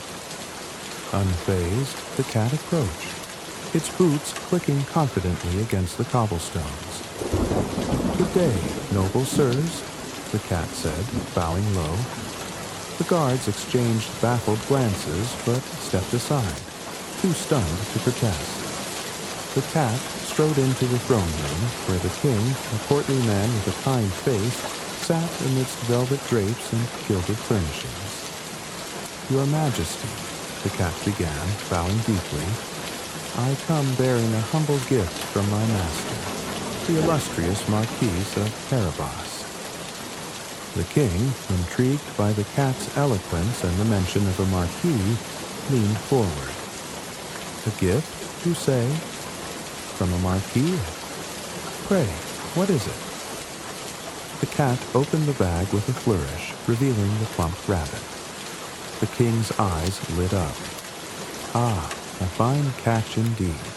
Convey my thanks to your master, and tell him I am most pleased." Over the next few weeks, the cat repeated this process, delivering pheasants, partridges, and other game to the king, each time attributing the gifts to the Marquis of Carabas. The king grew increasingly impressed, imagining the Marquis to be a wealthy and generous nobleman. The seeds of the cat's plan were beginning to take root. Meanwhile, Jacques watched from the sidelines, bewildered and amused by the cat's antics. He had always thought of himself as a dreamer, but he could never have envisioned a life where his fortunes might turn thanks to a talking, boot-clad cat. Yet, as the days passed and the cat's confidence never wavered, Jacques began to feel a flicker of hope. Perhaps this strange, magical companion truly could change his destiny. One evening, as the two sat by the hearth in the tiny cottage they called home, Jacques ventured to ask, "Why are you doing this for me? What do you gain from it?" The cat's emerald eyes glimmered in the firelight. "Every great story needs a hero," it said softly, "and every hero needs a guide. Trust me, Jacques. Your tale has only just begun." The days that followed were marked by a flurry of activity, each step meticulously planned by the clever cat. The young man, once downtrodden and skeptical, found himself swept into a whirlwind of intrigue and opportunity. The cat, ever resourceful, took to frequenting the markets and taverns of the kingdom, listening intently to the chatter of merchants and travelers. It was here that it gleaned the whispers of the king's latest endeavor, a royal tour of the countryside with his beautiful daughter, the princess, in tow. The cat's sharp mind immediately spun into action. "Jacques," it announced one evening, "your chance to prove yourself to the king and win his favor draws near, but you must trust me completely." Jacques, now accustomed to the cat's cryptic ways, nodded without hesitation. "What must I do?" The cat's whiskers twitched in satisfaction. "First, you shall bathe in the river at sunrise. Leave the rest to me." When the morning sun cast its golden rays across the land, Jacques found himself standing by the edge of a sparkling river, its waters cool and inviting. Following the cat's instructions, he stripped down to his underclothes and waded into the gentle current. No sooner had he submerged himself than the cat sprang into action, darting toward the royal carriage, which was just rounding the bend of the dusty road. Waving its arms dramatically, the cat cried out, "Help! Help! My master, the Marquis of Carabas, has been robbed and left defenseless in the river." The commotion brought the royal entourage to a halt. The king, peering out of the carriage window, furrowed his brow in concern. "What is the meaning of this?" he demanded. The cat, bowing deeply, explained, "Your Majesty, thieves accosted my master and took his clothes, leaving him in a most undignified state. Please, I beg your aid." Touched by the tale and eager to assist the nobleman who had sent him so many gifts, the king ordered his attendants to fetch fine garments from the royal carriage. Moments later, Jacques emerged from the river, now dressed in silks and velvet, his appearance transformed into that of a true nobleman. The princess, peeking out from behind the curtains of the carriage, couldn't help but notice Jacques. Her cheeks flushed as their eyes met, and a shy smile played on her lips. The king, oblivious to this budding connection, invited Jacques to join them on their journey, praising the Marquis of Carabas for his generosity and charm. As the carriage rolled on, the cat darted ahead, its clever mind racing with plans to secure Jacques' fortune. Fields and forests blurred past as it approached a vast estate owned by a fearsome ogre. This ogre was known far and wide for his wealth, his cruelty, and his extraordinary ability to shapeshift. The cat, undeterred, strode boldly up to the ogre's castle and knocked on the massive wooden doors. When the ogre answered, his towering form casting a shadow over the diminutive feline, the cat bowed deeply. "Great and powerful lord," it began, "I have heard tales of your incredible abilities. Might you indulge a humble traveler by demonstrating your legendary powers?" The ogre, flattered by the flattery and eager to show off, grinned wickedly. "What would you have me do?" he rumbled. "They say you can transform into a lion," the cat said, its tone admiring. "Such a feat would be a sight to behold."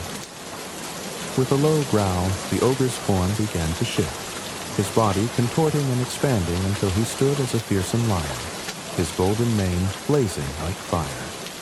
The cat clapped its paws together in feigned awe. "Magnificent, truly magnificent.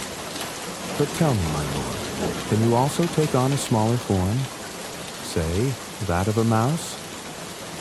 The lion's growl deepened, and once again the ogre transformed, shrinking rapidly until he was no more than a tiny gray mouse. The cat's eyes gleamed with triumph. In one swift motion, it pounced, capturing the mouse in its claws and swallowing it whole. With the ogre vanquished, the castle and all its riches were left unclaimed. The cat wasted no time in claiming them for the Marquis of Carabas, ensuring that when the royal carriage arrived, Jacques would be presented as the lord of a grand estate.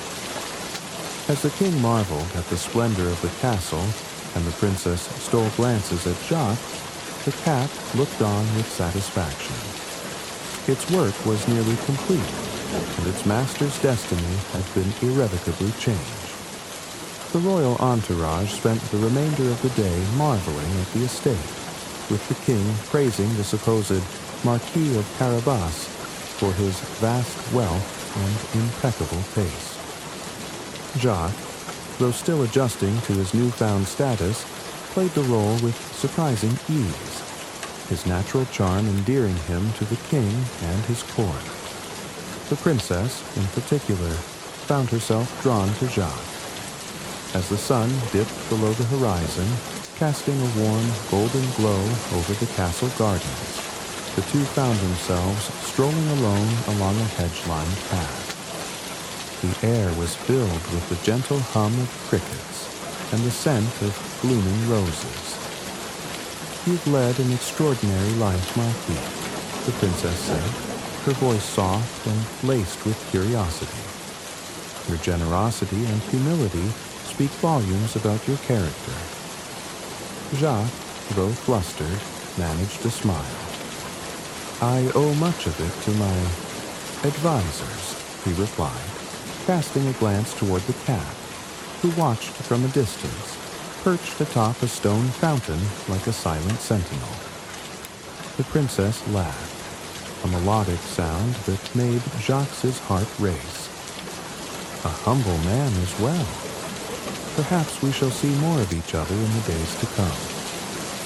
As the evening wore on, the king announced that the court would spend the night at the estate before continuing their journey. A grand feast was prepared, with tables laden with roasted meats, fresh fruits, and goblets of sparkling wine. Music filled the great hall as minstrels played lively tunes, and laughter echoed off the stone walls.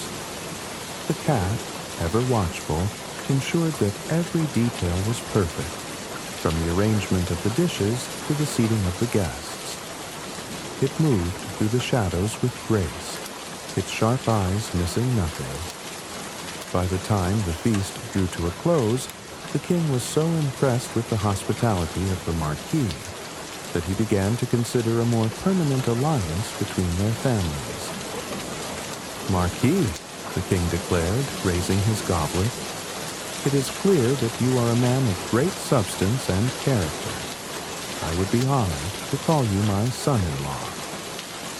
The hall erupted into applause as Jacques stood, his cheeks flushed with both surprise and delight. He glanced at the princess, who smiled shyly, her eyes shining with happiness. The cat, watching from the shadows, allowed itself a small, satisfied grin. Its master's journey from a penniless dreamer to a prince-in-waiting was now complete. Yet, even as it basked in its success, the cat's sharp mind was already contemplating the challenges that lay ahead. For every story's end is but the beginning of another. And so, with the king's blessing and the princess's heart won, Jacques and the cat embarked on a new chapter of their extraordinary tale. Together, they would navigate the complexities of court life, face unforeseen trials, and continue to weave their legend in a world where magic and cunning reigned supreme. The story of Honey and the Sunny. Nestled in a countryside painted with the warm hues of golden sunflowers and the soft green of rolling meadows, there was a village that seemed to hum with life. The air was filled with the sweet perfume of blossoms, mingling with the earthy scent of freshly tilled soil. Birds sang melodious tunes, and bees danced from flower to flower, their delicate wings catching the sunlight. At the heart of this idyllic place stood a quaint cottage, its walls made of cobblestone and its roof covered in moss that sparkled like emeralds after a morning dew. This was Honey's home, a haven of warmth and wonder. Honey was no ordinary girl. With hair the color of ripe wheat and eyes as bright as the sky after a summer storm, she carried an aura of curiosity and kindness. Her laughter bubbled like a brook, and wherever she went, joy seemed to follow. Honey had an affinity for nature that was almost magical. Animals flocked to her side, and even the wildflowers seemed to lean toward her as if drawn by her gentle spirit. She loved nothing more than to wander the meadows, her bare feet brushing against the soft grass, while she sang to the birds and whispered secrets to the trees. She lived with her grandmother, a wise and loving woman whose face was etched with lines that told stories of a life filled with laughter and tears. Grandmother often sat by the fire in the evenings, her gnarled hands knitting while she regaled Honey with tales of wonder and magic. But of all the stories she told, Honey's favorite was about Sunny, the legendary golden bird. Sunny, her grandmother would begin, her voice soft and filled with reverence, is no ordinary creature. It is a bird of light and hope, with feathers that shimmer like sunlight on water.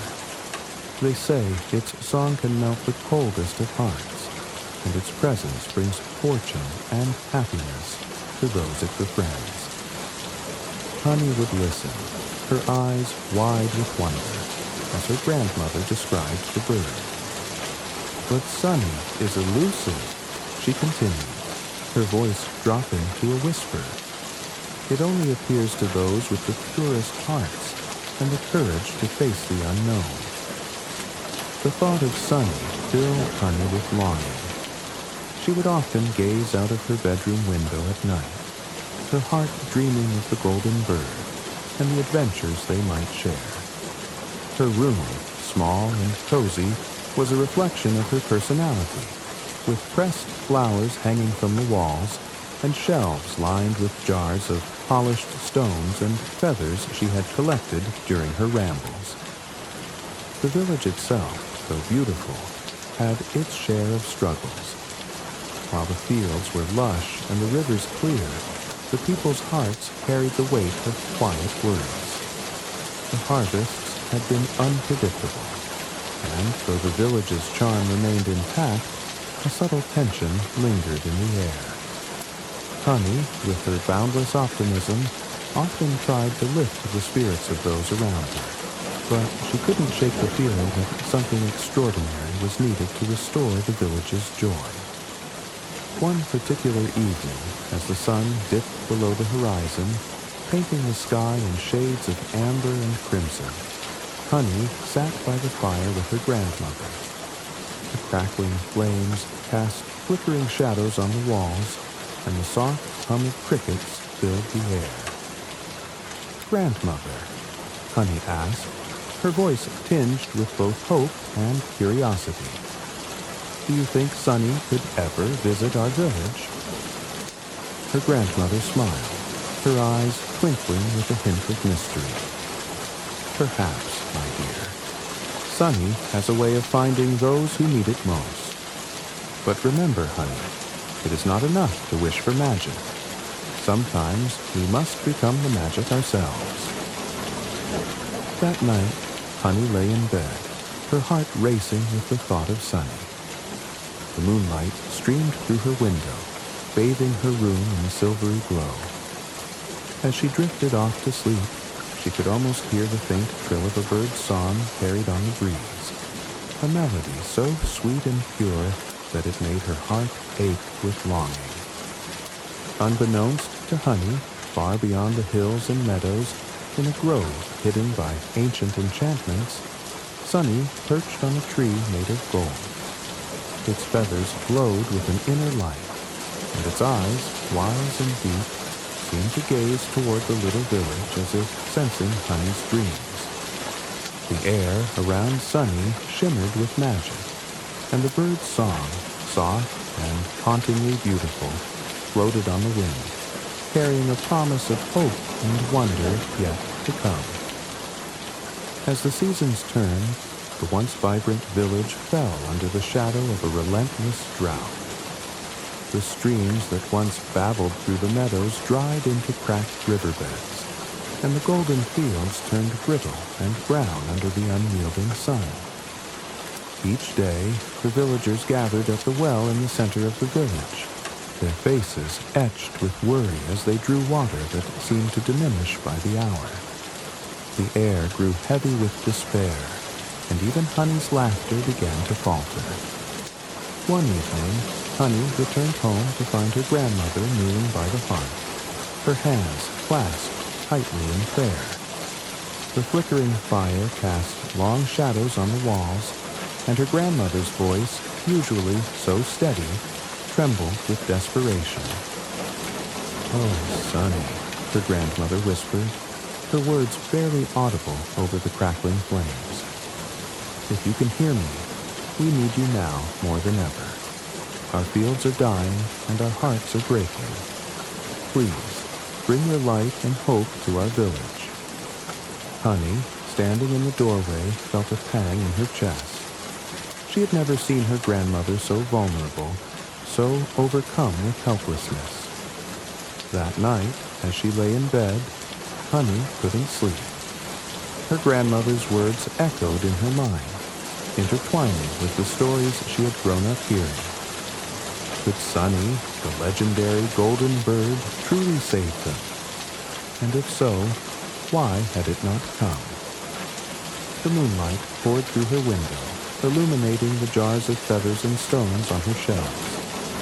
Honey sat up, her heart pounding with a mix of determination and fear. If Sonny would not come on its own, perhaps it needed someone to find it. Perhaps it needed her. Her decision was made. She would leave the safety of her home and venture into the unknown in search of Sonny. The thought filled her with both excitement and trepidation. She had never traveled beyond the borders of the village, but the stories her grandmother had told her painted a world of magic and wonder beyond the familiar fields and woods. The next morning, Honey packed a small satchel with essentials, a loaf of bread, a flask of water, and a scarf her grandmother had knitted for her. She didn't tell anyone of her plans, knowing they would try to dissuade her. Instead, she left a note for her grandmother on the kitchen table, promising to return soon and explaining her mission. As Honey stepped out of the cottage and into the early morning light, the world felt different. The sky was painted with hues of lavender and gold, and a cool breeze brushed against her cheeks. For a moment, she thought she heard a faint melody, like the trill of a bird carried on the wind. It filled her with a sense of purpose, as if Sunny itself was guiding her.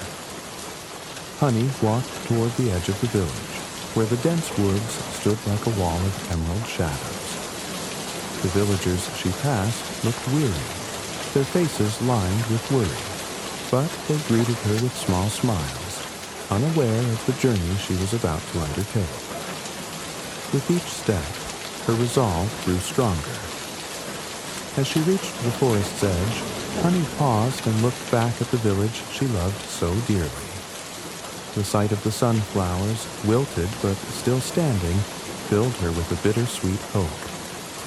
"I'll bring Sunny back," she whispered, her voice firm despite the lump in her throat.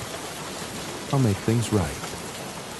And with that, she stepped into the shadows of the forest, her heart filled with courage and a dream of golden feathers leading her way. The forest was unlike anything Honey had ever seen. The trees stood impossibly tall, their twisted trunks covered in moss that glowed faintly in the dim light. Shafts of sunlight pierced through the thick canopy, creating golden pools on the forest floor. The air was alive with the sound of rustling leaves and distant bird calls, but there was an undercurrent of something more, a magical hum that made the hairs on the back of Honey's neck stand on end. She ventured deeper, her steps cautious yet purposeful. The path soon disappeared, leaving her to navigate by instinct alone. As she walked, the forest seemed to shift around her, the trees rearranging themselves as if testing her resolve.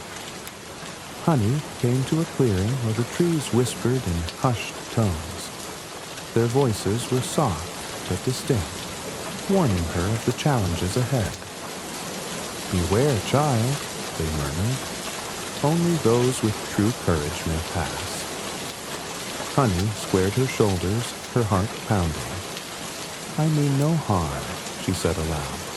"I'm here to find Sunny and bring a hope back to my village." The trees seemed to consider her words, their rustling branches forming a path that led deeper into the forest. Honey followed, her surroundings growing stranger with every step. The air became cooler, and the light took on a golden hue, as if the forest itself was infused with sunlight. Her journey brought her to a maze of hedges, their walls so high they blocked out the sky.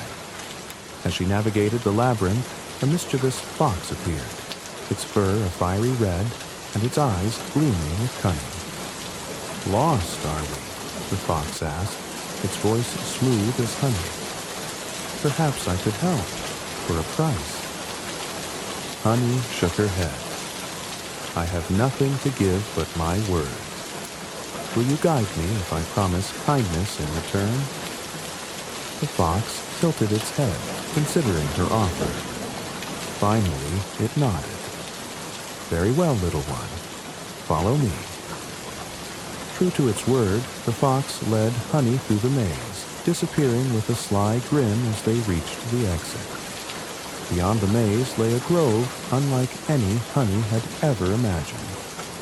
At its center stood a tree made entirely of gold, its branches shimmering with a light that seemed to come from within. Perched on one of the highest branches was Sunny. The golden bird was even more magnificent than the stories had described.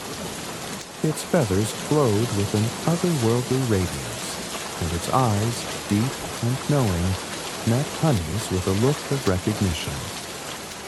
"You've come far," Sunny said, its voice melodic and warm.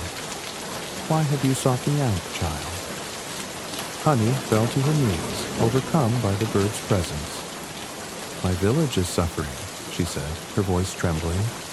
Our crops have withered, and hope is fading. I came to ask for your help. Sunny regarded her for a long moment before speaking. You have shown courage and kindness, traits that are rare and precious. I will help you, but know this. True happiness requires sacrifice. Are you prepared to give of yourself to save your village? Without hesitation, Honey nodded. I'll do whatever it takes.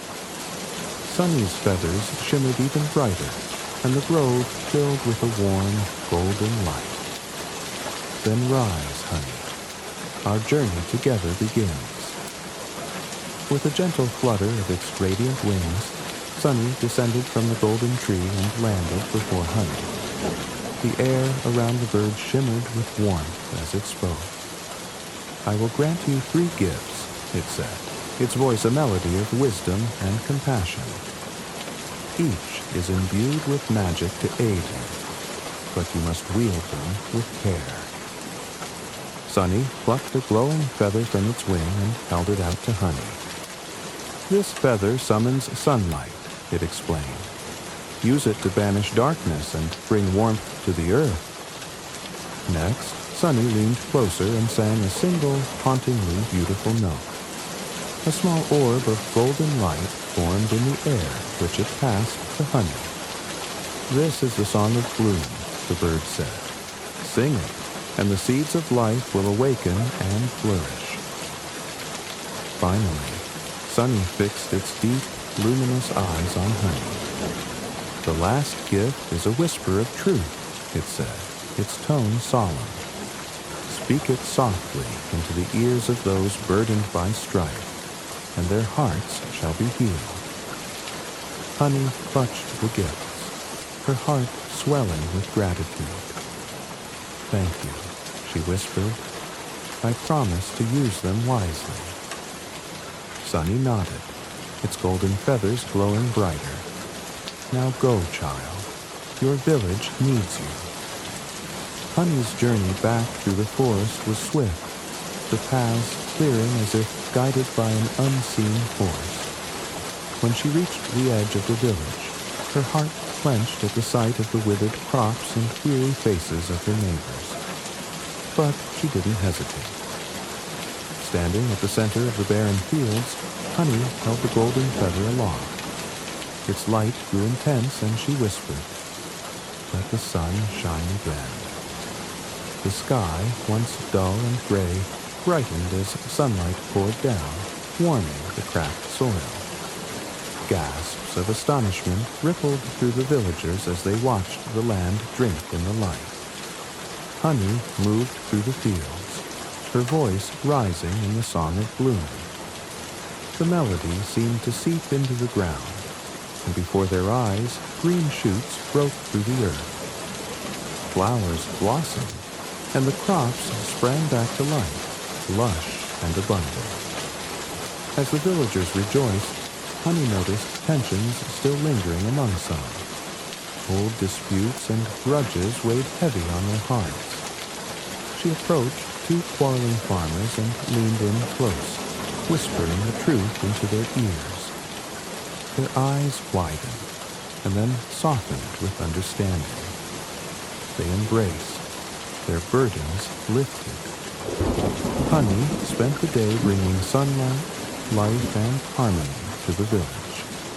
By nightfall, the once drought-stricken community was transformed. The fields glowed with vitality, and the villagers' laughter filled the air. Exhausted but fulfilled, Honey sat beneath the stars, the golden gifts safely tucked away. She thought of Sunny, its wisdom and sacrifice, and smiled. We did it, she murmured, knowing that her journey had only just begun. For a time, the village thrived under the golden gifts Honey had brought back. The crops flourished, disputes faded, and laughter returned to the hearts of the villagers. News of this miraculous transformation, however, did not stay confined to the village. A traveling merchant, notorious for his greed and cunning, heard tales of a magical bird that had blessed the land. His heart, darkened by jealousy and avarice, began to scheme. One evening, as the villagers gathered to celebrate their renewed prosperity, the merchant slipped into the forest, following whispers and rumors to find Sunny. Armed with traps and a net woven from enchanted threads, he sought to capture the golden bird for himself, imagining the riches and power it could bring. Honey, sensing something amiss, felt a pang of unease. She hurried to the forest, her heart racing as the shadows grew long and the air thickened with tension. She arrived just as the merchant found the golden grove, its light still as radiant as the first time Honey had seen it. There, perched on the golden tree, was Sunny, its feathers glowing softly in the twilight. "Ah, so this is the legendary bird," the merchant sneered, his voice dripping with greed. "You'll make me the wealthiest man in the kingdom." Sunny, calm and unyielding, gazed down at the merchant. "You seek only to take without understanding the cost," it said, its voice steady and sorrowful.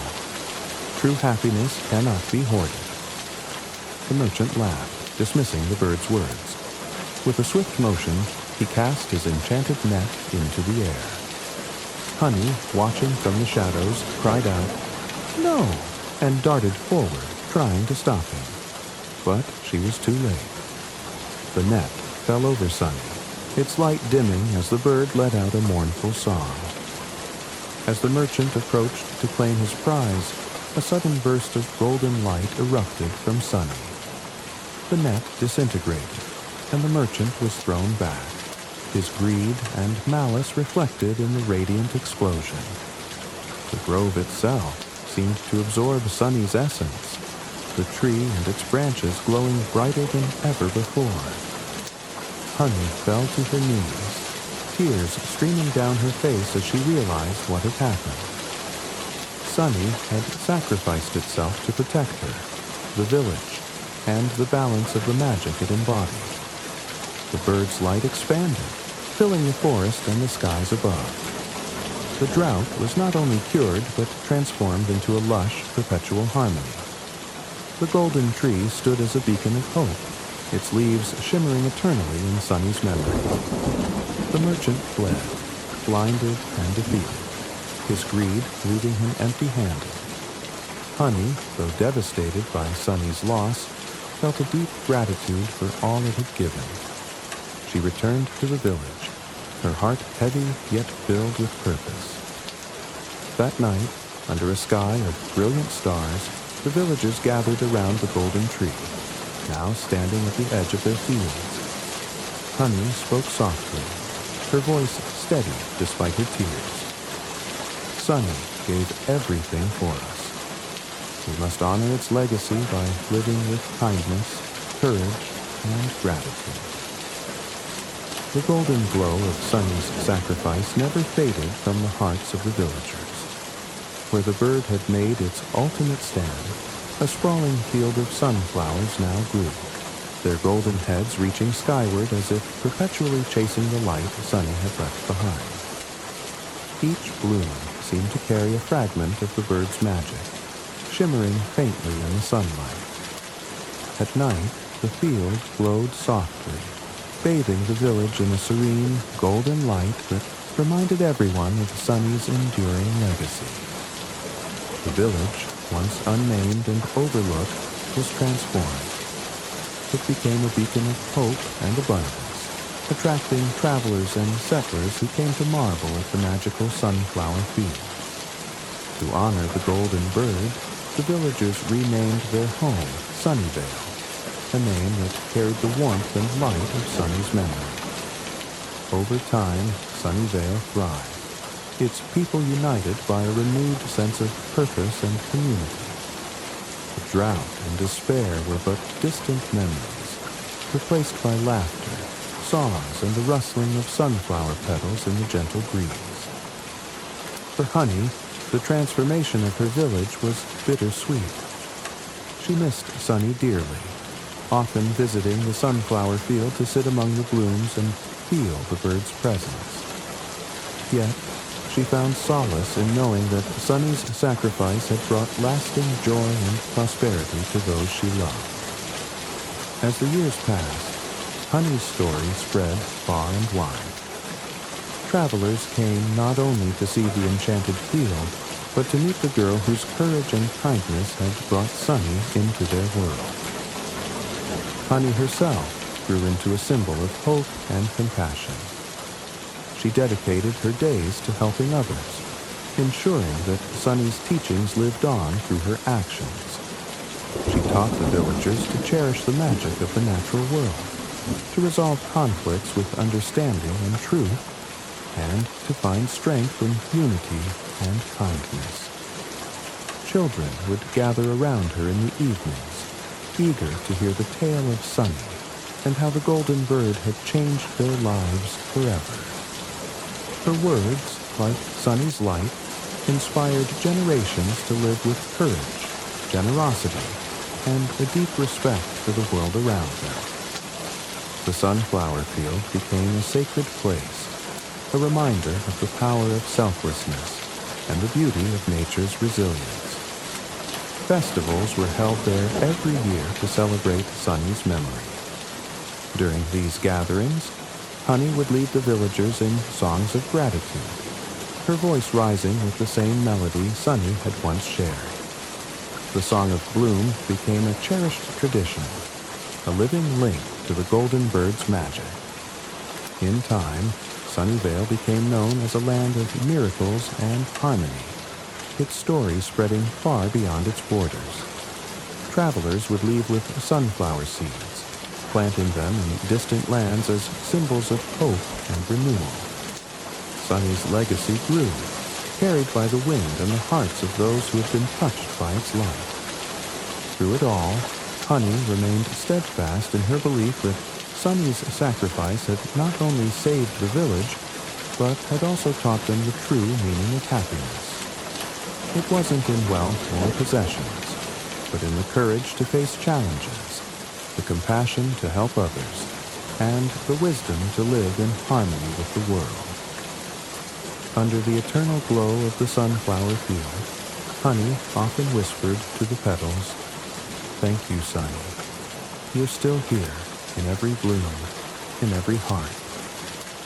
And in those quiet moments, with the golden light surrounding her, it was as if the bird's song echoed back, a gentle reminder that its magic would never fade. The Three Billy Goats Gruff.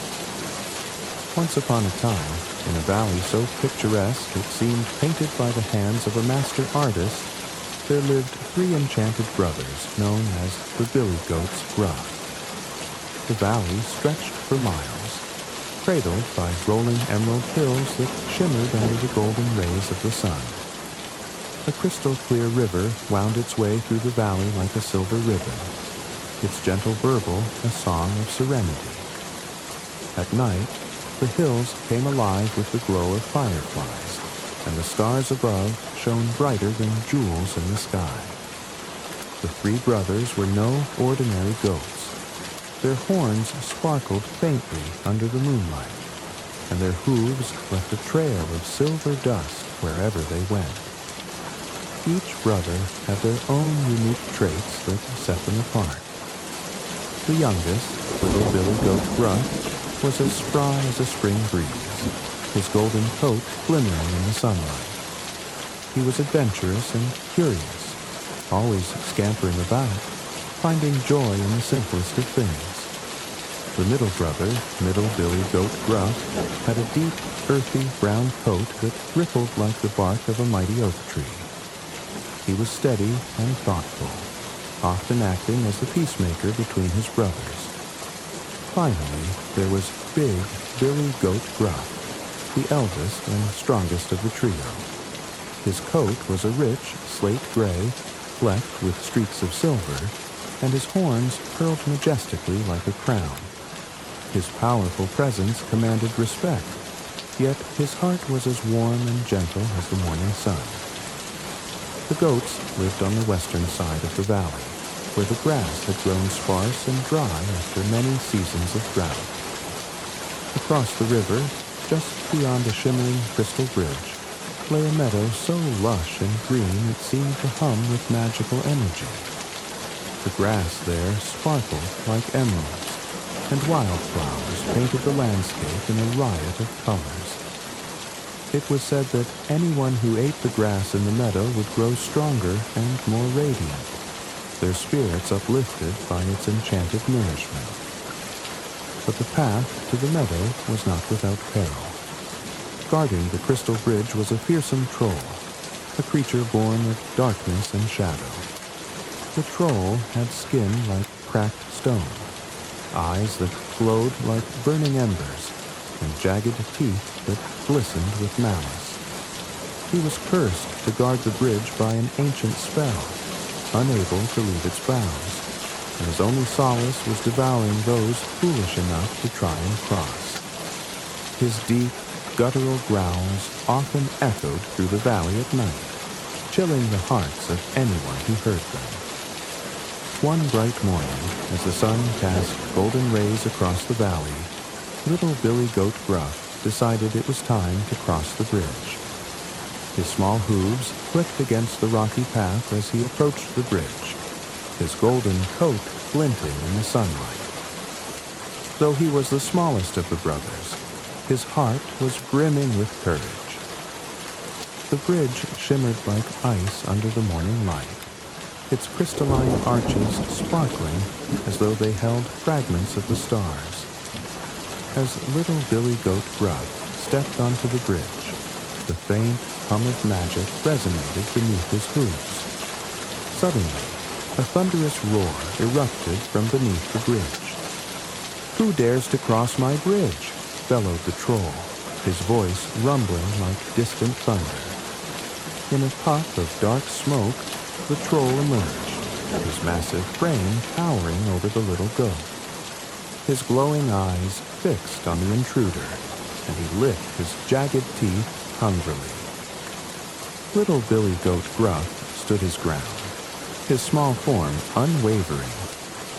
"It is I, the little Billy Goat Gruff," he said, his voice steady despite his size. The troll's laugh boomed through the valley. "You are small, but you will make a fine snack," he growled, stepping closer.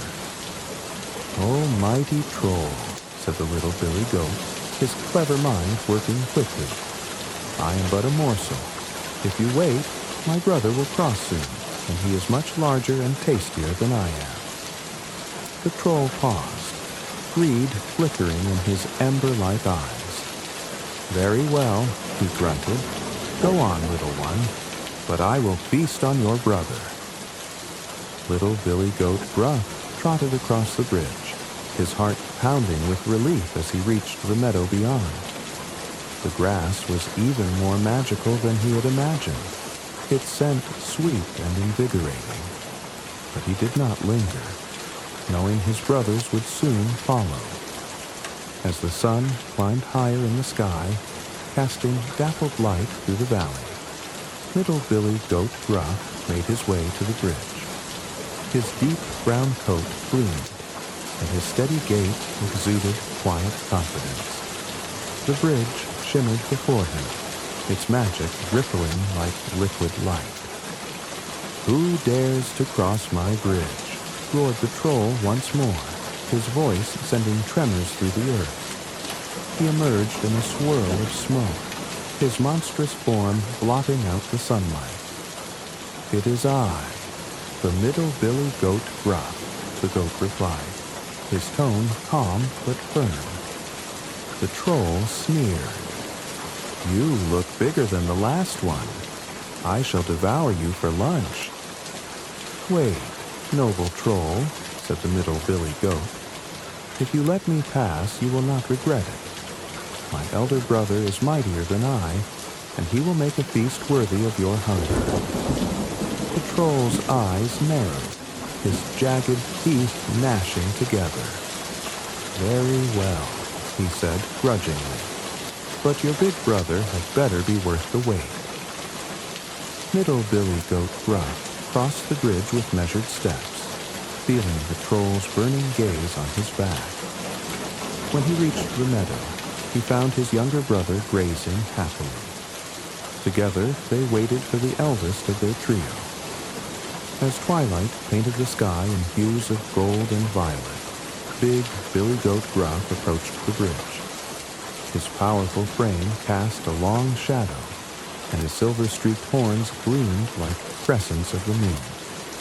Each step he took rang out like a royal march, clip-clop, clip-clop. "Who dares to cross my bridge?" thundered the troll, his voice shaking the heavens. He loomed out of the shadows, his fiery eyes blazing with fury. "It is I, the big Billy Goat Gruff," the goat replied, his deep voice resonating like a drumbeat. The troll grinned wickedly. "I've waited long enough. Prepare to be devoured." But big Billy Goat Gruff did not flinch. Lowering his mighty horns, he charged at the troll with the force of a thunderstorm. The ground shook beneath his hooves, and the bridge trembled under the clash. The troll roared and lashed out with his claws, but the goat's strength and courage were unmatched. With one final, earth-shaking blow, big Billy Goat Gruff sent the troll tumbling off the bridge and into the river below. The water, enchanted by the meadow's magic, washed the troll away, breaking the ancient curse and banishing him forever. With the troll gone, the three Billy Goats Gruff reunited and crossed the bridge together. The meadow welcomed them with open arms, its grass sparkling like emeralds, and flowers singing soft, melodic tunes. A gentle breeze carried the scent of honey and wild herbs, and the goats felt their spirits soar. As they grazed, their coats glowed brighter, and their horns shimmered with newfound brilliance. The magic of the meadow filled them with strength and joy, their bond as brothers growing ever stronger. The goats lived happily ever after, their story becoming a legend whispered across the valley. And it is said that to this day, those brave enough to cross the Crystal Bridge will find a land where dreams come true, and courage is always rewarded. The end. Thank you for joining us tonight on Mr. Sleep Story for this enchanting collection of fairy tales. As you drift into sleep, let the wonders of glowing underground seas, ancient creatures, and hidden worlds inspire your dreams. If you enjoyed this story, please like, subscribe, and tap the bell icon so you never miss another soothing adventure. Until next time, may your dreams take you to places as magical as the heart of the earth itself. Good night, and sweet dreams.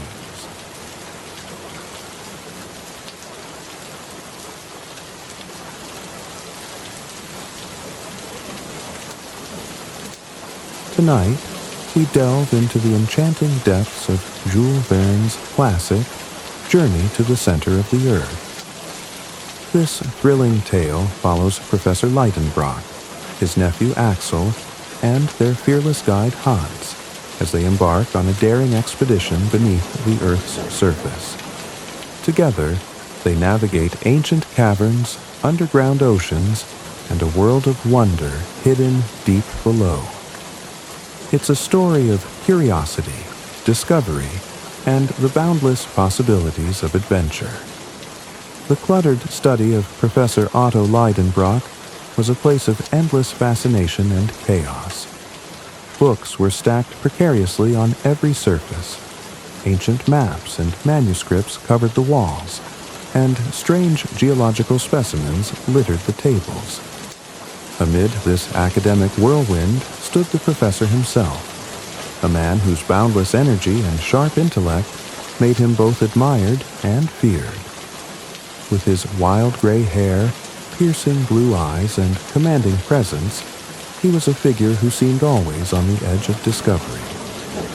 On an otherwise unremarkable afternoon, the course of Lidenbrock's life and the history of exploration changed forever. He burst into the study, clutching a dusty old book he had purchased from a local antiquarian.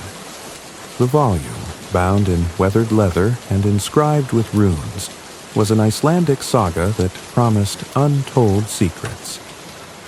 "Axel, come here, boy," Lidenbrock bellowed, his voice echoing through the house. Axel, his young and somewhat reluctant nephew, hurried into the room. With his dark hair and thoughtful demeanor, Axel was the opposite of his excitable uncle. He preferred the quiet study of science to the whirlwind of Lidenbrock's wild theories. But Axel knew better than to ignore one of his uncle's summons. "Yes, Uncle," Axel asked, stepping cautiously into the study. "Look at this," Lidenbrock exclaimed, slamming the book onto the table and flipping through its brittle pages. An Icelandic manuscript, centuries old, and within it, a treasure far greater than gold or jewels. Axel leaned over, intrigued, despite himself. Lidenbrock pointed to a loose sheet of parchment tucked between the pages. The parchment was covered in strange symbols, written in what appeared to be a code. "What is it?" Axel asked, frowning as he tried to make sense of the markings. "It's a cipher," Lidenbrock declared, his eyes alight with excitement. "A message from Arne Saknus M, a 16th century alchemist and explorer. If I'm not mistaken, this contains the key to one of the greatest mysteries of our time." For hours, the study was filled with the rustling of paper and the scratching of quills as the two worked to decode the message.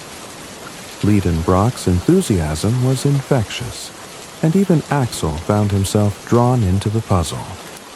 They tried every method they could think of: substitutions, translations, rearrangements, but the cipher stubbornly refused to yield its secrets. As the evening wore on, Axel grew weary. "Perhaps it's meaningless," he suggested, though he regretted it as soon as the words left his mouth. "Meaningless? Nonsense," Lidenbrock snapped. "No message of this complexity is meaningless. We simply haven't found the key." Axel sighed and continued working, though his patience was wearing thin. Then, almost by accident, he noticed something peculiar. Holding the parchment up to the light, he saw faint indentations that hinted at a pattern. Inspired, Axel experimented with reversing the symbols and aligning them in a spiral pattern. "Uncle, look!" he exclaimed. "What if we read it backwards?" Lidenbrock snatched the parchment from Axel's hands, his sharp eyes scanning the new arrangement. As the symbols fell into place, a message began to emerge, written in Latin. "Descend into the crater of Snæfellsjökull, which the shadow of Scartaris touches before the calends of July, and you will reach the center of the earth. Arne Saknus M." For a moment, neither spoke. The words hung in the air, their meaning sinking in. Axel was the first to break the silence. "Surely this can't be real," he said, his voice tinged with disbelief. "The center of the earth? It's impossible." "Impossible." Lidenbrock's eyes blazed with conviction. "No, Axel. This is a challenge, a mystery waiting to be unraveled. If Saknussemm claims to have made the journey, then so shall we." Axel tried to protest, but Lidenbrock's mind was already made up. He slammed the book shut and began gathering supplies, muttering excitedly about Iceland, volcanoes, and the wonders that awaited them beneath the Earth's crust. "Pack your bags, Axel," he said, grinning like a man possessed. "We leave at once for Snæfellsjökull." And so, with the cryptic message as their guide and a fiery determination driving them forward, the eccentric professor and his reluctant nephew embarked on a journey that would take them far beyond the limits of human understanding, into the very heart of the earth. The streets of Hamburg buzzed with excitement as Professor Leidenbrock made his preparations for the journey. His enthusiasm was unmatched, his booming voice calling for maps, supplies, and provisions as he orchestrated the grand undertaking. Axel, his young and reluctant nephew, could only watch in a mix of disbelief and resignation. The discovery of Arne Saknus M's manuscript had ignited a fire in Leidenbrock, and no force on earth or below it could quench it. "Axel, don't dawdle," Leidenbrock barked as he examined a stack of geological tools. "This is no leisurely outing. We are on the cusp of making history." Axel sighed, stuffing the last of his belongings into his travel bag. "Uncle, are we truly prepared for this? A dormant volcano is hardly a safe place for exploration." "Nonsense," Leidenbrock replied, his eyes gleaming. "Snæfellsjökull will not deter us. It is merely the gateway to the greatest discovery of all time." The duo set out from Hamburg with a sense of purpose, their destination clear. Iceland, the land of fire and ice. Their journey by sea was long and arduous, but Leidenbrock's unrelenting energy kept spirits high. Axel, ever the skeptic, found moments of awe in the vast ocean and the promise of adventure, though he privately questioned the sanity of their endeavor. Upon their arrival in Reykjavik, the small Icelandic capital, they were greeted by stark landscapes and the biting chill of the northern wind. The town bustled with fishermen and traders, its rugged charm a testament to the resilience of its people. It was here that they met Hans Belker, a tall, stoic Icelandic hunter who had been recommended as the perfect guide for their expedition. With his quiet demeanor and unflappable calm, Hans seemed almost carved from the very stone of the land itself. "Do you understand the task ahead?" Leidenbrock asked Hans, gesturing toward the distant outline of Snæfellsjökull, its snow-capped peak piercing the sky. Hans nodded once, his expression unreadable. "I do," he replied in measured tones, "and I will see you safely there." The trio set out toward the volcano, their journey taking them across sweeping plains of black lava, through valleys carved by ancient glaciers, and over streams of crystal-clear water. The Icelandic landscape was a study in contrasts, its raw beauty both awe-inspiring and humbling. Axel, despite his misgivings, found himself marveling at the sights around him. But the journey was not without its challenges. The terrain grew steeper as they approached the base of Snæfellsjökull, its massive slopes rising like a frozen fortress. The wind howled as they began their ascent, the biting cold seeping into their bones. Hans led the way with quiet determination, his steady pace a source of reassurance. "Keep moving, Axel," Leidenbrock called, his voice barely audible over the wind. "We are almost there." Axel gritted his teeth and pressed on, his uncle's boundless energy propelling him forward. As they climbed higher, the landscape transformed into a stark, otherworldly expanse of ice and rock, the peak of Snæfellsjökull looming ever closer. After days of arduous climbing, the trio finally reached the summit of Snæfellsjökull. The view from the top was breathtaking. Endless plains stretched out below, glaciers sparkled in the distance, and the cold air carried a sense of both isolation and grandeur. Axel, though exhausted, couldn't help but feel a twinge of pride. "This is it," Leidenbrock declared, spreading his arms wide as if to embrace the entire mountain. The gateway to the center of the earth. Axel looked down at the yawning crater before them, its dark depths disappearing into shadow. "And we're going down there?" he asked, his voice tinged with disbelief. "Precisely," Leidenbrock said, clapping Axel on the shoulder. "We'll begin our descent tomorrow. Tonight, we rest." As night fell over the summit, the group huddled in their camp, the icy wind howling around them. Axel stared into the flickering flames of their fire, his mind racing with thoughts of what lay ahead. The journey so far had been grueling, but the true challenge awaited below, in the uncharted depths of the earth. Hans, ever the steady guide, sat silently, sharpening his tools with methodical precision. Leidenbrock, meanwhile, gazed into the crater with a look of unshakable determination.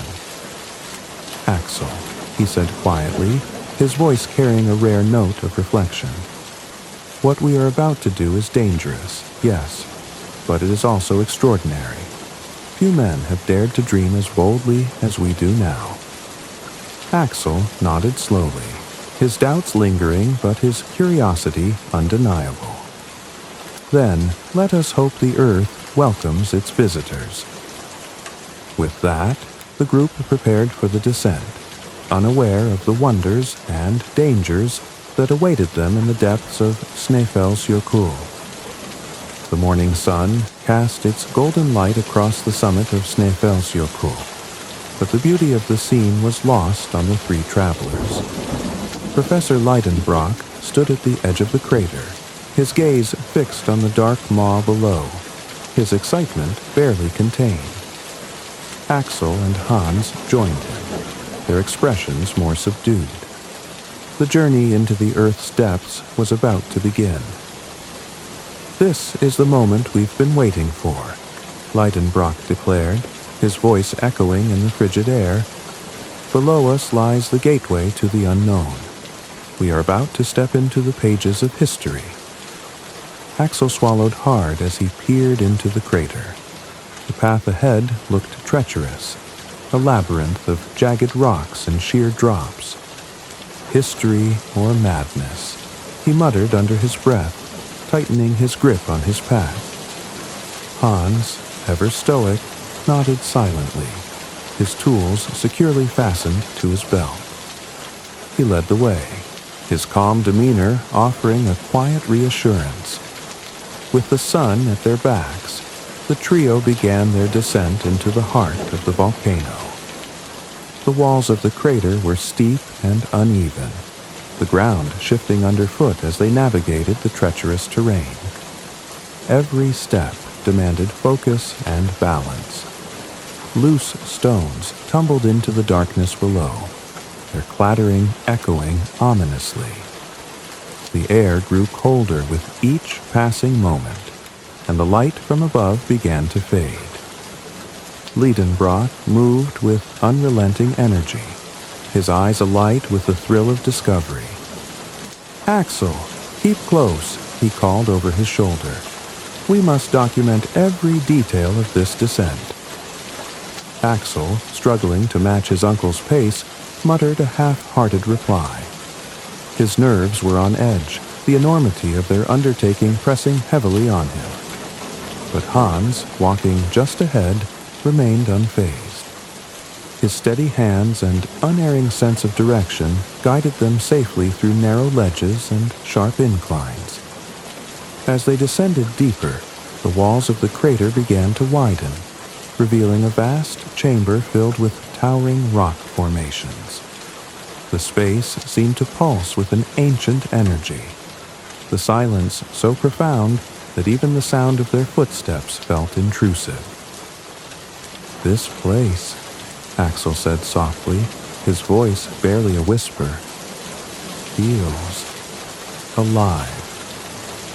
"It is alive, in its own way," Leidenbrock replied, his voice reverent.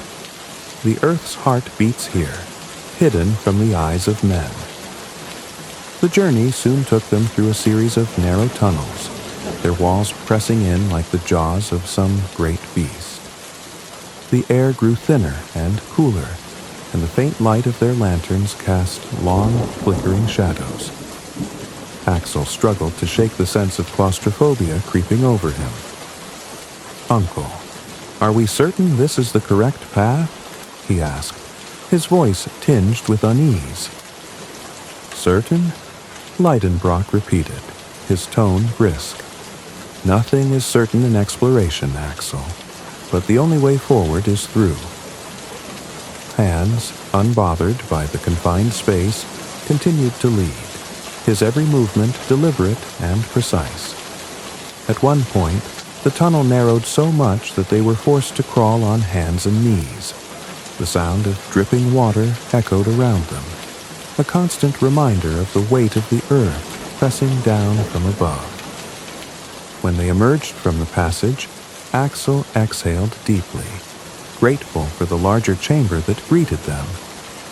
"I hope there are no more tunnels like that," he muttered.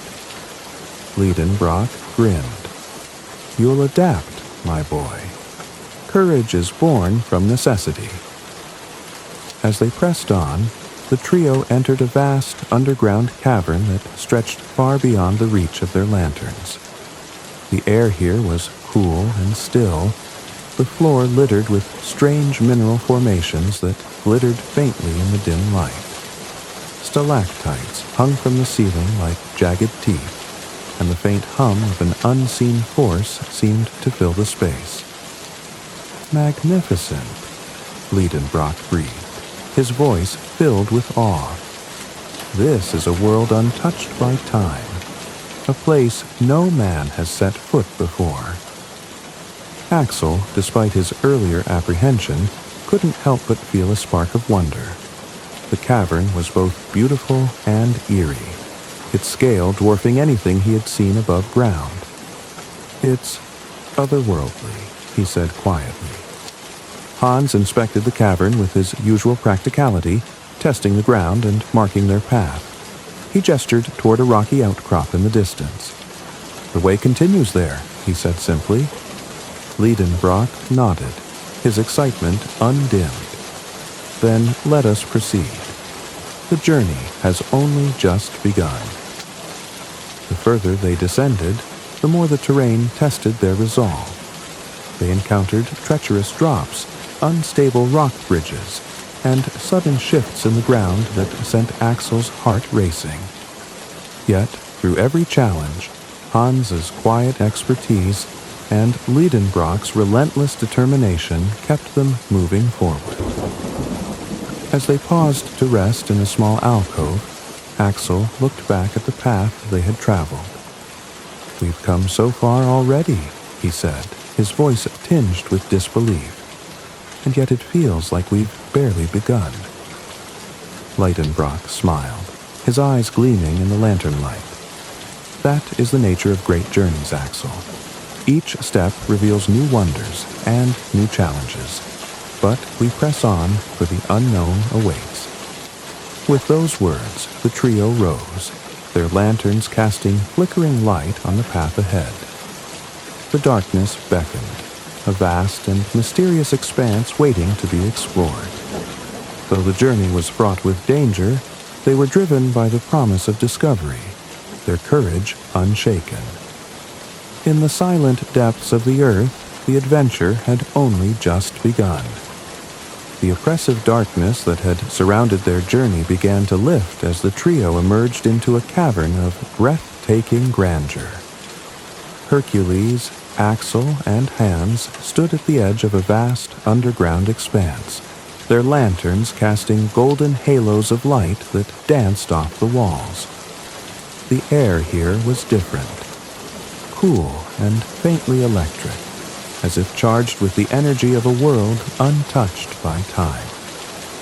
Professor Leidenbrock stood frozen for a moment, his eyes wide with wonder. "By the gods," he murmured, his voice barely above a whisper. "This is beyond anything I could have imagined." Axel, who had been bracing himself for more cramped tunnels, gasped audibly. Before them stretched an enormous chamber, its ceiling so high it seemed to merge with the darkness. The walls shimmered with glowing mineral formations, crystals of every color imaginable, their light illuminating the cavern like an unearthly constellation. In the center of the chamber lay a still, glass-like lake, its surface reflecting the glimmering crystals above. The water emitted a faint luminescence, casting ripples of soft light across the cavern. Axel knelt by the edge, dipping his hand into the cool water. It felt impossibly pure, as though it had been untouched for millennia. "This lake," Liedenbrock said, his voice breaking the silence, "must have been here since the Earth's earliest days, a time capsule of life, preserved beneath the surface." Hans, ever practical, filled a canteen with the water, his steady movements a contrast to the awe-struck professor and his nephew. "We'll need it," he said simply. Liedenbrock nodded, though his eyes never left the lake. Indeed, every discovery here could hold untold significance. Beyond the lake, the cavern gave way to a strange and haunting forest. Stalagmites rose from the ground in towering spires, their shapes mimicking the trees of the surface world. Some were smooth and polished, others jagged and menacing, but all were enormous, their heights rivaling the trees of an ancient forest. "It's as if nature itself tried to recreate the surface world," Axel said, his voice tinged with awe. He reached out to touch one of the formations, its surface cool and smooth under his fingers. "Or perhaps it is a reflection of a time before the surface world existed," Liedenbrock mused. "A memory of the Earth's infancy, preserved in stone." The trio walked through the stone forest, their lanterns casting long shadows that danced across the spires. The silence was profound, broken only by the faint sound of water dripping from the cavern roof. Axel couldn't shake the feeling that they were intruding on a sacred place, a world meant to remain hidden. As they ventured further, they came across a river that wound its way through the cavern like a shimmering ribbon. The water glowed faintly, its light pulsing with a steady rhythm, as if the river itself was alive. Tiny creatures darted beneath the surface, transparent and luminous, their forms unlike anything Axel had ever seen. "These must be ancient species," Liedenbrock said, leaning closer to observe the strange creatures, "survivors of a world long lost to time. What secrets do you hold, little ones?" Hans watched in silence, his stoic expression betraying a flicker of curiosity. He tapped the ground with his staff, testing its stability before nodding for them to continue. Eventually, the cavern opened into a dome-like chamber so vast it seemed to contain the sky itself. The walls sparkled with millions of tiny crystals, their light creating the illusion of a star-filled night. Axel stared in awe, his earlier fears momentarily forgotten. "It's like standing beneath the heavens," he said, his voice hushed. Liedenbrock's grin was wide and triumphant. "We are not beneath the heavens, Axel. We are beneath the earth. And yet this rivals any beauty found on the surface." The trio rested here for a time, their fatigue momentarily forgotten as they marveled at the surreal beauty of the dome. For Axel, the journey had been one of uncertainty and fear, but now, in the heart of the earth, he felt a strange sense of peace. It was as if the cavern welcomed them, offering its wonders as a reward for their perseverance. As they prepared to move on, Liedenbrock's excitement was palpable. "We have barely scratched the surface of this hidden world," he said, his voice brimming with anticipation. Imagine what else lies ahead. Rivers, mountains, perhaps even life forms unknown to science. Axel, despite his exhaustion, felt a spark of curiosity ignite within him. The dangers of the journey were undeniable, but so were its rewards. With Hans leading the way, the trio pressed forward, their lanterns illuminating the path into the unknown. Beneath the surface of the earth, they had discovered a world of unimaginable beauty, a world that defied the laws of time and space. But even as they marveled at its wonders, they knew the true challenges were still to come. The explorers stood at the edge of a vast expanse of water, a sight so extraordinary it rendered them momentarily speechless. Stretching as far as the eye could see, the underground sea shimmered with an otherworldly glow, its surface alive with the soft, pulsating light of bioluminescent organisms. Above them, the cavern's ceiling rose into shadowy heights, dotted with crystalline formations that sparkled like distant stars. Professor Leidenbrock, his face illuminated by the ethereal light, was the first to speak. "Behold," he said, his voice a mix of wonder and triumph. "A sea beneath the earth, an untouched ocean hidden from the surface world since the dawn of time."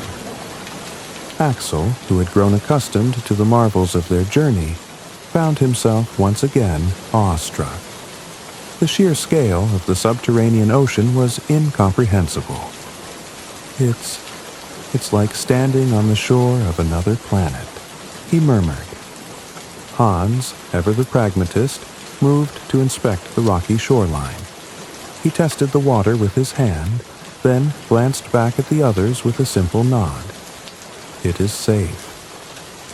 Determined to explore the ocean, Leidenbrock immediately began devising a plan. "We must cross it," he declared. "Who knows what lies on the other side? This sea may be the key to reaching the center of the earth." Hans set to work constructing a makeshift raft from the materials they had carried and the sturdy wood of petrified trees nearby. With rope, planks, and ingenuity, he built a craft capable of navigating the mysterious waters.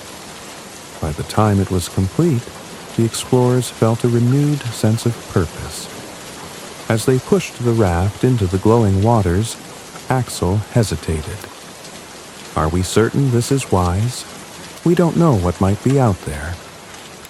Leidenbrock clapped him on the shoulder. "Wisdom is often the companion of caution, Axel, but discovery is the reward of those who dare." With those words, they boarded the raft, their lanterns casting long reflections across the shimmering sea. Hans took up the oar, his calm, steady movements propelling them into the unknown.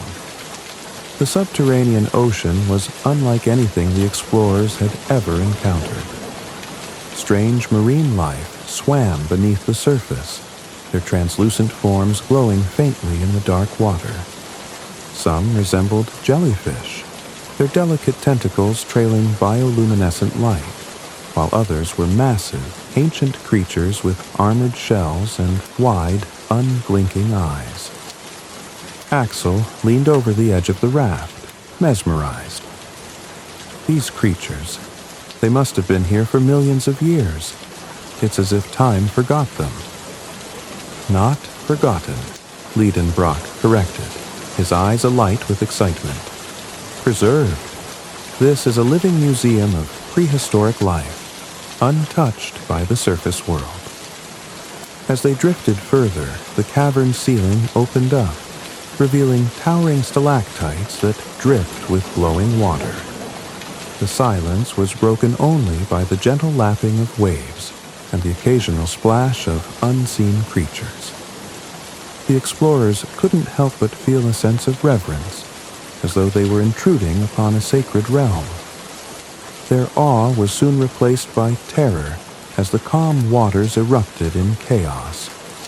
A massive shadow moved beneath the surface, followed by another. The raft rocked violently as two enormous creatures broke through the waves, a pair of prehistoric reptiles locked in a fierce battle. One was a mosasaurus, its sleek body and powerful jaws reminiscent of a crocodile, while the other resembled a plesiosaurus, its long neck and flippered limbs giving it a strange, almost graceful appearance. The creatures roared and thrashed, their massive bodies churning the water into a frothy maelstrom. The explorers clung to the raft, their knuckles white as waves crashed over them.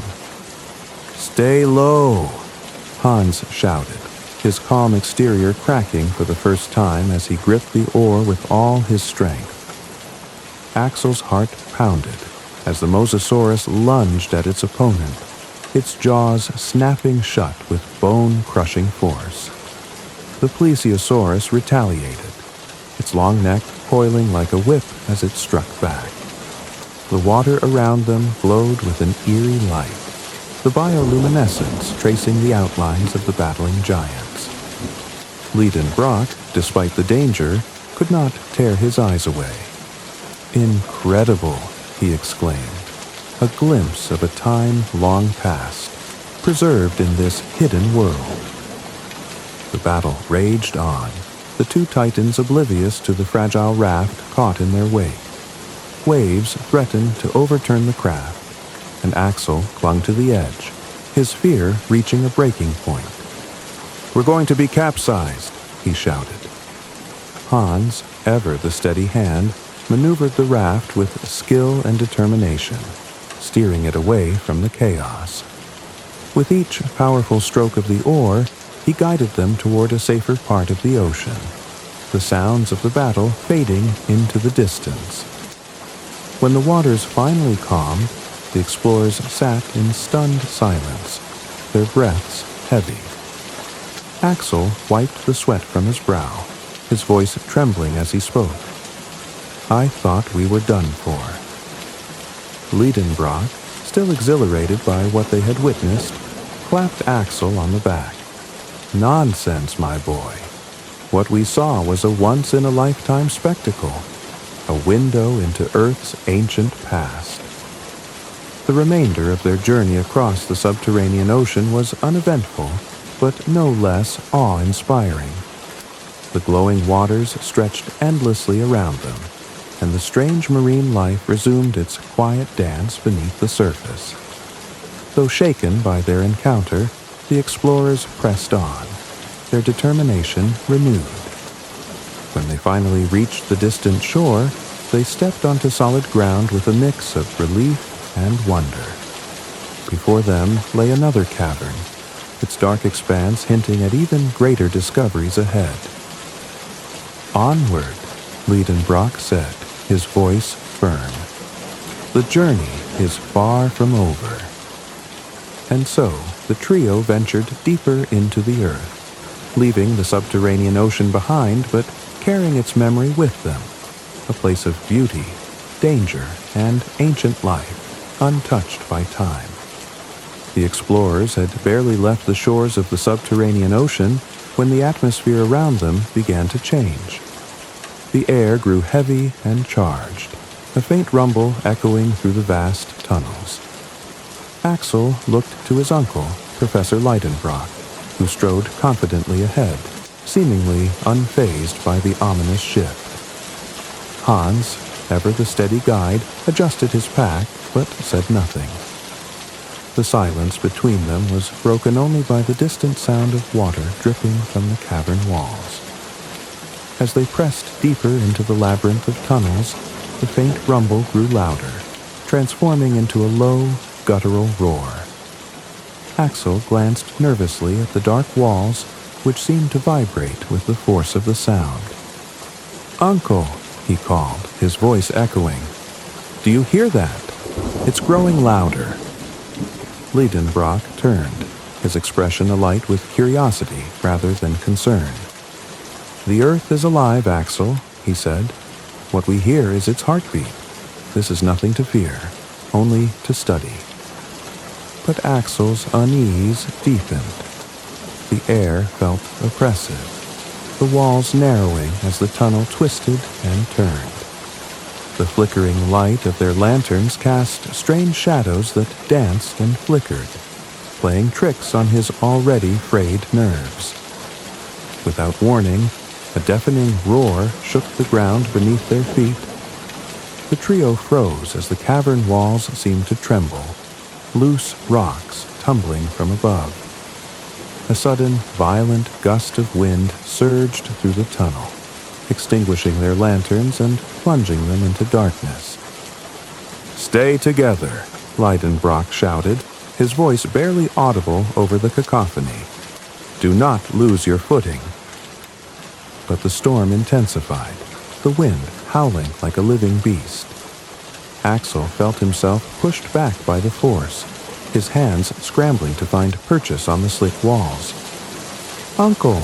he cried, but his voice was swallowed by the chaos.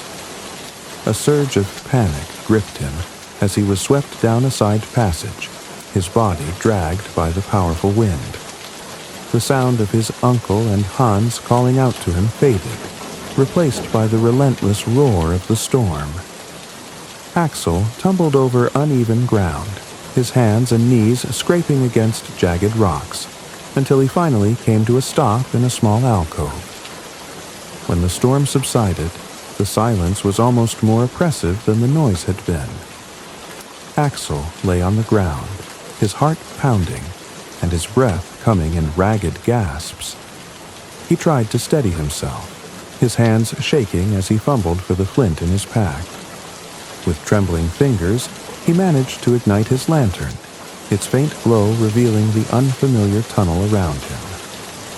"Uncle," he called, his voice echoing into the darkness. "Hans, can you hear me?" No answer came. Axel's chest tightened as he realized the truth. He was alone, lost in a labyrinth of endless tunnels with no sense of direction. The weight of the earth above him felt suffocating, the oppressive silence broken only by the distant drip of water. "Stay calm," he muttered to himself, forcing his breathing to slow. "Think. They'll be looking for you. You just need to find your way back." Axel tried to retrace his steps, but every passage looked the same.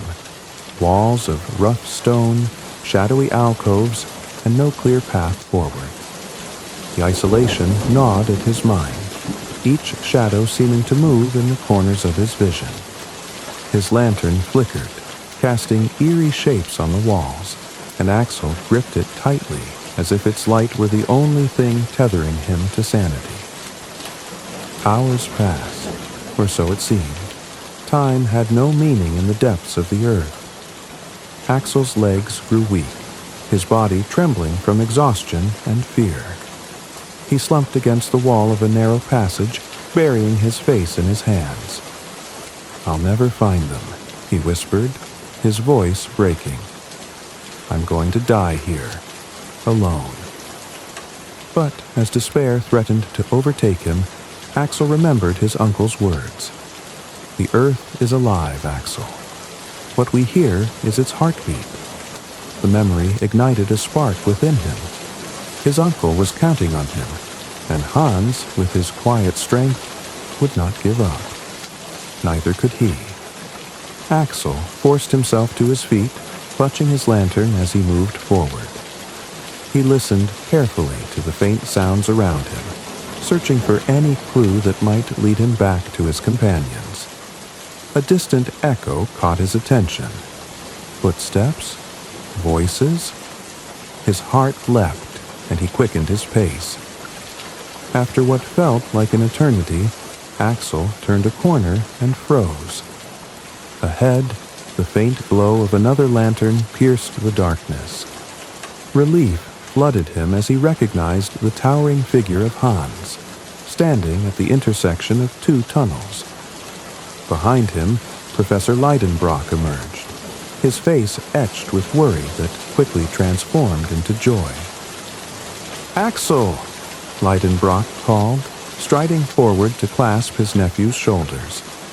"We feared the worst. Are you hurt?" Axel shook his head, his voice trembling with emotion.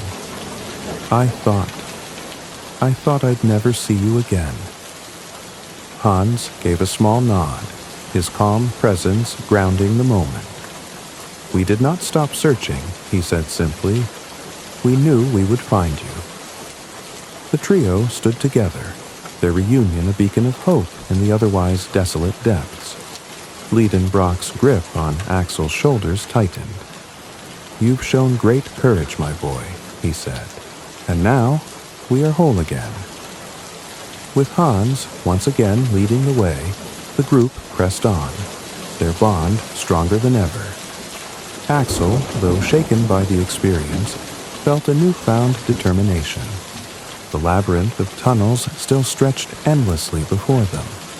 But as long as they were together, he believed they could face whatever lay ahead. The storm had tested them, separating and isolating them in the unrelenting darkness. But it had also proven their resilience and the strength of their trust in one another. For in the heart of the earth, where shadows reigned, the light of their shared resolve burned brighter than ever.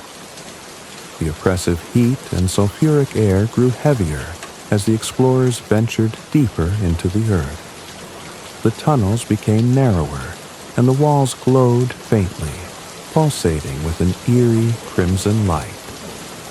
Axel, already wearied by their ordeal, felt a growing sense of unease. The air seemed alive, charged with energy, as though the earth itself were stirring. "Uncle, do you feel that?" Axel asked, his voice laced with apprehension. Professor Liedenbrock stopped, his keen eyes scanning the faintly glowing walls.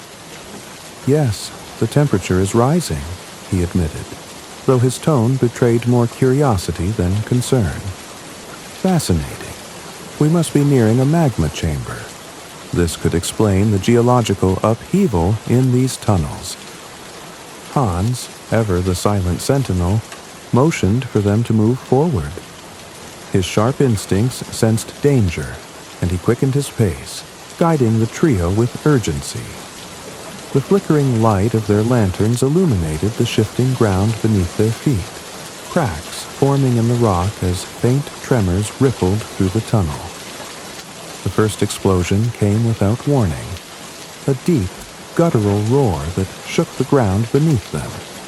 The walls trembled, and a blast of hot air surged through the tunnel, extinguishing their lanterns and plunging them into darkness. "Run!" Hans shouted, his voice cutting through the chaos. The trio sprinted forward, their feet pounding against the unstable ground. Behind them, the roar grew louder, accompanied by the unmistakable sound of molten rock tearing through the earth. The air grew hotter, thick with ash and smoke, as fiery cracks began to spread along the walls.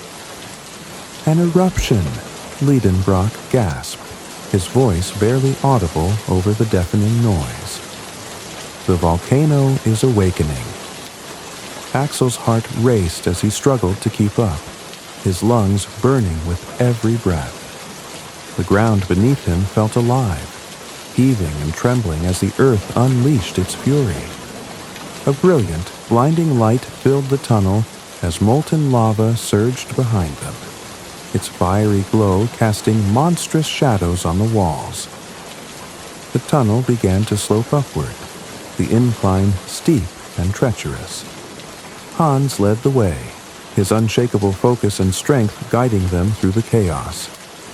Axel stumbled, his legs screaming in protest, but Liedenbrock grabbed his arm and pulled him forward.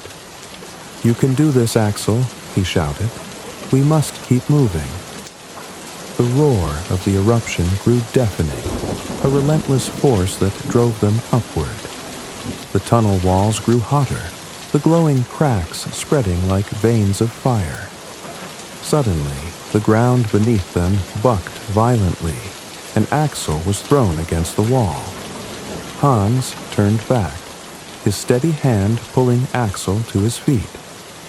As they climbed, the light at the end of the tunnel grew brighter. Not the warm golden light of the sun, but the fiery red of molten rock. The heat was unbearable, waves of scorching air threatening to overwhelm them. Yet they pressed on, driven by sheer will and the instinct to survive. With one final, earth-shaking explosion, the trio was hurled upward through the volcanic tube. The force of the eruption propelled them like a fiery geyser, sending them tumbling through a torrent of ash and smoke. Axel screamed as the world blurred around him, his senses overwhelmed by heat, sound, and motion. When they finally emerged, the cool night air struck Axel like a blessing. He landed on a rocky slope, coughing and gasping for breath. Around him, ash rained from the sky, illuminated by the fiery glow of the volcano behind them. Liedenbrock and Hans landed nearby, both battered but alive. Axel turned to see the source of the eruption, a towering volcano spewing fire and smoke into the heavens. It was a sight both terrifying and awe-inspiring. "Where are we?" Axel managed, his voice hoarse. Liedenbrock, his face streaked with ash, stared at the fiery mountain in recognition. "Stromboli," he said, his voice filled with wonder. "We've emerged on the surface, in Italy." The trio staggered down the rocky slope, each step bringing them farther from the angry volcano. The cool breeze and the distant sound of waves crashing against the shore were a stark contrast to the inferno they had just escaped. Exhausted, they collapsed on a patch of soft grass, the stars above a welcome reminder of the surface world. Axel stared at the night sky, his body trembling from both fear and relief. "We survived," he whispered, the words feeling almost surreal. "We made it." Liedenbrock sat up, his eyes gleaming despite his exhaustion. "Not just survived, Axel. We achieved the impossible. We've journeyed to the depths of the earth and lived to tell the tale." Hans, ever the silent figure of strength, gave a small nod, his expression unreadable, but his calm presence a source of reassurance. As they gazed back at the erupting Stromboli, the trio reflected on the harrowing journey that had brought them to this moment. The earth had tested them with its power, its beauty, and its danger, but it had also revealed secrets that few could ever dream of knowing. "We've seen what lies beneath," Liedenbrock said, his voice reverent. "And though it nearly consumed us, the journey has shown us the heart of the earth itself." Axel nodded, a newfound respect for both the earth's power and their resilience settling over him.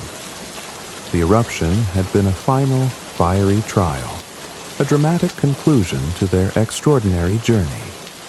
As the volcano rumbled in the distance, the trio knew their adventure was not just a story of survival, but a testament to the boundless courage and curiosity that had driven them into the depths. Together, they had emerged stronger, wiser, and forever changed. The quiet of the Italian countryside was a stark contrast to the fiery chaos the explorers had left behind. Stromboli loomed in the distance, its smoke spiraling lazily into the clear blue sky, a reminder of their dramatic escape. Axel, Professor Liedenbrock, and Hans sat on the grassy slope near the shore, their bodies battered but their spirits unbroken. For a time, they simply rested, letting the reality of their survival sink in. The earth itself had tested them with its wonders and its wrath, but they had endured. Slowly, the weariness gave way to a shared sense of triumph. "We did it," Axel said softly, his gaze fixed on the distant waves. "We journeyed to the center of the earth and returned." Professor Leidenbrock's face lit up with pride and exhilaration. "Not just returned, my boy. We have achieved what no one else has dared even to dream. The world will know of this journey. It will change everything." Hans, ever the silent observer, gave a small nod. Though he spoke little, his calm presence was a testament to the strength and perseverance that had carried them through their perilous adventure. The trip back to Hamburg was filled with a sense of accomplishment. The trio traveled by sea and land, their story beginning to spread among those who crossed their path. In each port and village, whispers of their incredible expedition grew, the details becoming more wondrous with each retelling. By the time they reached their home city, their return was no longer a quiet one. Crowds gathered to greet them, their eyes wide with curiosity and awe. Leidenbrock, ever eager to share his knowledge, addressed the eager listeners with vivid descriptions of their journey. The towering underground caverns, the glowing subterranean sea, and the ancient creatures that roamed beneath the earth. Axel, though more reserved, could not help but feel a swell of pride as he recounted the trials they had overcome. Hans remained in the background, his stoic nature unchanged even as the crowd hailed him as a hero. For him, the journey had been a task completed with quiet determination, and he was content to let Leidenbrock and Axel take the spotlight. Back in his study, surrounded by maps and artifacts collected during their journey, Professor Leidenbrock began compiling his findings into a detailed account of their expedition. The scientific community, initially skeptical, could not ignore the sheer depth of his observations and the evidence he presented. The glowing minerals, fossilized remains, and detailed descriptions of subterranean phenomena were unlike anything ever documented. Though some dismissed their tale as fantastical, many others were captivated. Leidenbrock became a figure of fascination, his lectures drawing audiences from far and wide. Scientists debated the implications of his discoveries, while poets and storytellers found inspiration in the sheer audacity of the journey. Axel, though reluctant to embrace the spotlight, found his perspective forever changed. The journey had tested his courage, forged unbreakable bonds, and opened his eyes to the vast mysteries of the world. He often recounted their adventure to small groups, his modest nature adding authenticity to their incredible tale. Beyond the scientific community, the story of their journey captured the imagination of the public. Children dreamed of following in their footsteps, imagining hidden worlds beneath their feet. Artists painted vivid depictions of glowing underground seas and battles between prehistoric creatures, while writers wove tales of exploration inspired by the adventurer's courage.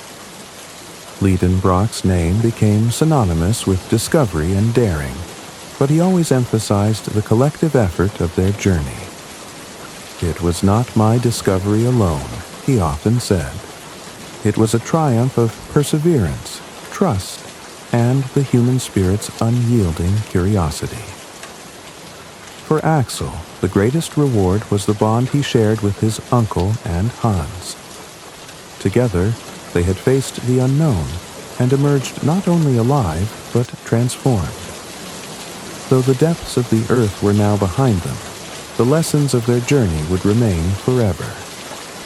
Years later, their story would still be told, a testament to the courage and determination of those who dared to dream beyond the boundaries of their world. The journey to the center of the earth was more than an expedition. It was a reminder of humanity's endless curiosity and the power of exploration to inspire. As Axel looked back on their adventure, he realized that its greatest impact wasn't the fame or the discoveries, but the way it ignited a spark in the hearts of those who heard it. The Earth's secrets had been revealed not just to them, but to all who dared to imagine the wonders that lay hidden beneath the surface.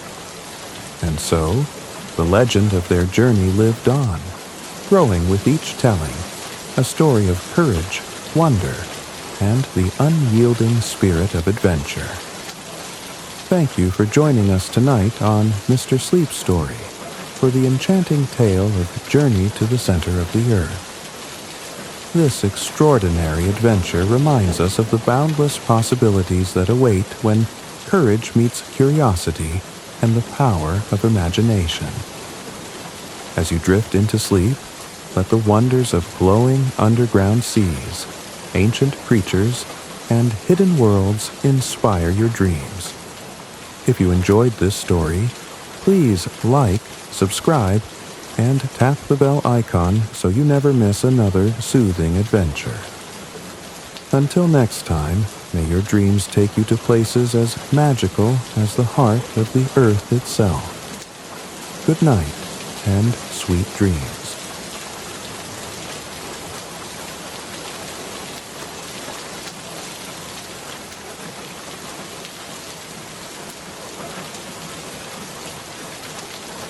Tonight, we journey to ancient Greece to relive the enchanting story of Hercules and the Nemean lion. This legendary tale follows Hercules, the greatest hero of Greek mythology, as he embarks on his first labor, a quest to defeat the fearsome Nemean lion, a creature of unmatched strength and invulnerability.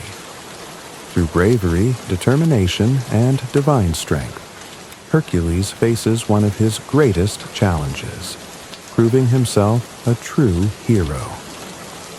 In the heart of ancient Greece, beneath the shadow of Mount Olympus, Hercules, the son of Zeus, stood at the crossroads of his fate. A hero of unmatched strength and courage, Hercules had also been a man burdened by tragedy. Deceived by the goddess Hera, who sought to punish him for his divine lineage, Hercules had been driven to commit a terrible act, one that left him seeking redemption. The gods decreed that his sins could only be atoned for through a series of impossible tasks, 12 labors, assigned to him by King Eurystheus, a mortal man chosen by the gods to test Hercules' strength, endurance, and character. Eurystheus, consumed by jealousy and fear of Hercules' power, sought to make each labor as dangerous and humiliating as possible. Hercules' first task was to confront a creature of mythic terror, the Nemean lion. This monstrous beast had ravaged the region of Nemea, leaving destruction in its wake. Farmers whispered of its golden fur, impenetrable to arrows and blades, and its claws, said to cut through the strongest shields. The lion was no mere predator. It was a creature of divine origin, a curse upon the land. As Hercules approached Eurystheus' throne, the king's sneering voice echoed through the hall. "You, Hercules, claim to be a hero," Eurystheus said, his tone laced with mockery. "Let us see if your strength is as great as your reputation. Your first labor is to slay the Nemean lion. Bring me proof of your victory." Eurystheus smirked, certain that even Hercules would fall before the might of such a beast. But Hercules, his shoulders broad and his gaze unwavering, merely bowed his head. "I will return," he said simply. Hercules set out from the city, his club in one hand and his bow slung across his back. The road to Nemea was long and treacherous, winding through rocky cliffs and dense forests. As he traveled, he met villagers fleeing their homes, their faces pale with fear. "The lion is a demon," one farmer said, his voice trembling. "Its hide cannot be pierced, and its roar shakes the earth. Many have tried to defeat it, and none have returned." Hercules listened in silence, his resolve only hardening. "Do not fear," he told them. "The lion's reign of terror will end. This I swear." After days of travel, Hercules reached the outskirts of Nemea. The land was eerily quiet, the usual sounds of birdsong and rustling leaves replaced by an oppressive silence. He followed the signs of destruction: broken trees, scattered bones, and claw marks etched into the earth, until he found the lion's lair. The cave loomed before him, its entrance dark and foreboding. Hercules gripped his club tightly, his heart steady. He knew this would be no ordinary hunt. This was a test not just of his strength, but of his courage and ingenuity. "The gods have sent me this task," he said to himself, his voice firm, "and I will not fail." With the roar of the wind at his back and the whispers of the villagers in his ears, Hercules stepped into the shadows of the cave, ready to face the first of his legendary labors. The rugged hills of Nemea stretched before Hercules as he arrived in the cursed land, his every step shadowed by the weight of his task. The air here felt different, thick, heavy, and charged with an unnatural stillness. The villagers he passed along the way kept their distance, their eyes wide with fear, as they whispered warnings about the monstrous beast that prowled the region. One elderly man, trembling with age but brimming with urgency, approached Hercules with cautious steps. "Are you the one sent to face the lion?" he asked, his voice brittle as dry leaves. "I am," Hercules replied, his tone steady but respectful. The man nodded grimly. "Then know this, hero. The lion is no ordinary beast. It is said that its fur is a gift from the gods, impenetrable to any weapon forged by mortal hands. Swords, arrows, they shatter like glass against its hide. And its claws—" He paused, shuddering. "Its claws are sharper than the finest blade, cutting through shields and stone as if they were parchment." Hercules absorbed the old man's words, his jaw tightening. A lesser man might have felt fear at such a revelation, but Hercules only felt his resolve harden. "Thank you for your warning," he said, "but no beast, no matter how invincible, will prevail over my strength." The old man placed a weathered hand on Hercules' arm, his eyes filled with both hope and doubt. "If anyone can end this terror, it is you. May the gods guide your hand." Hercules pressed on, following the trail of destruction that marked the lion's territory. The land around him grew more desolate with every step. Trees stood broken and scarred, their trunks gouged with the deep claw marks. The remains of shattered farm carts and scattered bones littered the ground, grim reminders of those who had crossed the lion's path. At one point, Hercules paused by a shallow stream to study the tracks leading into the forest. The lion's paw prints were massive, each one larger than his own hand, pressed deep into the earth as though the creature carried the weight of a mountain. As he knelt, the wind carried a distant sound, a low, guttural growl that seemed to rumble through the very ground beneath him.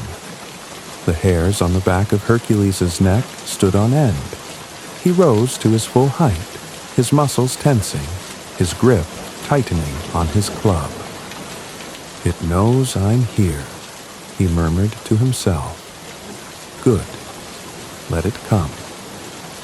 As the sun dipped lower in the sky, casting the hills of Nemea in a fiery orange glow, Hercules reached the mouth of a dark, cavernous cave. The jagged rocks surrounding it seemed to form a grotesque frame, as if nature itself recoiled from the beast's lair. This was no ordinary den. The stench of decay hung heavy in the air, and the ground was littered with broken bones and torn armor, grim trophies of the lion's previous victims. Hercules stepped closer, his sharp eyes scanning the shadows. The the lion emerged with a roar that shook the earth, its golden fur gleaming like molten fire in the fading sunlight. It was larger than Hercules had imagined, its massive frame rippling with muscle.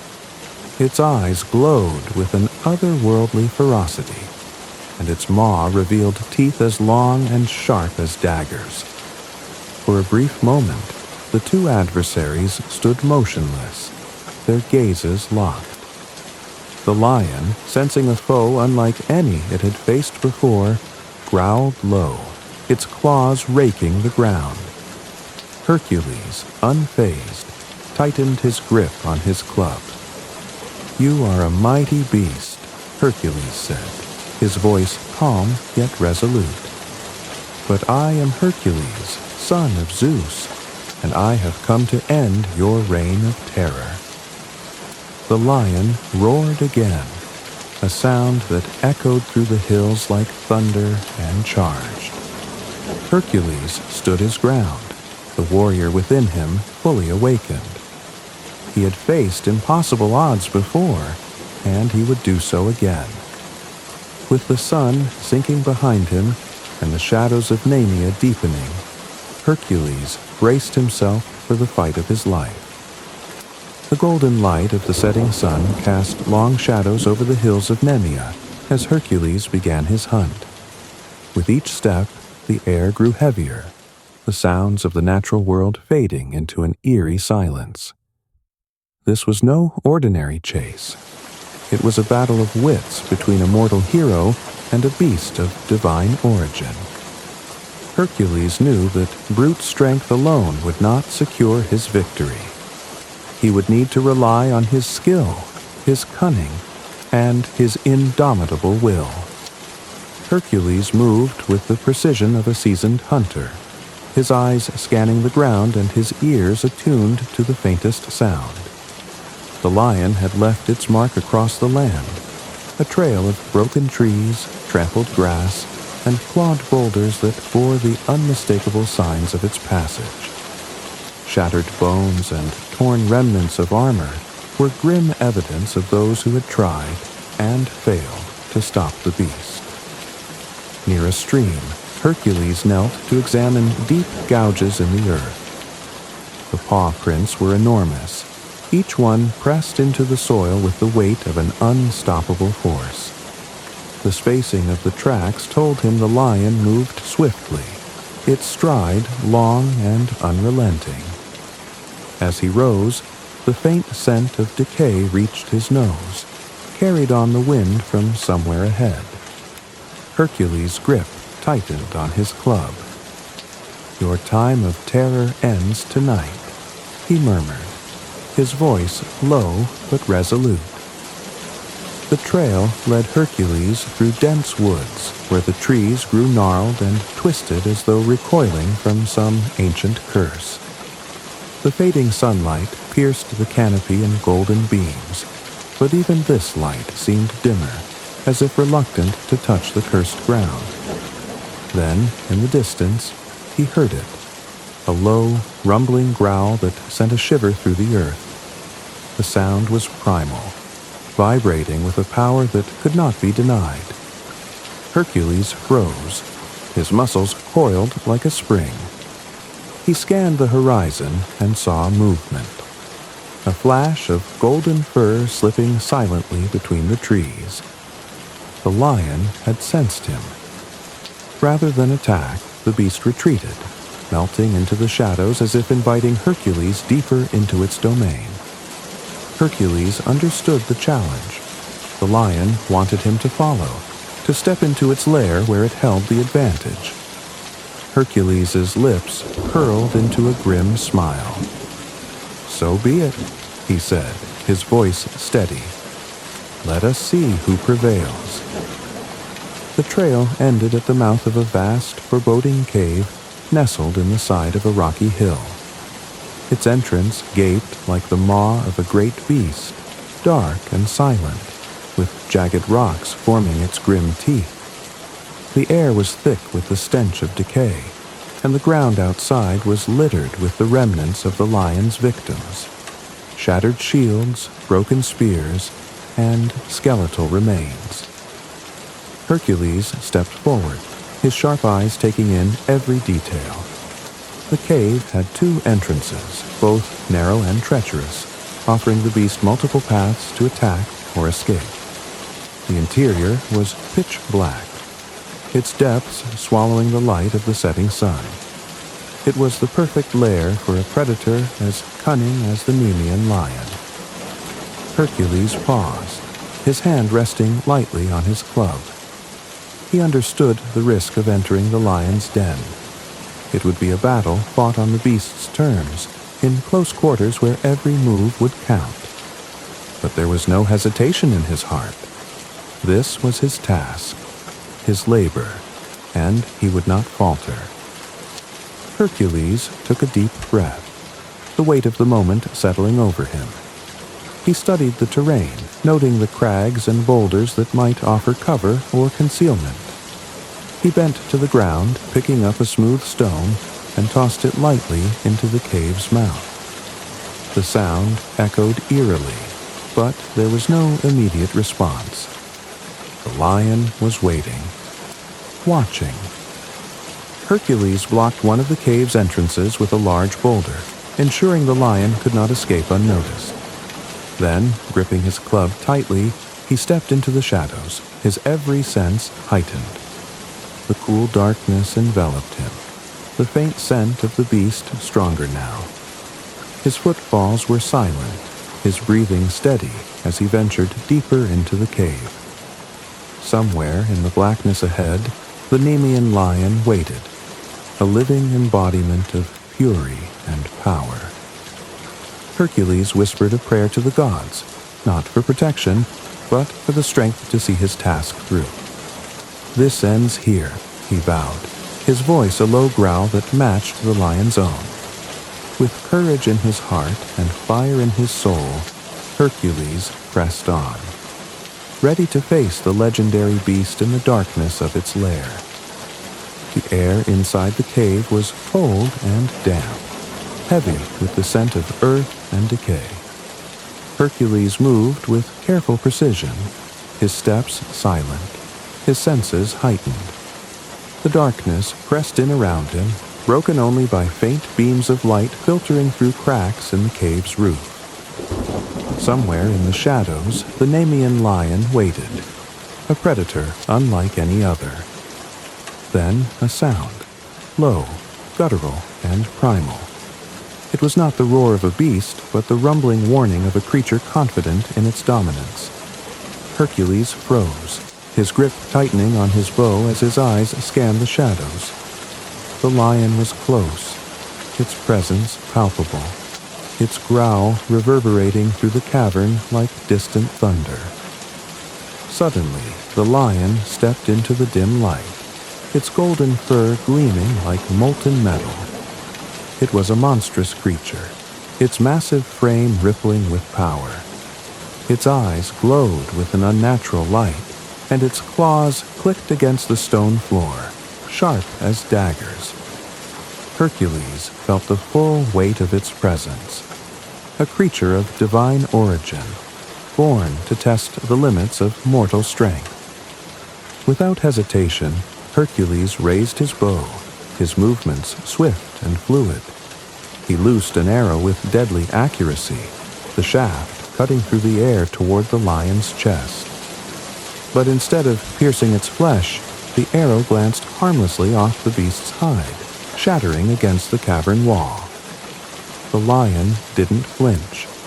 Its lips curled back in a snarl, revealing teeth as sharp as swords, and it roared, a sound so powerful that it seemed to shake the very foundations of the cave.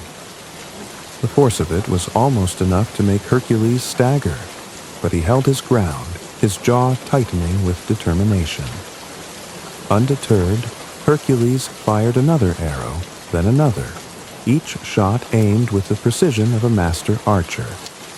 But no matter where his arrows struck, its chest, its side, its neck, they bounced off the lion's impenetrable golden fur as though it were armored steel.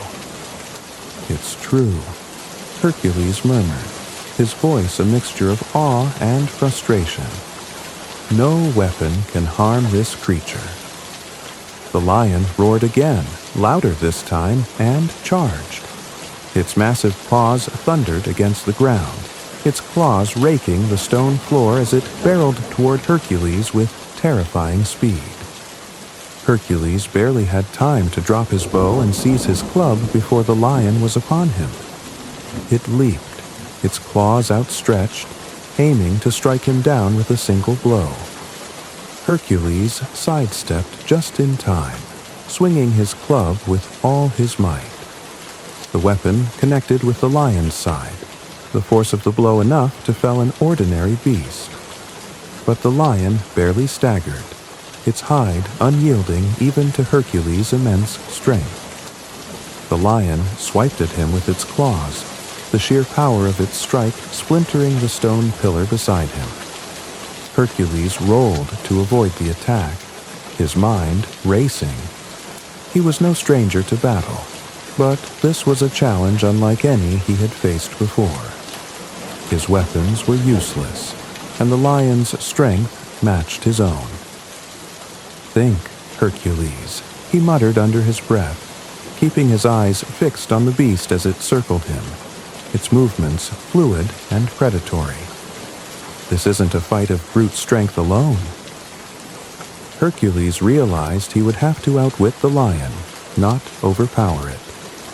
He began to maneuver through the cave, using the shadows and the terrain to his advantage. The lion followed, its glowing eyes tracking his every move, but its massive size made it slower in the narrow confines of the cavern. With each exchange, Hercules tested the lion, dodging its attacks and studying its movements. He noticed how it favored its right side, how its claws struck with precision but left it momentarily exposed. These details began to form a plan in his mind. The lion lunged again, its teeth snapping inches from his shoulder. Hercules ducked and rolled, grabbing a jagged stone from the ground and hurling it at the cavern ceiling. The impact caused a small shower of debris to fall, momentarily disorienting the beast. "You're strong," Hercules said, his voice steady as he faced the lion. "But so am I. Let's see who prevails." As the dust settled, Hercules stood firm, his club in hand, his muscles taut with readiness. The lion growled low, its golden fur shimmering in the dim light, and the two adversaries locked eyes. This was not just a fight of strength, but of will, a test of whether a mortal man could face a creature born of divine power and emerge victorious. The first encounter had shown Hercules the limits of his weapons, but it had also revealed something greater, his determination to find a way, no matter how impossible the odds. With his strategy forming and his courage unwavering, Hercules prepared for the battle to come.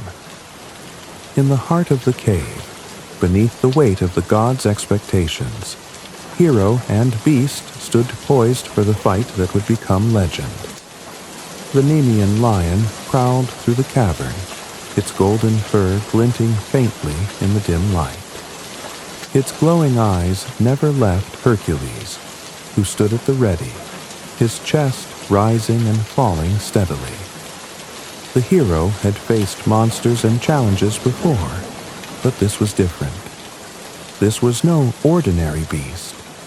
It was a creature born of divine power, its hide impervious to all mortal weapons.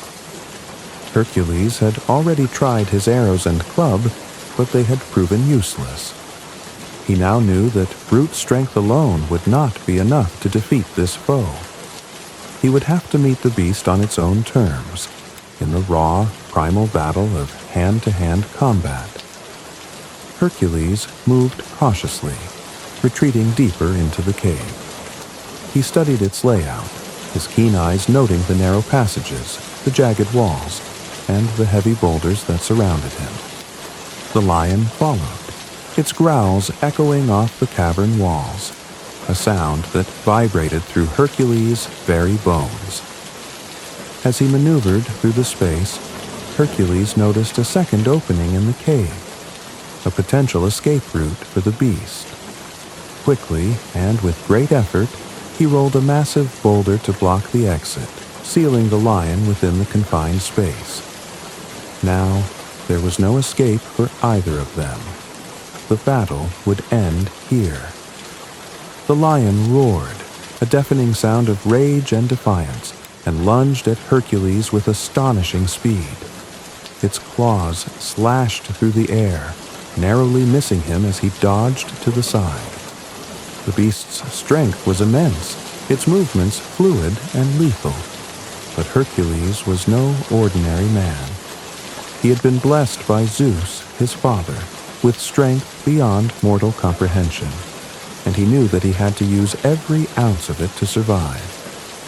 The battle raged within the cavern, the space tight and unforgiving. The lion's massive paws struck with earth-shattering force, its claws raking through the stone walls as Hercules dodged and countered. The beast lunged again, its jaws snapping inches from his throat, but Hercules caught its massive head with his powerful arms and held it back. The lion twisted and thrashed, its muscles rippling as it tried to break free of Hercules' grip. But Hercules' strength was unyielding. With a mighty roar of his own, he forced the lion back, slamming it against the cavern wall. Dust and debris rained down as the two struggled, locked in a ferocious contest of will and power. Hercules wrapped his arms around the lion's neck, his muscles straining as he attempted to subdue the beast. The lion roared and clawed at him, its strength nearly equal to his own. But Hercules held firm, his grip tightening with each passing moment. This was no ordinary fight. It was a battle of gods and mortals, of man against beast, and it tested every ounce of his strength and determination. As the struggle wore on, Hercules began to feel the lion's resistance weaken. Its thrashing grew less violent, its roars more ragged. With a final surge of strength, Hercules tightened his grip, his arms like bands of iron around the beast's neck. The lion's golden eyes dimmed, its massive body sagging as its strength finally gave out. With one last effort, Hercules twisted sharply, and the lion's struggles ceased. The cave fell silent, save for Hercules' heavy breathing. The mighty Nemean lion, the scourge of Nemea, a creature said to be invincible, lay defeated at his feet. Hercules knelt beside the fallen beast, his body aching but his spirit triumphant. He ran a hand over its golden fur, marveling at the divine craftsmanship that had made it impervious to all mortal weapons. For a moment, he felt a pang of respect for the creature, an opponent that had tested him like no other. But his labor was not yet complete. Hercules needed proof of his victory to present to King Eurystheus. He attempted to skin the lion using his blade, but it failed to penetrate the hide. Frustrated, he studied the beast's claws and realized their sharpness could serve his purpose. Using the lion's own claws, Hercules carefully skinned the beast, fashioning its hide into a cloak that would become his iconic armor. As Hercules stepped out of the cave, the first rays of dawn painted the sky in hues of gold and crimson. The villagers who had fled the region crept back, drawn by the silence that now hung over the hills. When they saw Hercules emerge, draped in the lion's impenetrable pelt, they fell to their knees in awe. "The Nemean lion is no more," Hercules announced, his voice carrying across the land. "Its terror has ended." Cheers erupted as the people hailed him, their hero and savior. Hercules, however, did not linger in their praise. He had completed the first of his 12 labors, but he knew there were more trials to come. As Hercules journeyed back to King Eurystheus, the story of his victory spread like wildfire. His battle with the Nemean lion became the stuff of legend, a testament to his unmatched strength and courage. The lion's pelt, now his cloak, served as both a trophy of his triumph and a symbol of his divine heritage. But for Hercules, this was just the beginning. Many more challenges awaited him, each one testing not only his strength but also his heart, his will, and his place in the world. The morning sun crept over the hills of Nemea, its golden light illuminating the still form of the Nemean lion sprawled at the entrance of its cave. Hercules stood over the beast, his chest rising and falling as he caught his breath, his muscles aching from the ferocious battle. The monstrous creature, said to be invincible, now lay lifeless, a testament to Hercules' strength and determination. But Hercules knew his task was not yet complete. King Eurystheus would demand proof of his victory, and the beast's impenetrable hide was the ultimate evidence. Kneeling beside the lion, Hercules unsheathed his blade, its edge sharp and gleaming, and set to work. Hercules gripped the lion's fur and pressed his blade against it, expecting the sharp steel to slice through with ease. But as he drew the blade down, it barely left a mark. The lion's golden hide, as unyielding in death as it had been in life, resisted his efforts entirely. Frustrated but undeterred, Hercules tried again, applying all his strength. The blade skidded harmlessly off the fur, its edge dulled by the divine protection of the hide. For a moment, Hercules paused, frowning at the beast. "Even in death you defy me," he muttered, his voice tinged with admiration. He sat back on his heels, the weight of the lion's legendary invulnerability pressing upon him. But Hercules was no stranger to challenges that demanded more than brute force. His mind, as sharp as his strength, sought a solution. As he examined the lion's body, Hercules' gaze fell upon its massive claws. They gleamed in the morning light, their edges curved and razor-sharp. He remembered how those very claws had raked through stone and steel during their battle, their divine sharpness unmatched by any mortal weapon. An idea began to form in his mind. "These claws," Hercules murmured, "are sharper than any blade. Perhaps they hold the key." Carefully, Hercules took hold of one of the lion's paws, marveling at the size and power of the beast's natural weapons. Using his own strength, he pried loose one of the claws, its golden curve glinting in the sunlight. Testing its edge, he found it to be as sharp as he had hoped.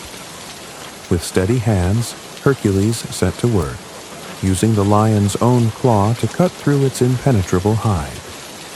The process was slow and painstaking, but the claw proved equal to the task.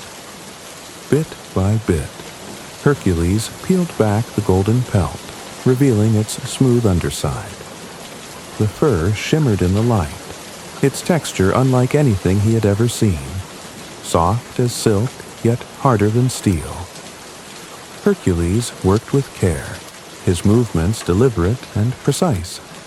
As the hours passed, the lion's hide was fully removed, and Hercules stood, holding the gleaming pelt in his hands. It was heavier than he had expected, but its strength was undeniable. He draped it over his shoulders, fastening it around his neck. The pelt fit him like a cloak, its golden fur gleaming against his powerful frame. As Hercules adjusted the pelt, he felt its strength envelop him. The hide, which had once deflected swords and arrows, now served as his armor, a gift earned through his courage and determination. It would protect him in the trials to come, a constant reminder of his first great labor and the lessons it had taught him. For a moment, Hercules stood at the mouth of the cave, his figure silhouetted against the rising sun. He glanced down at the lifeless lion, a mixture of respect and triumph in his gaze. "You were a worthy foe," he said quietly, his voice carrying the weight of his victory. "And now, your strength becomes mine." With the pelt draped over his shoulders and the lion's claw tucked into his belt as a keepsake, Hercules began his journey back to King Eurystheus. The villagers, who had feared the lion for so long, emerged from their hiding places to watch Hercules pass. They stared in awe at the hero, clad in the golden pelt of the beast that had once terrorized them. Cheers erupted as they hailed him, their savior and champion. Hercules, ever humble, nodded in acknowledgement but did not linger. His mind was already on the path ahead, knowing this was only the first of 12 labors. Yet, as he walked, the weight of the lion's pelt felt not like a burden, but like a shield, a symbol of his triumph and the strength he carried within. The journey back to Mycenae was long, but for Hercules it was a march of triumph. Draped in the golden pelt of the Nemean lion, he cut an imposing figure, the glinting fur catching the sunlight and proclaiming his victory to all who saw him. Villagers along the way gathered to cheer him, their fear of the lion replaced with awe for the hero who had defeated it. Hercules accepted their gratitude with a modest nod, his focus unwavering. His task was not yet complete. He needed to present a proof of his triumph to King Eurystheus, the man who had ordered the labor. Yet, as he approached the gates of Mycenae, he could not have anticipated the reaction his return would provoke. The guards at the city gates watched in stunned silence as Hercules approached. The lion's pelt hung over his broad shoulders, its head resting atop his own like a hood, its massive claws draped across his chest. The sight was both awe-inspiring and intimidating, and the guards hesitated to speak until Hercules addressed them. "Tell your king that I have returned," Hercules said, his voice calm but commanding. "The Nemean lion is defeated, and I bring proof of my victory." One guard, his hand trembling slightly, nodded and rushed off to deliver the message. Hercules waited patiently, standing tall and unbothered by the curious and reverent gazes of the townsfolk who gathered nearby. The whispers grew louder as they marveled at the golden pelt, wondering how any man could have achieved such an impossible feat. When King Eurystheus received the news of Hercules' return, he was overcome with a mixture of disbelief and fear. He had chosen the Nemean lion as Hercules' first labor because he believed it to be impossible. Yet now, Hercules stood at the gates, not only victorious but clad in the lion's indestructible hide.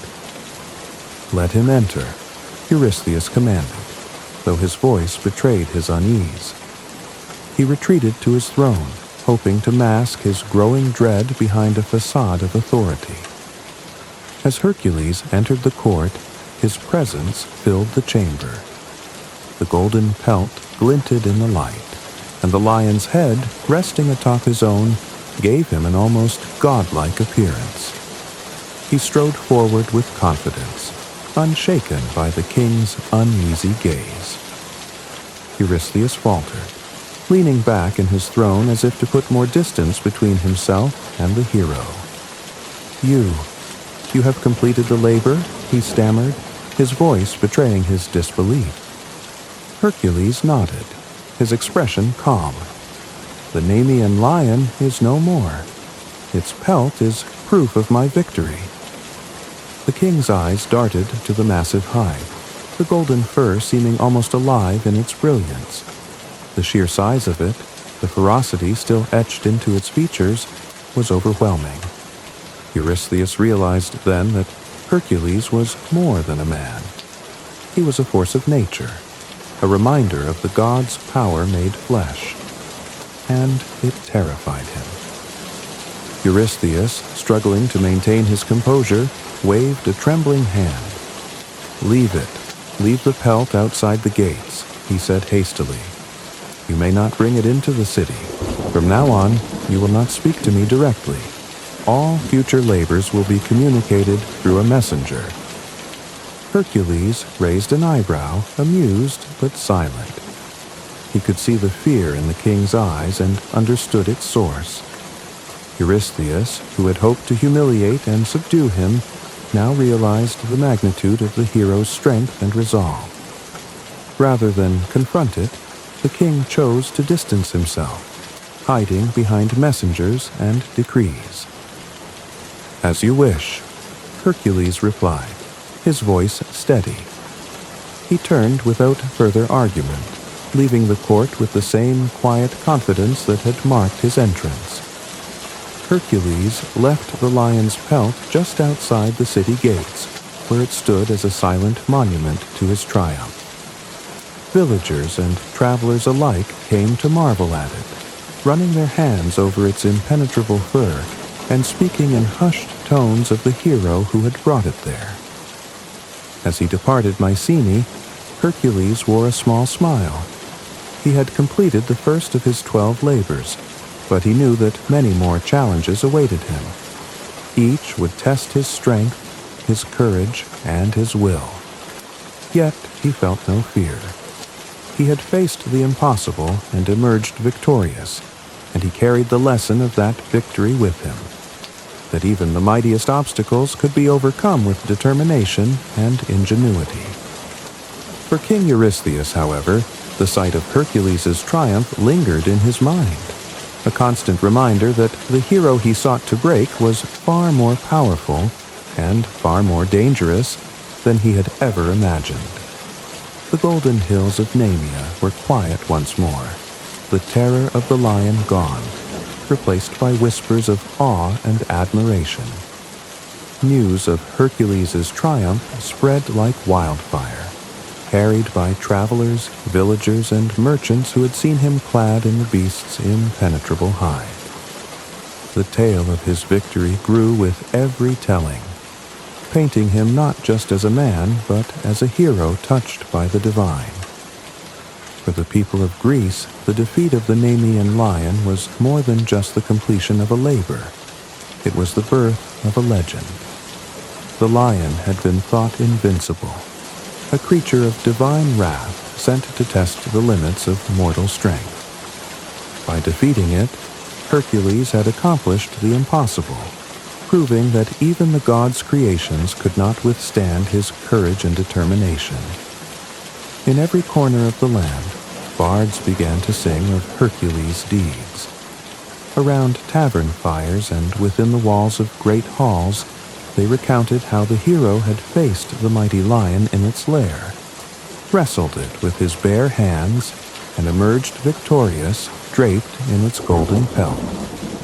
The people marveled at his strength and bravery, and his name became synonymous with greatness. The lion's pelt, now Hercules' most prized possession, became a symbol of his triumph. Its shimmering golden fur and the lion's fearsome visage struck awe into all who saw it. Worn as a cloak, the pelt made Hercules appear larger than life, an embodiment of raw power and divine favor. But for Hercules, the pelt was more than just armor or a trophy. It was a reminder of the lesson he had learned during his first labor, that strength alone was not enough to overcome every challenge. Facing the Nemean lion had required wit, strategy, and perseverance, traits that would serve him well in the trials to come. For the people of Nemea, Hercules' victory marked the end of a nightmare. Farmers returned to their fields, merchants resumed their trade, and families once again felt safe in their homes. To them, Hercules was not just a hero, but a savior, a beacon of hope in a world often ruled by chaos and fear. Word of his deeds inspired others to rise against their own struggles. Young warriors trained harder, dreaming of achieving even a fraction of Hercules' greatness. Poets and storytellers immortalized his name, ensuring that the tale of the Nemean lion would echo through the ages. For Hercules, however, the labor was only the beginning. As he departed Nemea, the golden pelt draped over his shoulders, his thoughts turned to the challenges that lay ahead. He knew that King Eurystheus would not make the next task any easier, and the labors to come would demand even more of his strength, cunning, and resilience. Yet Hercules felt no fear. With the Nemean lion defeated, he had proven to himself and the world that no obstacle was insurmountable. Each step he took now carried the weight of his burgeoning legend, a legacy that would inspire generations long after his mortal journey ended. In the centuries that followed, the story of Hercules and the Nemean lion became one of the most enduring myths of Greek lore. Artists depicted the scene in sculptures and mosaics, showing the hero wrestling the mighty beast or wearing its pelt as he stood victorious. The lion's golden hide became synonymous with Hercules, a visual shorthand for his strength and courage. For those who heard the tale, the message was clear. No matter how impossible the challenge, the combination of strength, intelligence, and determination could overcome it. And thus, the defeat of the Nemean lion was not just a victory for Hercules, but a testament to the boundless potential of human courage. Thank you for joining us tonight on Mr. Sleep Story for the enchanting tale of Hercules and the Nemean lion. This timeless myth reminds us that even the greatest challenges can be overcome with courage, wit, and determination. As you drift into sleep, let the bravery of Hercules inspire your dreams, and the golden hills of Nemea guide you to a peaceful rest. If you enjoyed this story, please like, subscribe, and tap the bell icon to join us for more legendary tales every night. Until next time, may your dreams be as mighty as a hero's heart, and your rest as serene as a quiet forest at dawn. Good night and sweet dreams.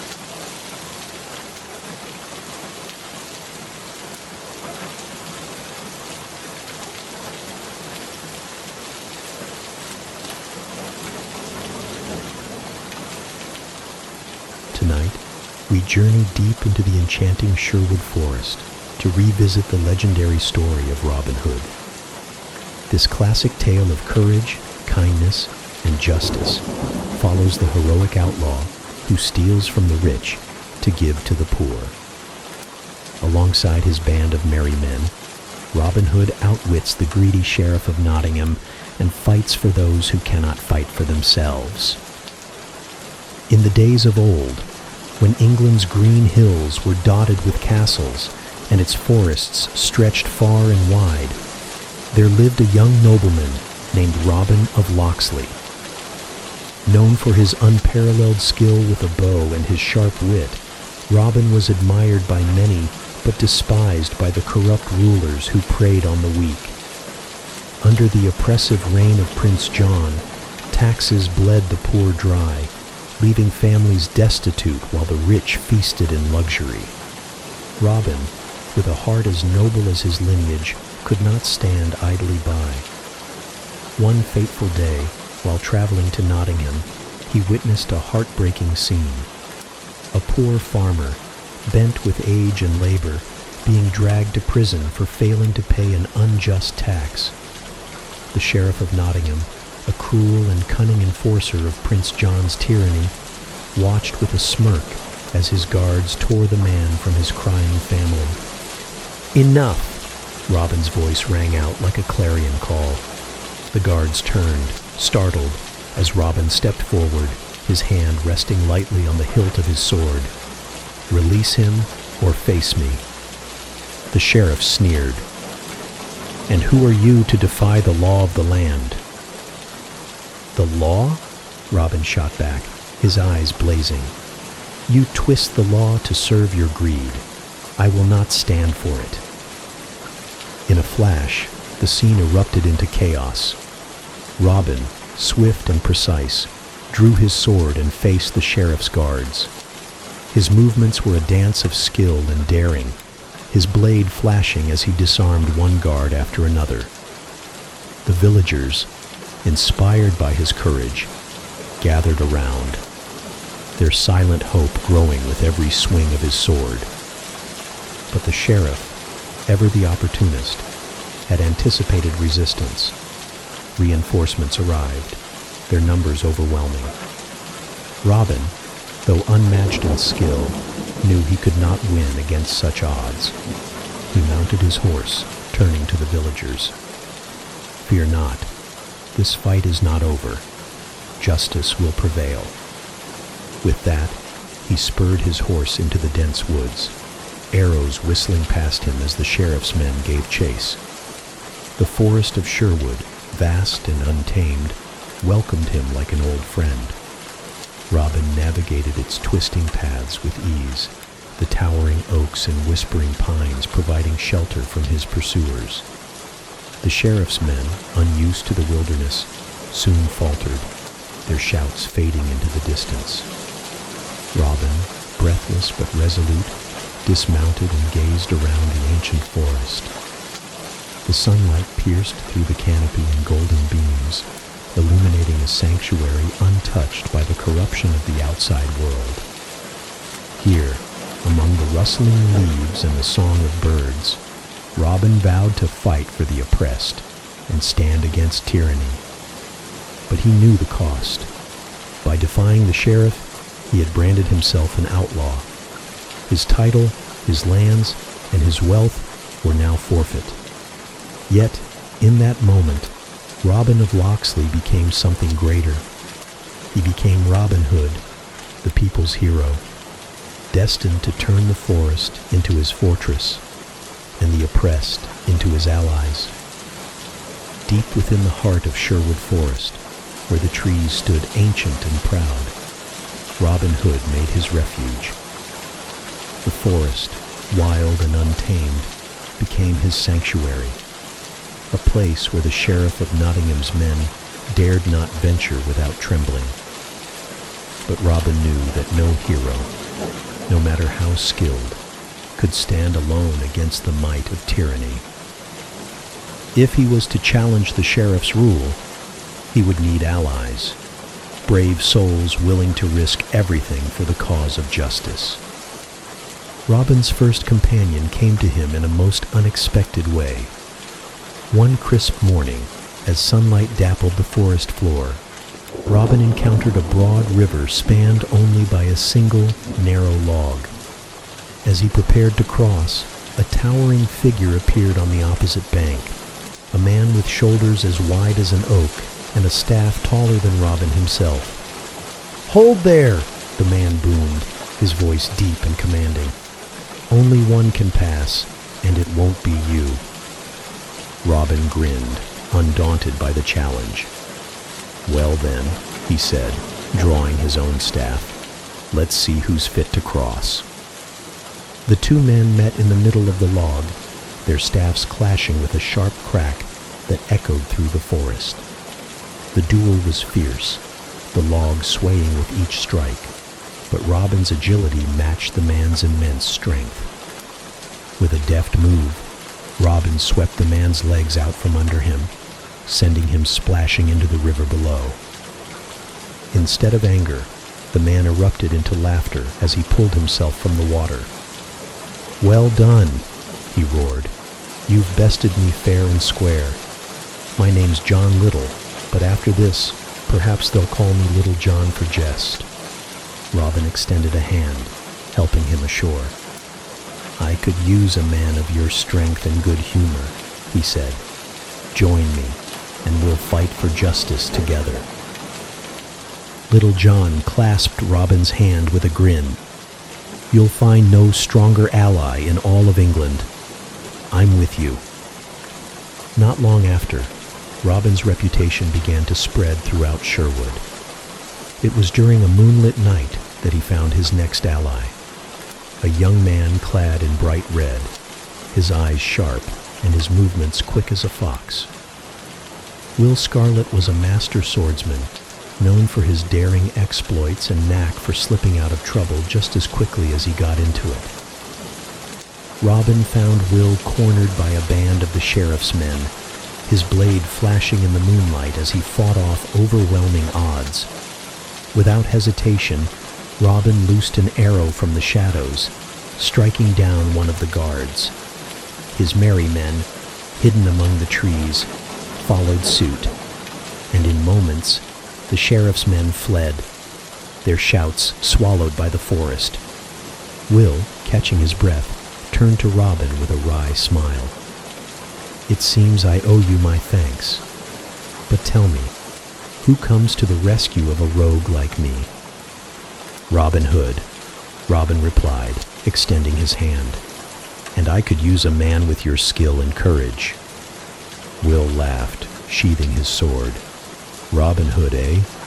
I've heard the tales. If half of them are true, you're the kind of man I'd gladly follow. Count me in." Robin's band grew, but it was not yet complete. One day, while hunting near the forest's edge, Robin heard the sound of boisterous singing echoing through the trees. Following the melody, he came upon a rotund man in a friar's robe, carrying a barrel of ale on his shoulder, as though it weighed nothing. Robin stepped forward, his bow at the ready. "And who might you be, wandering so merrily in these dangerous woods?" The man set down his barrel and crossed his arms. "I am Friar Tuck, good sir, and these woods are no danger to me. But tell me, what business does Robin Hood have with a poor friar?" Robin's eyebrow arched. "You know my name?" "Who doesn't?" Tuck replied with a chuckle. "The man who steals from the rich to give to the poor? A worthy cause, if ever I've heard one." Robin grinned. "Then perhaps you'd like to join us. We could use a man of your strength, and your ale." Tuck laughed heartily. "I'll join you on one condition, that you let me teach your men the joys of a good drink and a hearty feast." "Done," Robin said, clasping Tuck's shoulder. "Welcome to the merry men." Under the towering oaks of Sherwood, Robin Hood gathered his companions, Little John, Will Scarlet, Friar Tuck, and many others who had joined their cause. Together, they swore an oath to protect the poor, defend the oppressed, and fight against the greed and corruption of the sheriff and Prince John. The forest became their home, its hidden paths and secret glades their fortress. They trained by the rivers, feasted beneath the stars, and shared in a bond of loyalty and friendship. Robin's merry men were not merely outlaws, they were a family united by purpose. The forest of Sherwood had become a sanctuary, not just for Robin Hood and his merry men, but for the hope of a downtrodden people. Word of Robin's exploits spread far and wide, whispered in hushed tones by villagers gathered around hearths. He was the hero they dreamed of, the outlaw who stood against the rich and corrupt to champion the poor and powerless. And now, his band of merry men was ready to make good on their vow, to take back what had been stolen by greed and return it to those who needed it most. It began with the sheriff's gold-laden caravans, trundling heavily through the forest. These wagons, escorted by armed guards, carried the fruits of Prince John's oppressive taxes, coins wrung from the hands of struggling farmers and merchants. Robin and his men, concealed among the trees, watched as one such caravan wound its way down a narrow path. Robin raised his hand, signaling for silence. His sharp eyes scanned the guards, counting their movements, their patterns, and their weaknesses. He drew his bow, its string taut, and loosed an arrow with unerring precision. The shaft struck the lead guard's shield, not to harm, but to startle. The guard's shout echoed through the trees, and confusion spread among the sheriff's men. "Now!" Robin called, his voice cutting through the chaos like a blade. From every shadow, the merry men emerged. Little John swung his staff with powerful precision, disarming guards with single blows. Will Scarlet, his red cloak a blur, danced through the fray with his sword flashing in the sunlight. Friar Tuck, laughing heartily, used his sheer size and strength to block the wagon's escape. Robin moved among them like a shadow, his arrows flying faster than the eye could follow. Each shot disarmed a guard, pierced a wheel, or struck the sheriff's men with such precision that resistance became futile. Within moments, the guards were subdued, their hands bound, and the gold lay in the hands of Robin and his men. Rather than hoard the spoils, Robin led his band to the nearby village of Edwinstowe. There, poverty and hunger clung to the people like a second skin, their faces lined with the weight of their suffering. When Robin appeared at the edge of the village, a sack of gold over his shoulder and his merry men following close behind, the villagers froze, their eyes wide with a mixture of fear and hope. Robin stepped forward, his voice steady and kind. "This gold was taken from you by greed and cruelty. Now, it is returned to where it belongs." He opened the sack, letting the coins spill onto the ground in shimmering cascades. The villagers hesitated, as though unable to believe their fortune, before they surged forward with cries of joy. Mothers clutched their children, fathers embraced one another, and laughter rippled through the crowd like a spring rain after a drought. "Thank you, Robin Hood," an elderly woman said, her voice trembling as she clutched a handful of coins. "You've given us back our lives." Robin smiled, tipping his hat. "And I shall give you more if I can. But for now, remember that we fight for you." Back in Nottingham, the sheriff raged as reports of Robin Hood's actions reached him. Each ambush was another insult, each act of generosity another blow to his authority. "An outlaw dares to defy me?" he thundered, his fists slamming against his desk. "I'll see him hanged if it's the last thing I do." The sheriff doubled the guards on his caravans and offered a hefty reward for information on Robin Hood's whereabouts. Yet no matter how tightly he tried to grip the forest, Robin always seemed to be one step ahead. Disguises, decoys, and clever strategies allowed the merry men to evade capture time and again, turning the sheriff's fury into humiliation. Robin's acts of rebellion became bolder with each passing week. He raided the coffers of greedy merchants, intercepted royal tax collections, and outwitted the sheriff's every trap. With each daring feat, his legend grew. Children played games where they pretended to be Robin and his band, shooting imaginary arrows into the sky. Ballads were sung in taverns about his cunning and bravery, and villagers whispered his name with a mix of awe and gratitude. But for Robin, it was never about fame. Each coin he returned, each family he saved, was a victory far greater than any tale could capture. His merry men shared in this purpose, their bond strengthened not just by their adventures, but by the knowledge that they were making a difference. Under the canopy of Sherwood Forest, where sunlight filtered through the leaves and the laughter of the merry men rang like music, Robin Hood stood as a beacon of hope.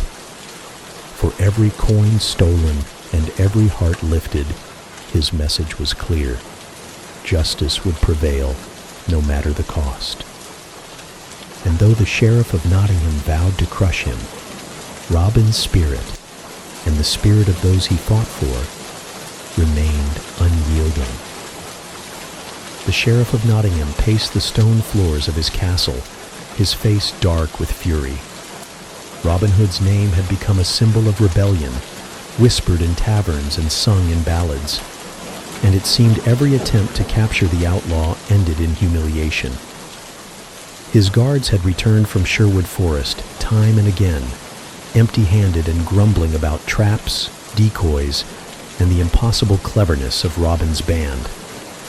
"Enough!" the sheriff roared one evening, slamming his fist on a heavy oak table. "If brute force cannot catch this wretch, then I shall use my wit." A malicious gleam lit his eyes. He called his advisors close, and together they devised schemes designed to lure Robin Hood into his clutches. The sheriff's first plan was as tempting as it was treacherous. Knowing of Robin's legendary skill with a bow, he announced a grand archery contest, the winner to receive a golden arrow and a purse of gold. "He won't be able to resist," the sheriff said with a sly smile. "And when he reveals himself, we'll capture him on the spot." News of the contest spread quickly, reaching even the depths of Sherwood Forest. The merry men were wary, urging Robin to stay away. "It's a trap," Little John warned, his voice low with concern. "You'll be walking straight into his hands." Robin, however, only laughed, his green eyes gleaming with mischief. "Perhaps, but it would be rude not to attend such a fine event." Disguised as a humble woodsman, Robin joined the crowd at Nottingham's tournament grounds. The contest began, with archers from across the land stepping forward to test their skill. Each arrow flew true, some striking near the mark, others missing entirely. But when Robin's turn came, his arrow split the very center of the target, earning gasps of amazement from the crowd. The sheriff's eyes narrowed as he leaned forward. "That must be him," he muttered. Yet Robin's disguise was flawless, and his manner unassuming.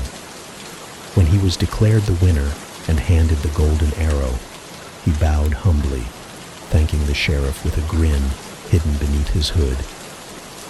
It wasn't until Robin returned to the forest, the golden arrow glinting in the sunlight, that the sheriff realized he had been outwitted.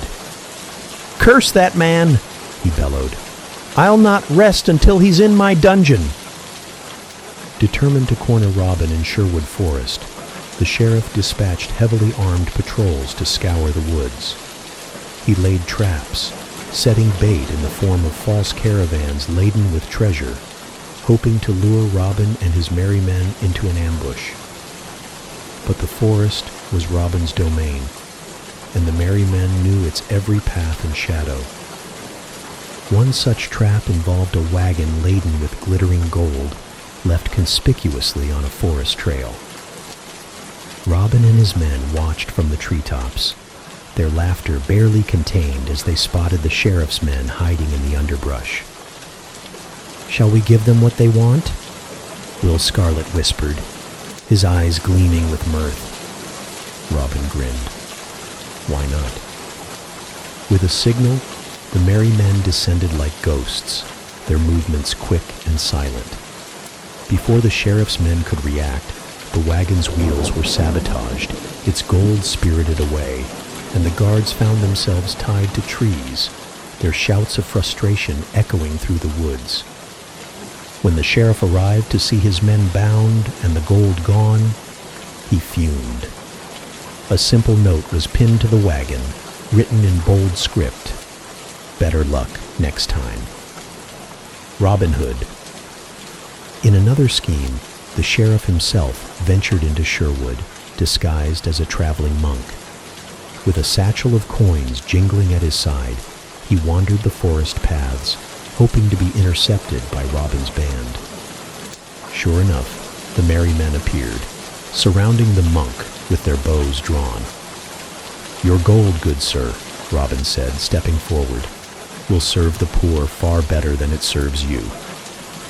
The sheriff, suppressing a smirk, allowed Robin to take the satchel, knowing it was filled with marked coins that would lead his men to the outlaw's lair. But as the merry men inspected the coins, Robin's sharp eyes caught something unusual. "These markings," he said, holding up a coin, "are no accident." His grin widened. "And neither is this monk."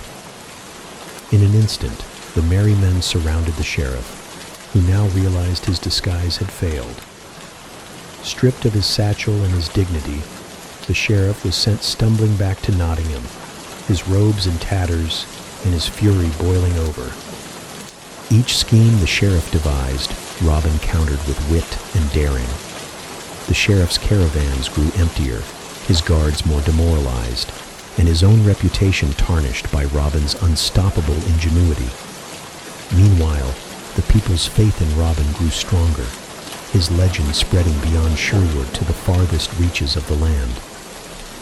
As Robin and his merry men gathered around their fire one evening, the forest alive with the sounds of night, Little John clapped him on the shoulder.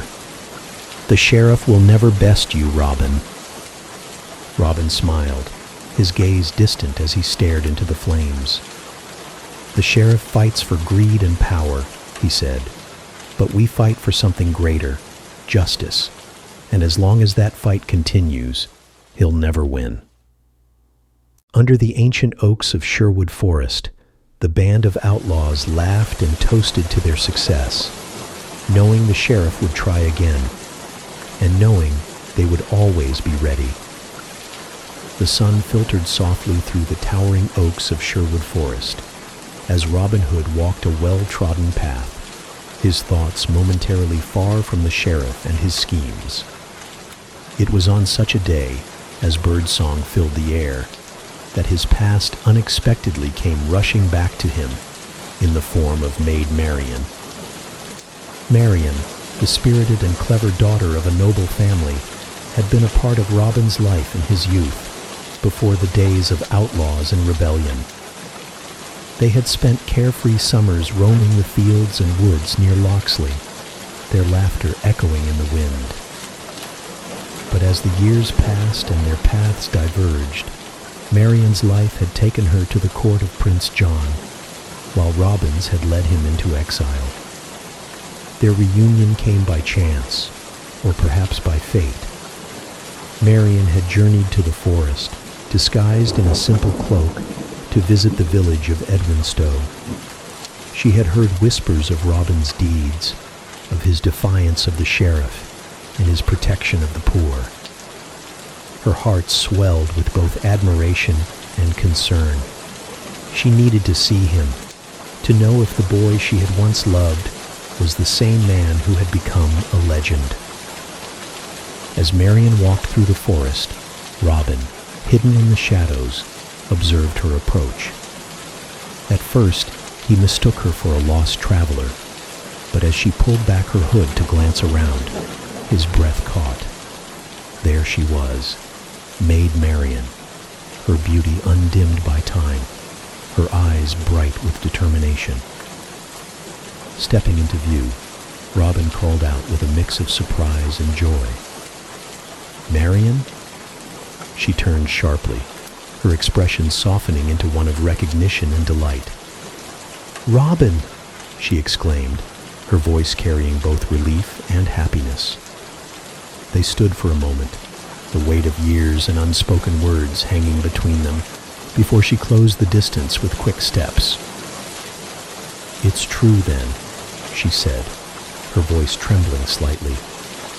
"You've become the Robin Hood they sing about, the outlaw who fights for justice." "And you," Robin replied, his gaze unwavering, "have become even more radiant than I remembered." Marian blushed, though her expression remained resolute. "I came to find you. I've heard what you've done for the people. the poor, the desperate. You've risked everything for them." "For them," Robin said, "and for England. Prince John's greed cannot go unchecked. But tell me, Marian, why are you here? Surely it is dangerous for you to seek me out." Marian's eyes darkened slightly. "I am no stranger to danger, Robin. The court is rife with intrigue, and Prince John grows more ruthless by the day. But I could not stay silent, not when I knew you were fighting against his tyranny. I want to help." Marian soon proved herself invaluable to Robin and his merry men. Her keen mind and courage made her an ideal ally, and her position at Prince John's court provided her with vital information. Disguised as a commoner, she traveled between the forest and the castle, warning Robin of the sheriff's plans and carrying messages to those who supported the rebellion. One such instance came when Marian learned of a trap set by the sheriff. He planned to lure Robin to Nottingham under the guise of a captured villager in need of rescue. Knowing the risk, Marian slipped out of the castle under cover of night, riding through the forest until she reached Robin's camp. "Robin," she called, breathless but determined. "The sheriff means to trap you. He's using a false prisoner as bait." Robin, listening intently, nodded. "Then we'll turn his trap against him. Marian, your warning may have saved us all." Her efforts did not go unnoticed by the sheriff, who grew suspicious of her frequent absences from the court. But Marian, ever resourceful, used her wit and charm to deflect his questions, remaining one step ahead of his schemes. Amid the dangers and intrigue, Robin and Marian's bond deepened. In quiet moments beneath the forest canopy, they spoke of their shared past and their uncertain future. Robin admired Marian's bravery and intelligence, while she marveled at his unwavering dedication to justice. One evening, as the merry men gathered around a roaring fire, Robin and Marian found themselves standing apart from the others, the glow of the flames casting warm light on their faces. "Do you ever regret it?" Marian asked softly. "Leaving the life you knew to become an outlaw?" Robin shook his head, his gaze steady. "How could I, when it led me back to you?" Marian smiled, her eyes glistening. "Then I'll stand with you, Robin. No matter what comes, we'll face it together." With Marian by his side, Robin's resolve grew stronger. She became more than an ally. She was his partner, his equal, and the love he had never stopped carrying in his heart. Together, they outwitted the Sheriff Time, and again, their daring exploits inspiring those who had lost hope. Sherwood Forest, once a refuge for Robin alone, now held a deeper meaning, a place where love, justice, and courage thrived, even in the face of tyranny. And as the legend of Robin Hood grew, so too did the tale of Maid Marian, the noblewoman who defied a prince and stood by the outlaw she loved. The Sheriff of Nottingham's fury knew no bounds as Robin Hood's daring exploits continued to undermine his authority. Determined to make an example of anyone who defied him, the sheriff ramped up his campaign of terror, imprisoning villagers who resisted his oppressive taxes and setting elaborate traps to capture Robin and his band. But no matter how high the stakes or how heavily guarded the prisoners, Robin and his merry men never abandoned those in need. In Sherwood Forest, the news of each arrest was met with solemn resolve. Robin would gather his band beneath the ancient oaks, his voice steady and his eyes blazing with determination. The sheriff seeks to silence the innocent with fear, but we will not let him succeed. Each soul imprisoned is a blow to the freedom we fight for. Let us show him that no prison wall, no iron bars can hold the spirit of justice. One crisp morning, word reached Robin that the sheriff had seized an entire family, a farmer, his wife, and their 2 children, for failing to pay an impossible tax. The sheriff had dragged them to the castle dungeons, declaring they would serve as a warning to anyone who dared defy him. Robin and his merry men quickly devised a plan. Disguised as merchants delivering goods to the castle, they approached the gates in a rickety cart piled high with barrels. Inside those barrels, hidden beneath layers of hay, were Will Scarlet, Friar Tuck, and Little John, their weapons at the ready.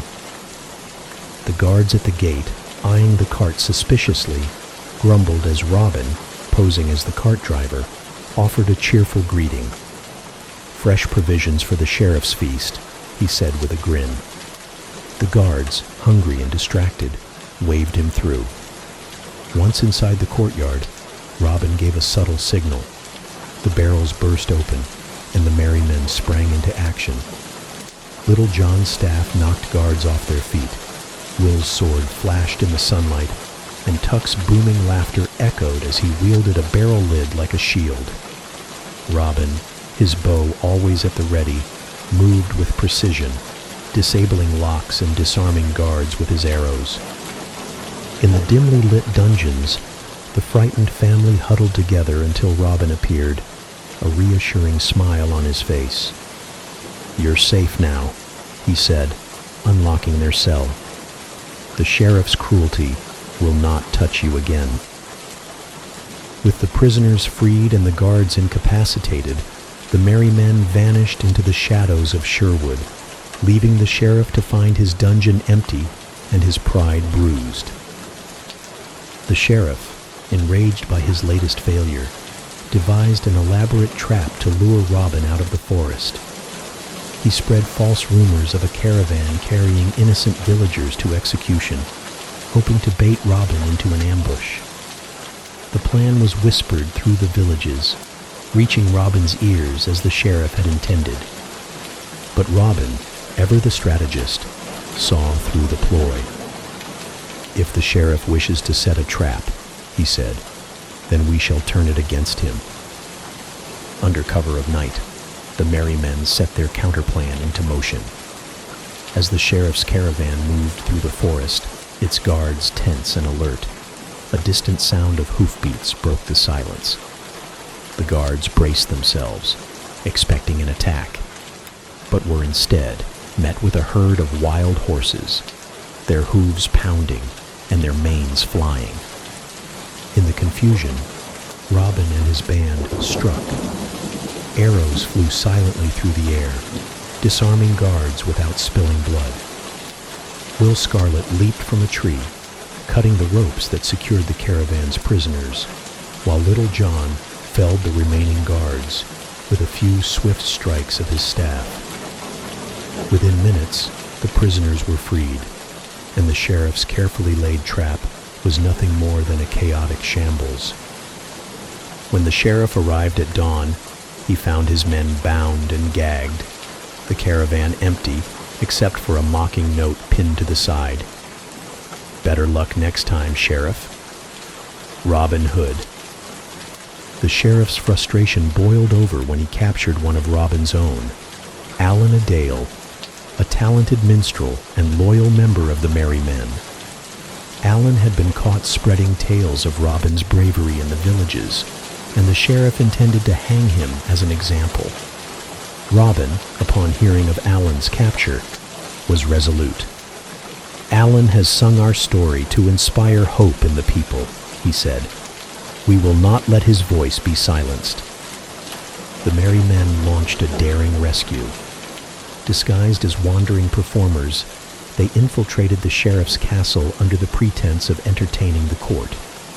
With pipes, drums, and Robin's own lute in hand, they distracted the guards with raucous music and dancing. Marian, dressed as a courtly lady, slipped into the sheriff's chambers to retrieve the keys to the dungeon. As the guards clapped and cheered for the performers, Robin and Marian descended into the dungeons. They found Alan bound but unbroken, his spirit as strong as ever. "You're late," Alan quipped as Robin cut his bonds. Robin grinned. "We thought we'd make an entrance." With Alan free, the merry men staged their escape in a flurry of music, laughter, and chaos, leaving the sheriff humiliated once again. Through every daring rescue, Robin Hood and his merry men reminded the sheriff and the people of Nottingham that no prison could hold justice captive. Each mission strengthened their bond and deepened their resolve, for they knew their fight was not just for freedom, but for hope. And in the hearts of those they rescued, Robin's name became a symbol of unshakable courage, his deeds echoing far beyond the forest of Sherwood. The forest of Sherwood was alive with whispers, carried on the wind and spreading like wildfire through the villages and towns of Nottinghamshire. News had come from distant lands. King Richard the Lionheart, the true and noble ruler of England, was returning from the Crusades. For years, the king's absence had allowed Prince John to seize power, ruling with greed and cruelty. But now, the tides of fate seemed to be shifting. In his hidden camp beneath Sherwood's ancient oaks, Robin Hood stood before his band of merry men, his expression alight with a rare mixture of hope and determination. "King Richard is returning," he announced, his voice strong and steady. "Our rightful king comes to reclaim his throne, but we must ensure that he finds a land worthy of his rule. Until he arrives, we cannot rest." With Prince John still clinging to power, Robin and his band redoubled their efforts to undermine his oppressive rule. They targeted the prince's tax collectors, intercepting wagons laden with gold meant to line the royal coffers. Each stolen coin was redistributed among the poor, ensuring that the people would not buckle under the weight of Prince John's greed. One such raid took place on a moonlit night, when Robin and his merry men ambushed a heavily guarded caravan. The guards, clad in armor emblazoned with Prince John's crest, were confident in their numbers. But Robin's knowledge of Sherwood's hidden paths turned their strength into weakness. Arrows flew from the shadows, horses were startled into chaos, and Robin himself leapt onto the lead wagon, his sword flashing in the moonlight. "This gold does not belong to you," Robin said, his voice ringing clear as he confronted the captain of the guard. "It belongs to the people of England." The merry men overwhelmed the guards with precision and skill, disappearing into the forest with the treasure before reinforcements could arrive. The villagers awoke the next morning to find sacks of gold left on their doorsteps, tokens of hope delivered under the cover of night. Robin's loyalty to King Richard was unwavering, and he knew the fight against Prince John could not be won by force alone. Through Marion's position at court, Robin established a secret network of allies, nobles who still supported King Richard and resented Prince John's usurpation. Messages were carried by trusted couriers, coded in songs sung by minstrels and poems recited in taverns. One of Robin's most trusted couriers was Alan a Dale, whose quick wit and talent for weaving messages into ballads made him invaluable. Posing as a traveling minstrel, Alan carried news of Robin's victories and the king's impending return to the ears of loyalists, uniting them in quiet resistance. Marion, too, played her part with unwavering courage. At great personal risk, she attended Prince John's court, listening carefully to his plans and passing critical information to Robin. Her reports of troop movements and supply routes allowed Robin to strike with precision, foiling the prince's schemes at every turn. As word of King Richard's return spread, a sense of hope began to take root in the hearts of the people. For too long, they had suffered under Prince John's oppressive rule, but now they dared to dream of a brighter future. Robin Hood became more than an outlaw. He was a symbol of resistance, his name spoken with reverence in every village and town. The Sheriff of Nottingham, sensing the growing tide of rebellion, grew more desperate. He increased patrols, tightened his grip on the villages, and set even more elaborate traps for Robin and his band. But each measure was met with Robin's cunning and the unyielding spirit of the merry men. As the day of King Richard's arrival drew closer, Robin called his band together in a clearing deep within Sherwood. The moon hung high above them, casting its silvery light on the gathered faces of the merry men. Robin's voice, steady and resolute, carried through the still night. Prince John has ruled with cruelty, but his time is ending. King Richard's return is not just the end of tyranny, it is the beginning of hope for England. We must be ready to stand with him, to fight for the justice we have sought for so long. Little John, his staff resting on his shoulder, stepped forward. We've followed you through every danger, Robin. We'll follow you still. The band raised their weapons in silent agreement, their faces illuminated by the flickering firelight. Together, they prepared for the final chapter of their rebellion, knowing that their fight was not just for themselves, but for the future of England. Though Prince John's spies worked tirelessly to suppress the news, the truth could not be silenced. King Richard was coming, his banners flying high, his knights riding at his side.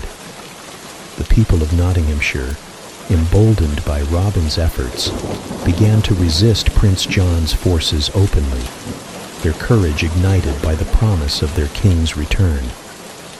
For Robin, the arrival of King Richard was not just the end of a long fight, but the fulfillment of a dream, the dream of a just and noble England. As he stood beneath the towering trees of Sherwood, the forest alive with the whispers of change, Robin Hood smiled. The Lionheart was coming home, and with him, the hope of a brighter tomorrow. The day dawned clear and bright, the skies a brilliant blue that seemed to reflect the mood of a long-suffering England. The news had finally become reality. King Richard the Lionheart had returned. His banners flew proudly as he rode through the countryside, his golden armor gleaming in the sunlight. The people gathered in the streets and fields to cheer their rightful king, their cries of joy echoing far and wide.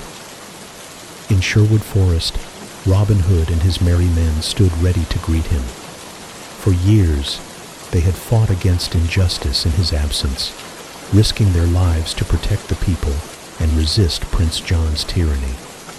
And now, the moment they had dreamed of was upon them.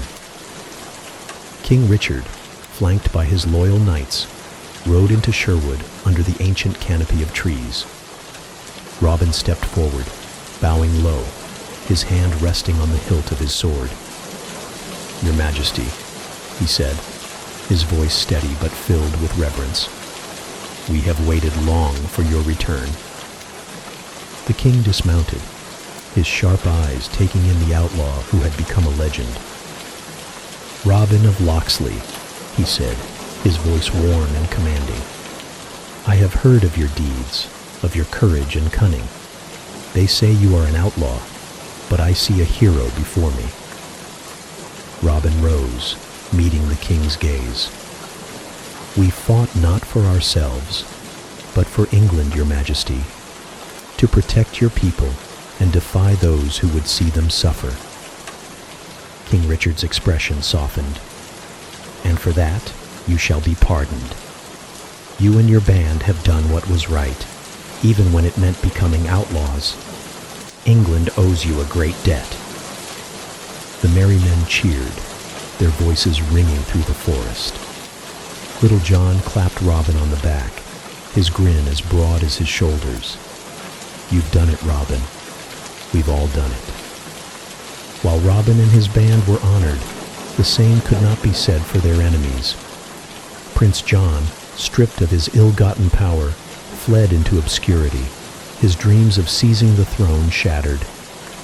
The Sheriff of Nottingham, captured by the king's men, was brought before Richard to answer for his crimes. "You ruled with cruelty and greed," King Richard said, his voice cold as steel. "You oppressed the people you were sworn to protect. Your title and lands are forfeit, and you shall pay for your misdeeds." The sheriff, once so proud and arrogant, was led away in disgrace. For the people of Nottinghamshire, his fall marked the end of an era of fear and oppression. With peace restored to the land, the villagers of Nottinghamshire turned their thoughts to celebration. It was during this time that Robin Hood and Maid Marian stood before the gathered crowd, their hands clasped and their faces radiant with joy. Under the towering trees of Sherwood, with the forest bathed in golden light, they were married in a simple yet beautiful ceremony. Friar Tuck presided, his jovial voice carrying over the laughter and cheers of the merry men and villagers. Marian, resplendent in a gown of soft green, looked every bit the queen of the forest, while Robin, clad in his familiar garb, seemed at last at peace. "You've given us hope, Robin," Marian said softly, her eyes glistening. "And now we can dream of a future filled with love and freedom." Robin smiled, his voice steady and full of promise. "It's a dream we'll share together, Marian. Always." The celebrations lasted long into the night, with music, dancing, and feasting beneath the stars. Villagers toasted to freedom, to King Richard's return, and to the bravery of Robin Hood and his band. Children ran through the forest, pretending to be merry men, their laughter mingling with the crackling of the fire. As the festivities wound down, Robin stood with Marian at the edge of the clearing, the quiet sounds of the forest wrapping around them like an old friend. "Sherwood has been our home," Robin said, his voice thoughtful. "But now, it's time to build something more, to rebuild what was lost." "And we'll do it together," Marian replied, her hand slipping into his. With the rightful king restored, the oppressors vanquished, and the people free at last, England began a new chapter. Robin Hood's name became more than a legend. It became a symbol of hope, courage, and justice. And though he and Marian stepped away from the forefront of rebellion, their story lived on in the hearts of the people, a reminder that even in the darkest times, the light of freedom can never be extinguished. Thank you for joining us tonight on Mr. Sleep Story for the epic tale of Robin Hood. This timeless story of courage, justice, and love reminds us that even in the darkest times, heroes can rise to restore hope and freedom. As you drift off to sleep, let the enchanting forests of Sherwood and the bravery of Robin Hood carry you into peaceful dreams. If you enjoyed this story, please like, subscribe, and hit the bell icon to join us for more soothing tales every night. Until next time, may your dreams be filled with adventure, and may your sleep be as peaceful as a quiet forest under the stars. Good night and sweet dreams.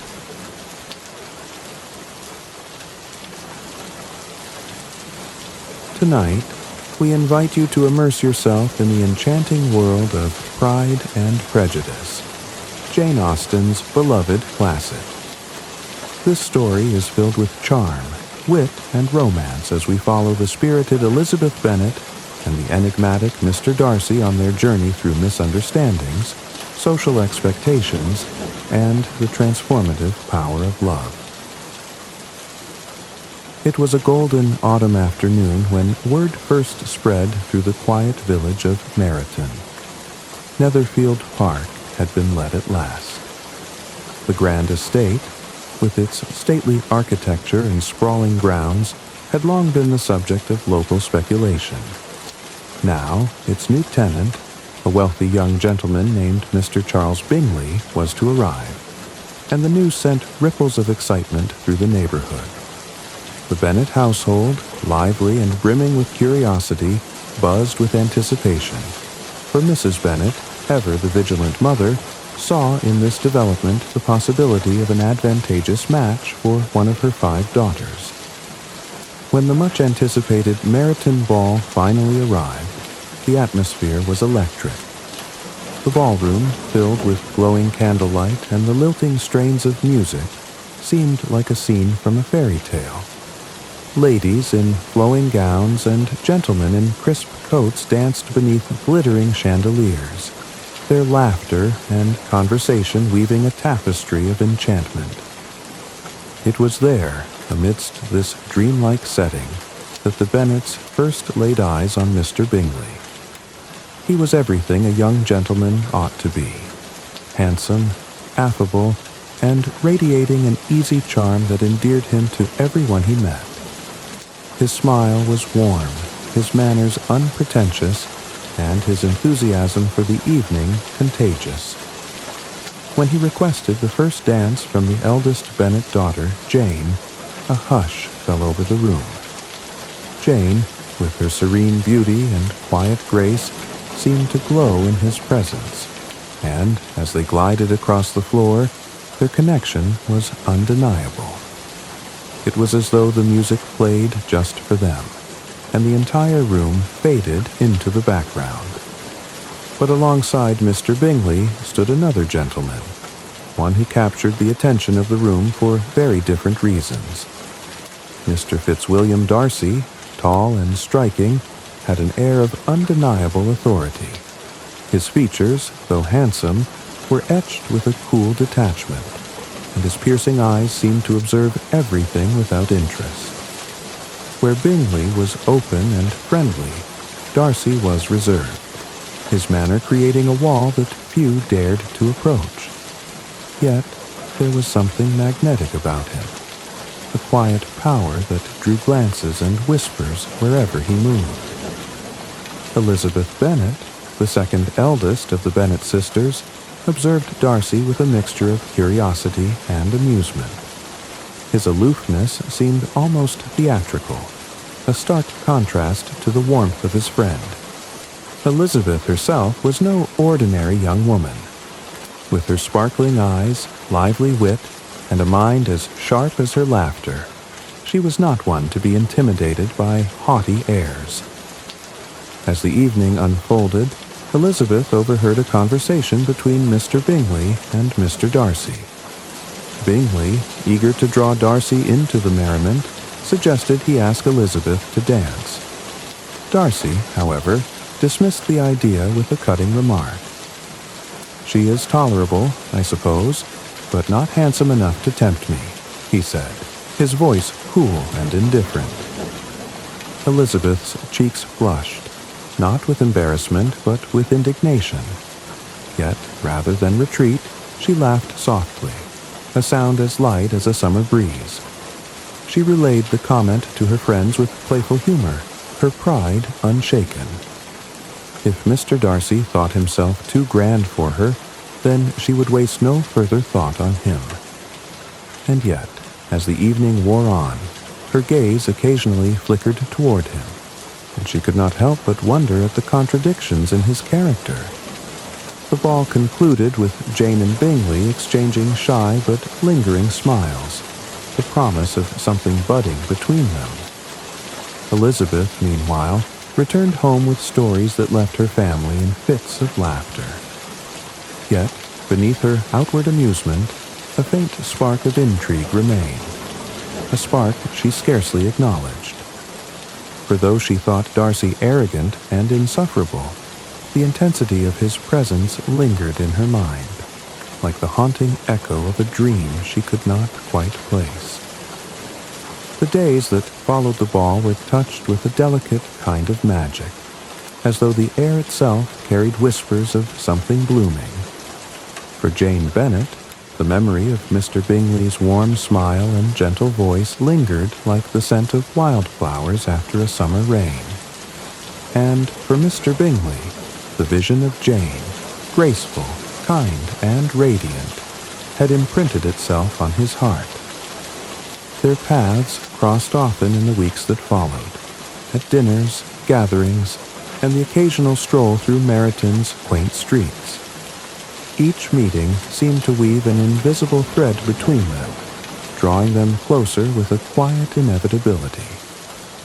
Bingley's eyes would light up the moment Jane entered the room, his natural exuberance softening into something tender when he spoke with her. Jane, though reserved in her expressions, felt her heart flutter in his presence.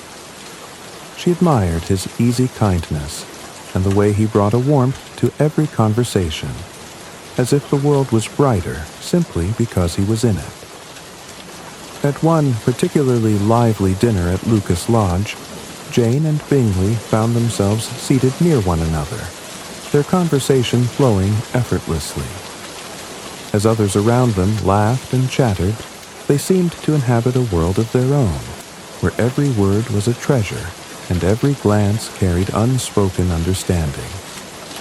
When Jane spoke of her love for the countryside, Bingley leaned closer, as if her words were the only ones worth hearing. "It suits you," he said softly, his voice tinged with admiration. "The beauty, the serenity. It is as though you belong to it." Jane's cheeks flushed a delicate rose, and she smiled, her gaze falling shyly to her hands. She could not bring herself to respond, but in her heart a quiet hope began to take root. Yet, amidst the enchantment of their growing affection, shadows lingered at the edges. Mr. Darcy, with his piercing gaze and unyielding sense of propriety, observed their interactions with increasing concern. To him, Jane's gentle nature was evident, but he doubted the depth of her feelings. Darcy feared that Bingley's genuine affection might lead him into an imprudent match, one complicated by the impropriety of the Bennet family. The Bennet household, though lively and loving, lacked the refinement that Darcy deemed essential for a connection with a man of Bingley's status. Mrs. Bennet's exuberant matchmaking and Lydia's unchecked flirtations often drew disapproving glances from those in Bingley's circle, particularly his sisters, Caroline and Louisa. Caroline Bingley, who harbored her own ambitions of securing Darcy's attention, viewed Jane with thinly veiled disdain. She saw Jane's reserved demeanor not as a mark of grace, but as a sign of indifference, and sought to highlight the Bennet family's flaws at every opportunity. One evening, as the Bingley party dined at Netherfield, Caroline addressed her brother with feigned casualness.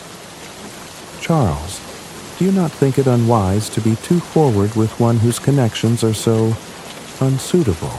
she said, her voice smooth but pointed. Darcy, seated nearby, offered a slight nod of agreement, his expression unreadable. Bingley, however, brushed off their concerns with an easy laugh. "Jane Bennet is as good and kind as anyone I have ever met," he replied, his voice firm but good-natured. "Her family may not be grand, but they are warm and true, and I cannot think of a finer quality in any acquaintance." Caroline, though silenced, exchanged a meaningful glance with Darcy, her disapproval simmering beneath her polished exterior. Darcy, though less overt, resolved to speak with Bingley about the potential consequences of his attachment. For Jane and Bingley, however, such tensions were distant echoes, drowned out by the gentle harmony they found in one another's company. Every stolen glance, every shared smile, seemed to strengthen the fragile bond between them. To those who watched from the outside, their affection was a tender thing, like the first blush of spring after a long winter. But, like spring, it was fleeting, vulnerable to the frost of others' interference. And, though neither Jane nor Bingley could have known it yet, the forces conspiring to separate them were already at work, ready to test the strength of their growing love. Autumn in Meryton was a season of golden leaves and brisk air, the kind that made cheeks rosy and spirits high. The village, always bustling with life, seemed even livelier as the militia arrived to establish their camp nearby. Officers in their smart red coats became the talk of every gathering, their presence adding a spark of excitement to the quiet countryside. Among them was Mr. George Wickham, a man whose charm and easy manners set hearts aflutter wherever he went. Elizabeth Bennet first encountered Mr. Wickham during a chance meeting on the streets of Meryton. It was a bright afternoon, and the market square hummed with activity as Elizabeth strolled with her sisters. Wickham, with his confident stride and disarming smile, stopped to introduce himself to the Bennet ladies, his politeness so genuine that it seemed effortless. His sandy hair caught the light, and his blue eyes held a twinkle that invited trust. Elizabeth, quick to observe and quicker to judge, found herself intrigued by him. His conversation was lively, but never boastful, and his demeanor seemed as far removed from Darcy's cold reserve as night from day. Here was a man who seemed to value openness and ease, qualities Elizabeth herself held dear. Their acquaintance deepened at a gathering soon after, where Wickham sought her out for conversation. As they stood apart from the lively crowd, his tone grew quieter, his expression tinged with melancholy. "Miss Bennet," he began, "I hope you will not think me forward if I speak plainly, but I feel you deserve to know the truth about Mr. Darcy." Elizabeth's curiosity was instantly piqued. Wickham went on to tell his tale, painting Darcy as the villain in his life.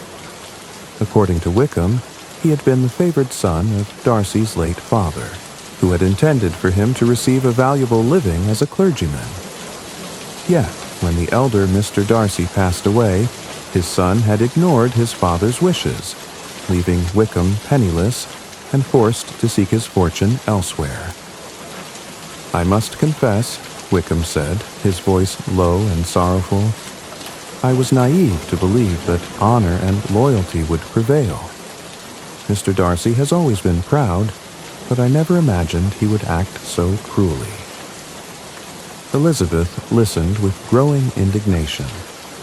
The story Wickham told fit neatly with her perception of Darcy, proud, cold, and selfish. Every word seemed to confirm her earlier impressions, and, as Wickham spoke, her opinion of Darcy solidified further. She found herself drawn to Wickham's openness, his willingness to share a story that clearly caused him pain. In him, she saw a kindred spirit, someone who valued honesty over pretense. "How dreadful," Elizabeth said, her voice filled with genuine sympathy. "I can scarcely imagine such treachery." Wickham offered her a bittersweet smile. "I would not speak of it at all, Miss Bennet, but I feel it is only fair for those who might one day encounter Mr. Darcy to know his true character." The warmth of their interaction lingered in Elizabeth's mind long after the evening ended. Wickham's charm, his easy laughter, and his quiet vulnerability painted a picture of a man wronged by fate, a man who bore his burdens with dignity. Compared to Darcy's aloofness and arrogance, Wickham seemed a model of sincerity.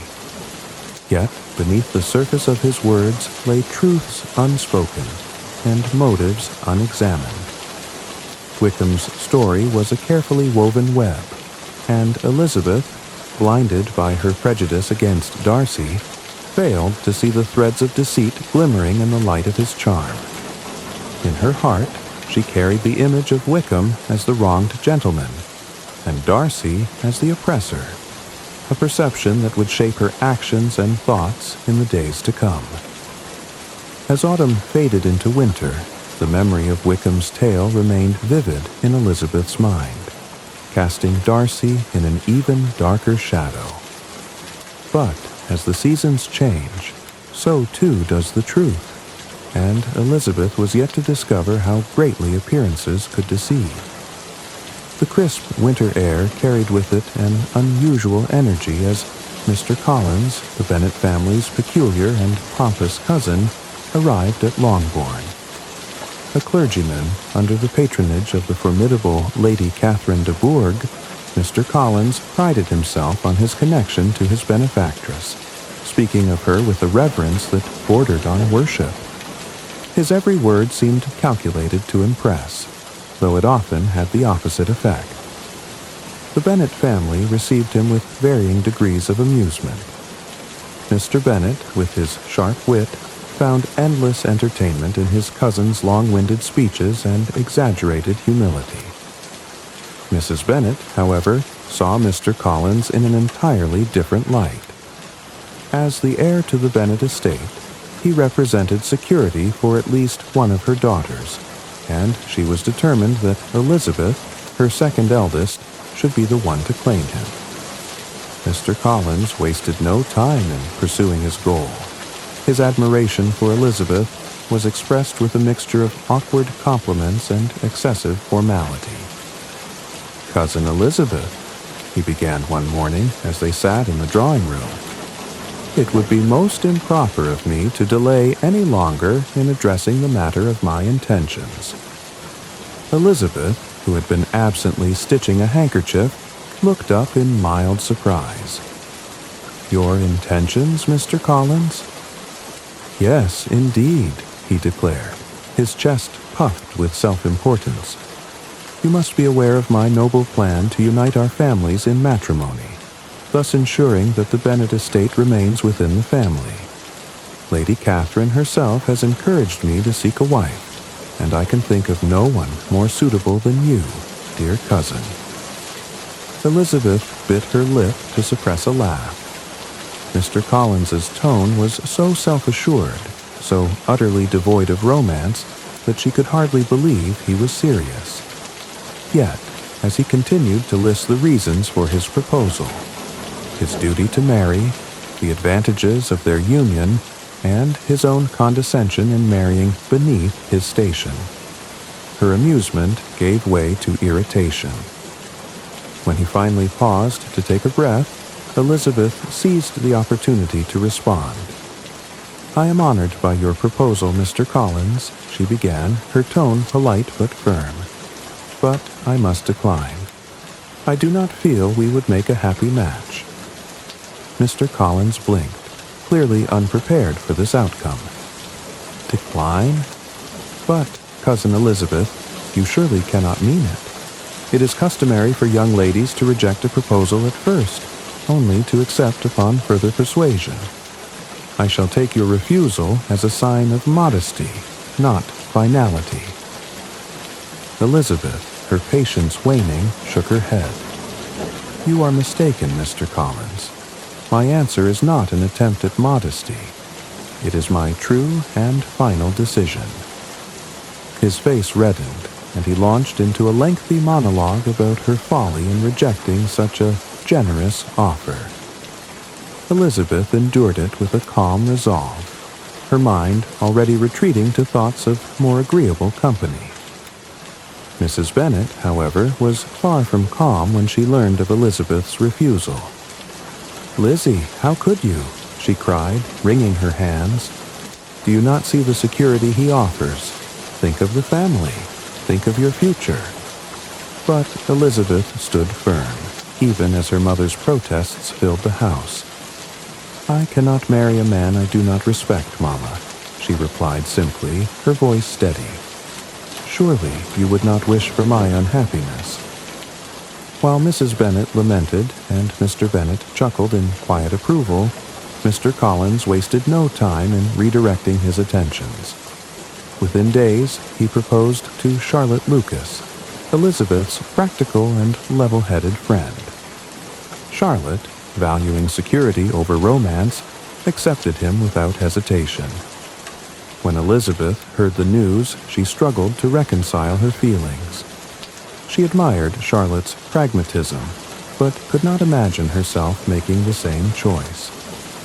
Yet, as she watched her friend prepare to leave for her new life as Mrs. Collins, Elizabeth felt a pang of sadness. It was a reminder that in their world, love and happiness were often luxuries, not guarantees. As Mr. Collins departed Longbourn, leaving behind both disappointment and relief, Elizabeth resolved to remain true to herself, even if it meant defying expectations. Her rejection of Mr. Collins was not just a refusal of a man, but a quiet declaration of her belief in a deeper, truer connection. One she had yet to find, but could not stop hoping for. Spring had arrived in the countryside, breathing life into the world with its gentle warmth and vibrant blooms. Elizabeth Bennet, visiting her dear friend Charlotte Lucas at her new home in Hunsford, found herself surrounded by the stately beauty of Rosings Park, the grand estate of Lady Catherine de Bourgh. Though Charlotte's life as Mrs. Collins seemed suffused with duty rather than joy, Elizabeth resolved to make the best of her stay, filling her days with long walks and quiet contemplation. It was during one such walk that Elizabeth encountered Mr. Darcy, entirely by surprise. He had come to Rosings to visit his aunt, and though his presence was unexpected, it was not unwelcome. Elizabeth, who had thought herself free of him since their last uneasy meeting, found herself both intrigued and unsettled by his appearance. Darcy, as reserved as ever, greeted her with a quiet intensity that lingered in the air like the scent of rain. As days passed, their paths crossed often. Elizabeth could not help but notice a subtle shift in Darcy's demeanor. His cold aloofness had softened, replaced by a quieter, almost hesitant attentiveness. There were moments, when he asked after her health, when his gaze lingered on her, that made her heart quicken, though she dismissed the thought as folly. Whatever his reasons for being there, she was certain they had little to do with her. And yet, she was wrong. One afternoon, while Elizabeth sat reading in the small parlor of the Collins home, a shadow fell across the room. Looking up, she saw Darcy standing at the doorway, his expression unreadable. He stepped inside, his movements deliberate but not unkind, and after a pause, he began to speak. "Miss Bennet," he said, his voice steady but tinged with something deeper. "I have struggled against my feelings, but I can no longer suppress them. You must allow me to tell you how ardently I admire and love you." Elizabeth froze, the words hanging in the air like a spell she could scarcely believe. Mr. Darcy, the man she had found so insufferable, was declaring his love? But before she could recover, he continued. "I am well aware," he said, his tone turning guarded, "of the obstacles that stand between us. Your family's connections, your circumstances. Everything about this union would be a degradation for someone of my position. And yet, against my better judgment, I cannot help but offer you my hand." Whatever enchantment Elizabeth had briefly felt shattered instantly. His words, so laden with pride and condescension, cut through her like a cold wind. Rising from her chair, she faced him, her eyes alight with anger. "How dare you?" she began, her voice sharp.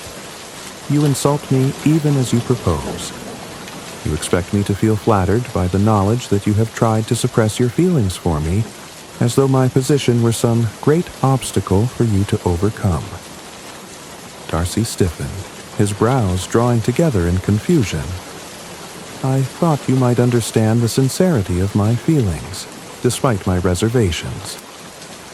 Sincerity? Elizabeth said, her voice rising. How can I believe in the sincerity of a man who has done everything in his power to harm those I care for?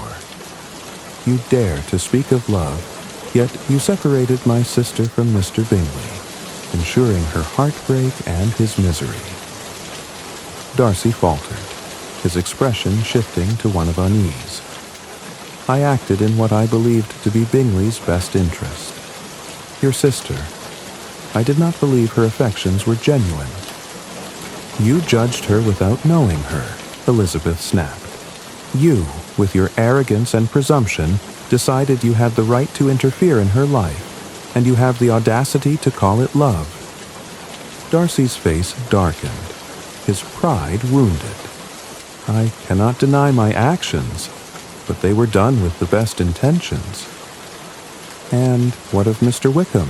Elizabeth continued, her voice trembling with fury. You ruined him as well, denying him his inheritance and leaving him to fend for himself. Do you deny that, too? At the mention of Wickham, Darcy's eyes flashed. If you knew the truth of Mr. Wickham's character, you would not speak so highly of him, he said, his voice low. But I see there is little point in continuing this conversation. You have made your feelings clear.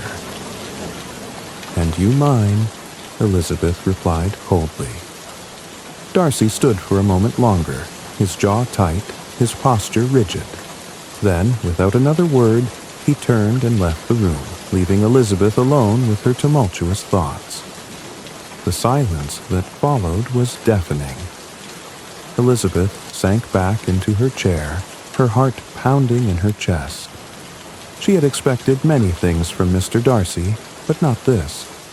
His declaration of love, so marred by pride and insensitivity, had only deepened her resentment of him. Yet, as she replayed the encounter in her mind, she felt a strange unease. Not regret, but a sense that their story was far from over.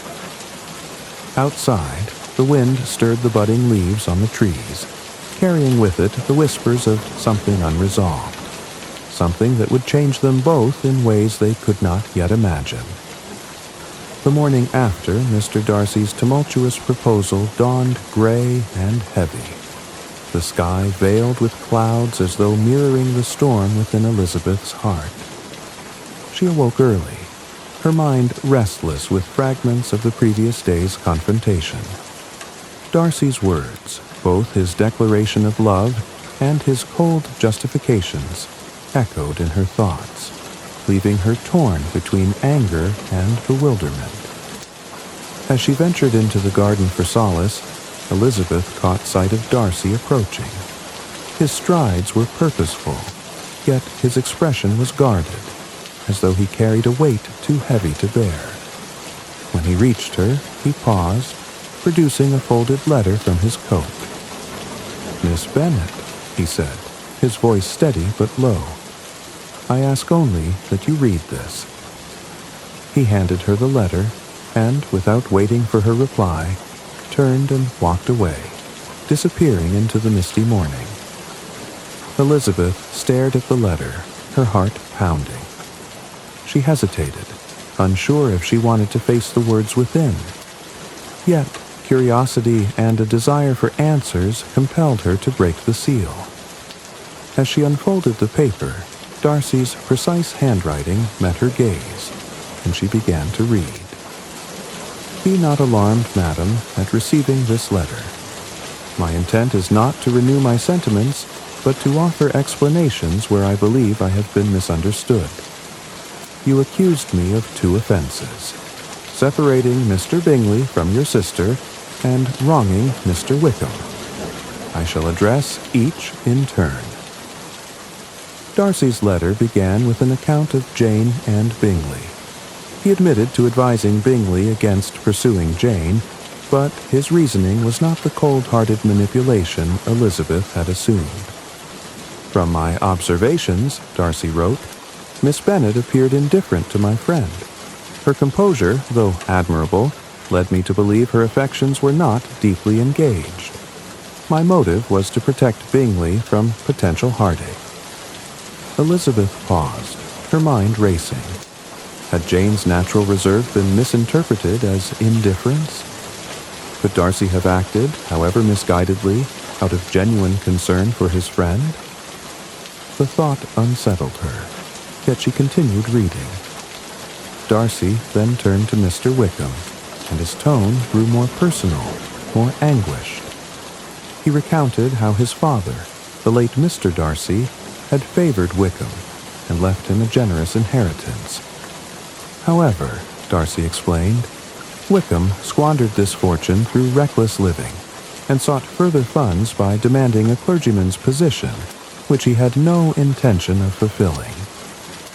Darcy described how he refused Wickham's demands, prompting Wickham to seek revenge in the most vile manner. Last summer, Darcy wrote, he attempted to elope with my younger sister Georgiana, then but 15 years old. He sought her fortune and cared nothing for the disgrace it would bring to her name. Only by chance did I arrive in time to prevent the calamity. Elizabeth's breath caught as she read. The image of Wickham, the charming wronged gentleman she had so readily trusted, shattered before her eyes. In its place, she saw the picture Darcy painted, a manipulative man whose deceit ran deeper than she could have imagined.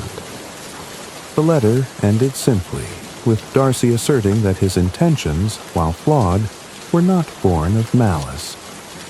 I hope this explanation may soften your opinion of me, though I do not expect it to alter your feelings. As Elizabeth folded the letter, her hands trembled. Her initial reaction was disbelief. Could Wickham, with his open smile and easy manners, truly have behaved so cruelly? But the weight of Darcy's words, their clarity and sincerity, could not be ignored.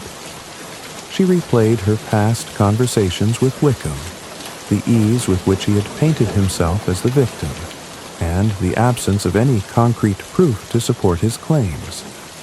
Slowly, painfully, the truth began to settle in her mind. Her thoughts then turned to Darcy. Though his proposal had been clumsy and filled with pride, his letter revealed a man who valued honesty, a man willing to expose his vulnerabilities to defend his character. She thought of his concern for his sister, his loyalty to Bingley, and the quiet pain that had laced his words. These were not the actions of a villain, but of someone who had acted, however imperfectly, out of love and duty. And what of herself? Elizabeth's cheeks burned as she recalled her own judgments. She had been so quick to condemn Darcy, so eager to see him as the villain of the story, that she had overlooked the possibility of her own prejudice. Her wit and confidence, qualities she had always taken pride in, now seemed hollow in the face of her mistakes. As the day wore on, Elizabeth wandered the grounds of Rosings, her thoughts a tangled web of regret and revelation. The pride she had accused Darcy of possessing now mirrored her own, and the prejudice she had so readily attributed to him had colored her own judgments. She had been blind to the truth, not because it was hidden, but because she had chosen not to see it. The letter had done more than explain Darcy's actions. It had opened her eyes to herself. And as the sun dipped below the horizon, casting the world in hues of gold and amber, Elizabeth felt a strange sense of resolve.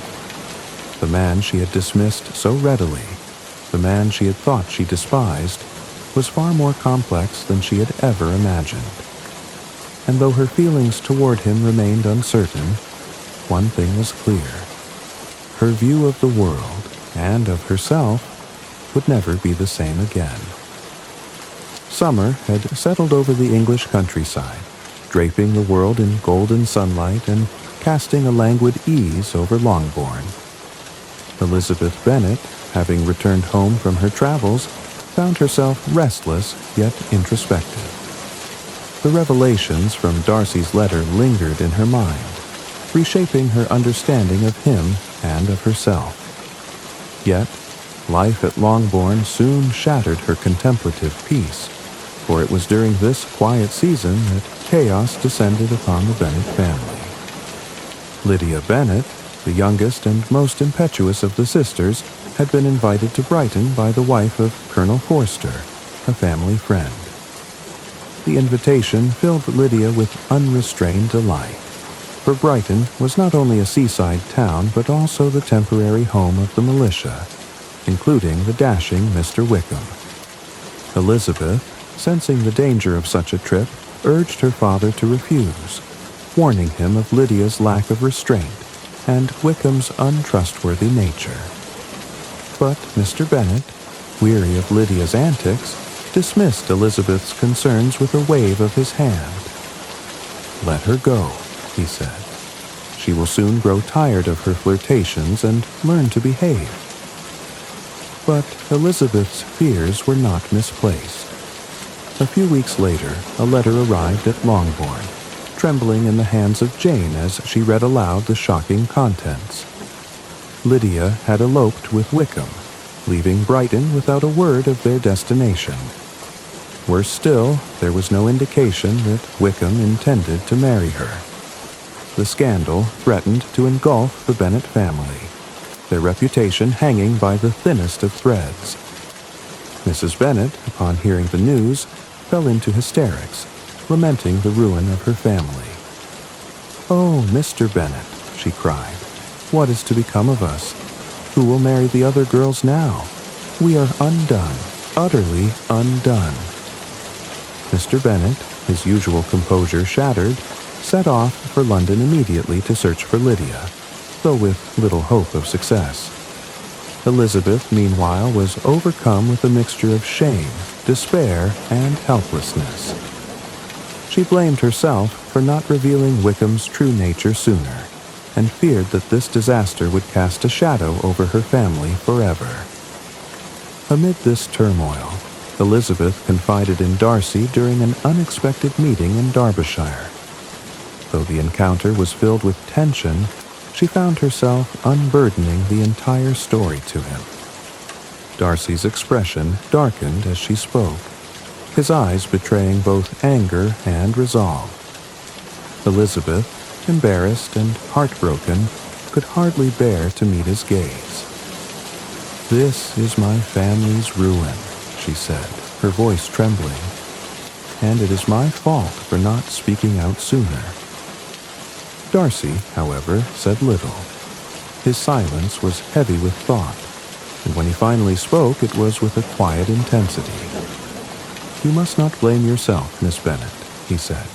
"This is not your burden to bear alone." Elizabeth did not know what to make of his words, but she could not have imagined what they would lead to. Unbeknownst to her, Darcy took it upon himself to rectify the situation. With a determination born of love and a sense of duty, he traveled to London, where he sought out Wickham. It was not an easy task. Wickham, true to his character, had no intention of marrying Lydia unless his considerable debts were paid, and he was offered financial incentive. For the sake of Lydia's reputation, and that of the entire Bennet family, Darcy agreed to these terms, securing Wickham's compliance with a substantial sum. But Darcy did not stop there. To protect the Bennets from further disgrace, he insisted that his role in resolving the matter remain a secret. He orchestrated the marriage quietly, ensuring that Lydia and Wickham were wed before their scandal could escalate further. Darcy's actions were not driven by pride or obligation, but by his deepening feelings for Elizabeth. He knew the damage this incident could cause her family, and he could not bear to see her suffer. A few days later, news arrived at Longbourn that Lydia and Wickham had been found and were to be married. Mrs. Bennet's despair transformed into giddy delight, as though the crisis had never existed. "A wedding!" she exclaimed, her hands clapping together. and Lydia shall be married before any of her sisters. Oh, how grand this will be." Elizabeth, however, was not so easily comforted. The terms of the marriage arranged by an unnamed benefactor puzzled her. Who could have intervened so decisively and at such cost? The question lingered in her mind, but she did not dare hope for the answer she suspected. When Lydia visited Longbourn as a married woman, her careless and self-satisfied demeanor did little to ease Elizabeth's concerns. Over dinner, Lydia let slip the truth in a moment of thoughtless pride. "It was Mr. Darcy who found us, you know," she said with a smug smile. "Wickham told me he arranged everything and paid all the debts." Elizabeth froze, the weight of Lydia's words settling over her like a sudden storm. Mr. Darcy? Could it be true? The man she had once thought cold and arrogant had taken it upon himself to save her family from ruin. Her heart swelled with gratitude and something deeper, something she could not yet name. As the truth of Darcy's actions became clear, Elizabeth was overcome with emotion. She thought of the man who had once professed his love for her, whose words she had rejected so fiercely. Darcy had no reason to involve himself in her family's troubles, yet he had done so quietly, selflessly, and at great personal cost. For the first time, Elizabeth allowed herself to see Darcy not as a man of pride, but as a man of principle and depth. His actions spoke of a love that transcended his initial flaws and misunderstandings, a love that sought not recognition but the happiness of others. And in that moment, Elizabeth's feelings toward Darcy began to change, her heart opening to the possibility of something she had once thought impossible. The golden hues of early autumn bathed the countryside as the Bennet family at Longbourn prepared for yet another unexpected turn of fate. News spread quickly that Mr. Bingley had returned to Netherfield Park, and with him came whispers of renewed possibilities.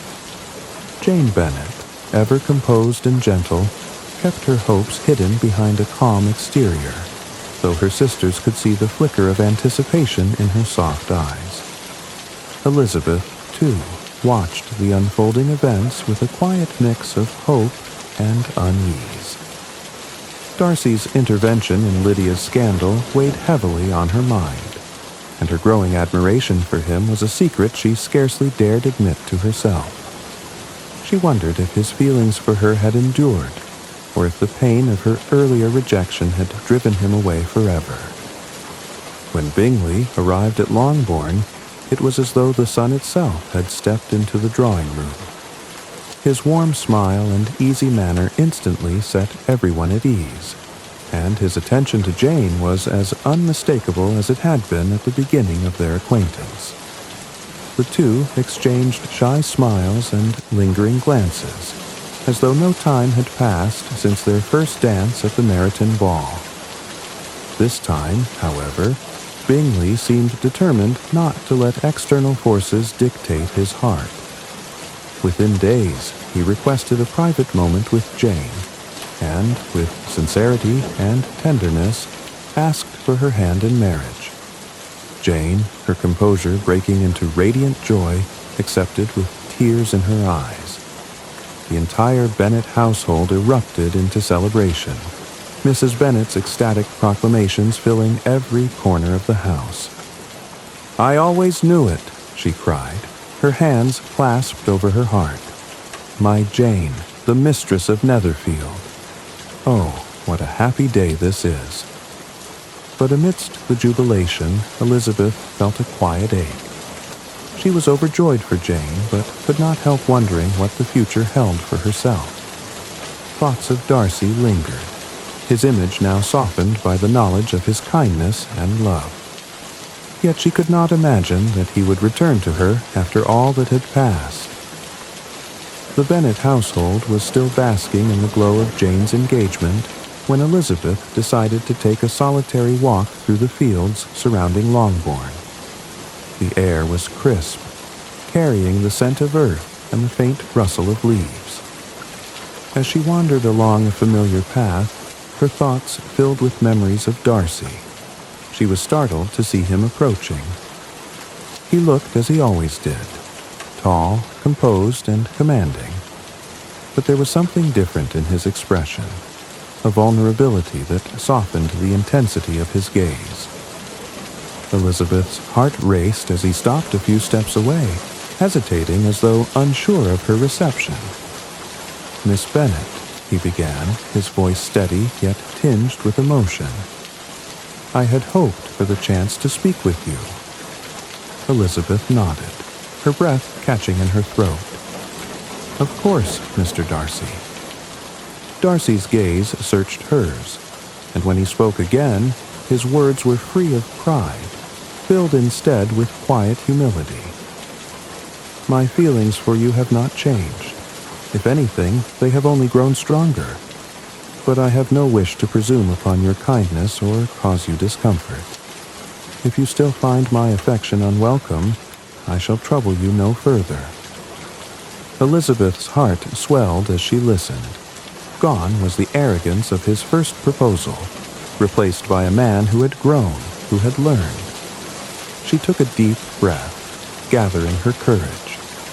"Mr. Darcy," she said softly, "your feelings are not unwelcome. In fact, they are most sincerely returned." Darcy's expression, which had been carefully guarded, melted into one of pure joy. "Elizabeth," he murmured, stepping closer, "you cannot imagine how happy you have made me." In that moment, the world seemed to stand still. The mistakes of the past were forgiven, the misunderstandings resolved, and what remained was the promise of a love built on mutual respect and admiration. The weddings of Jane and Elizabeth were celebrated on the same day, a double ceremony that brought together not only two couples, but also their families and friends in joyous union. The village church, adorned with flowers and ribbons, seemed to glow with the happiness of the occasion. Jane, as radiant as the morning sun, walked down the aisle on Bingley's arm, their smiles a picture of contentment. Elizabeth, meanwhile, felt her heart flutter as she stood beside Darcy, his steady presence grounding her in the moment. As they exchanged vows, their eyes met, and in that gaze was a shared understanding of all they had overcome to reach this day. The celebrations that followed were lively and filled with laughter. Mrs. Bennet basked in the triumph of seeing two daughters married to wealthy gentlemen, while Mr. Bennet, quieter but no less pleased, looked on with a rare smile. Even Lady Catherine de Bourgh, though notably absent, could not dampen the spirits of the day. Jane and Bingley settled into the comfort of Netherfield, their home filled with warmth and kindness that reflected their gentle natures. Bingley's boundless cheer and Jane's serenity created a life of quiet happiness, one that charmed all who visited. Elizabeth and Darcy, on the other hand, began their married life at Pemberley, where the grandeur of the estate was matched only by the depth of their affection for one another. Elizabeth's lively wit and Darcy's steady devotion became the foundation of a partnership that thrived on equality and mutual respect. The servants at Pemberley, who had once regarded Darcy as reserved, were delighted to see their master transformed, his smiles now more frequent, his heart lighter. For Elizabeth, Pemberley became more than just a grand house. It became a home. The grounds, with their rolling hills and glittering streams, mirrored the peace she had found in her life and her heart. And for Darcy, Elizabeth was not merely his wife, but his equal, the woman who had challenged him, changed him, and made him better. And so, the two couples, Jane and Bingley, Elizabeth and Darcy lived in happiness and harmony, their lives enriched by the love and understanding they had found. Their stories became cherished tales in the village, reminders that love, though sometimes tested by pride and prejudice, always has the power to overcome. Thank you for joining us tonight on Mr. Sleep Story for the timeless tale of Pride and Prejudice. Through misunderstandings, pride, and prejudice, Elizabeth Bennet and Mr. Darcy taught us that love can flourish when we challenge our assumptions and open our hearts. As you drift off to sleep, let their journey remind you that even the most unexpected connections can lead to something beautiful. If you enjoyed this story, please like, subscribe, and click the bell icon to join us for more soothing tales each night. Until next time, may your dreams be as enchanting as a walk through Pemberley, and your rest as peaceful as a happily ever after. Sweet dreams, and good night.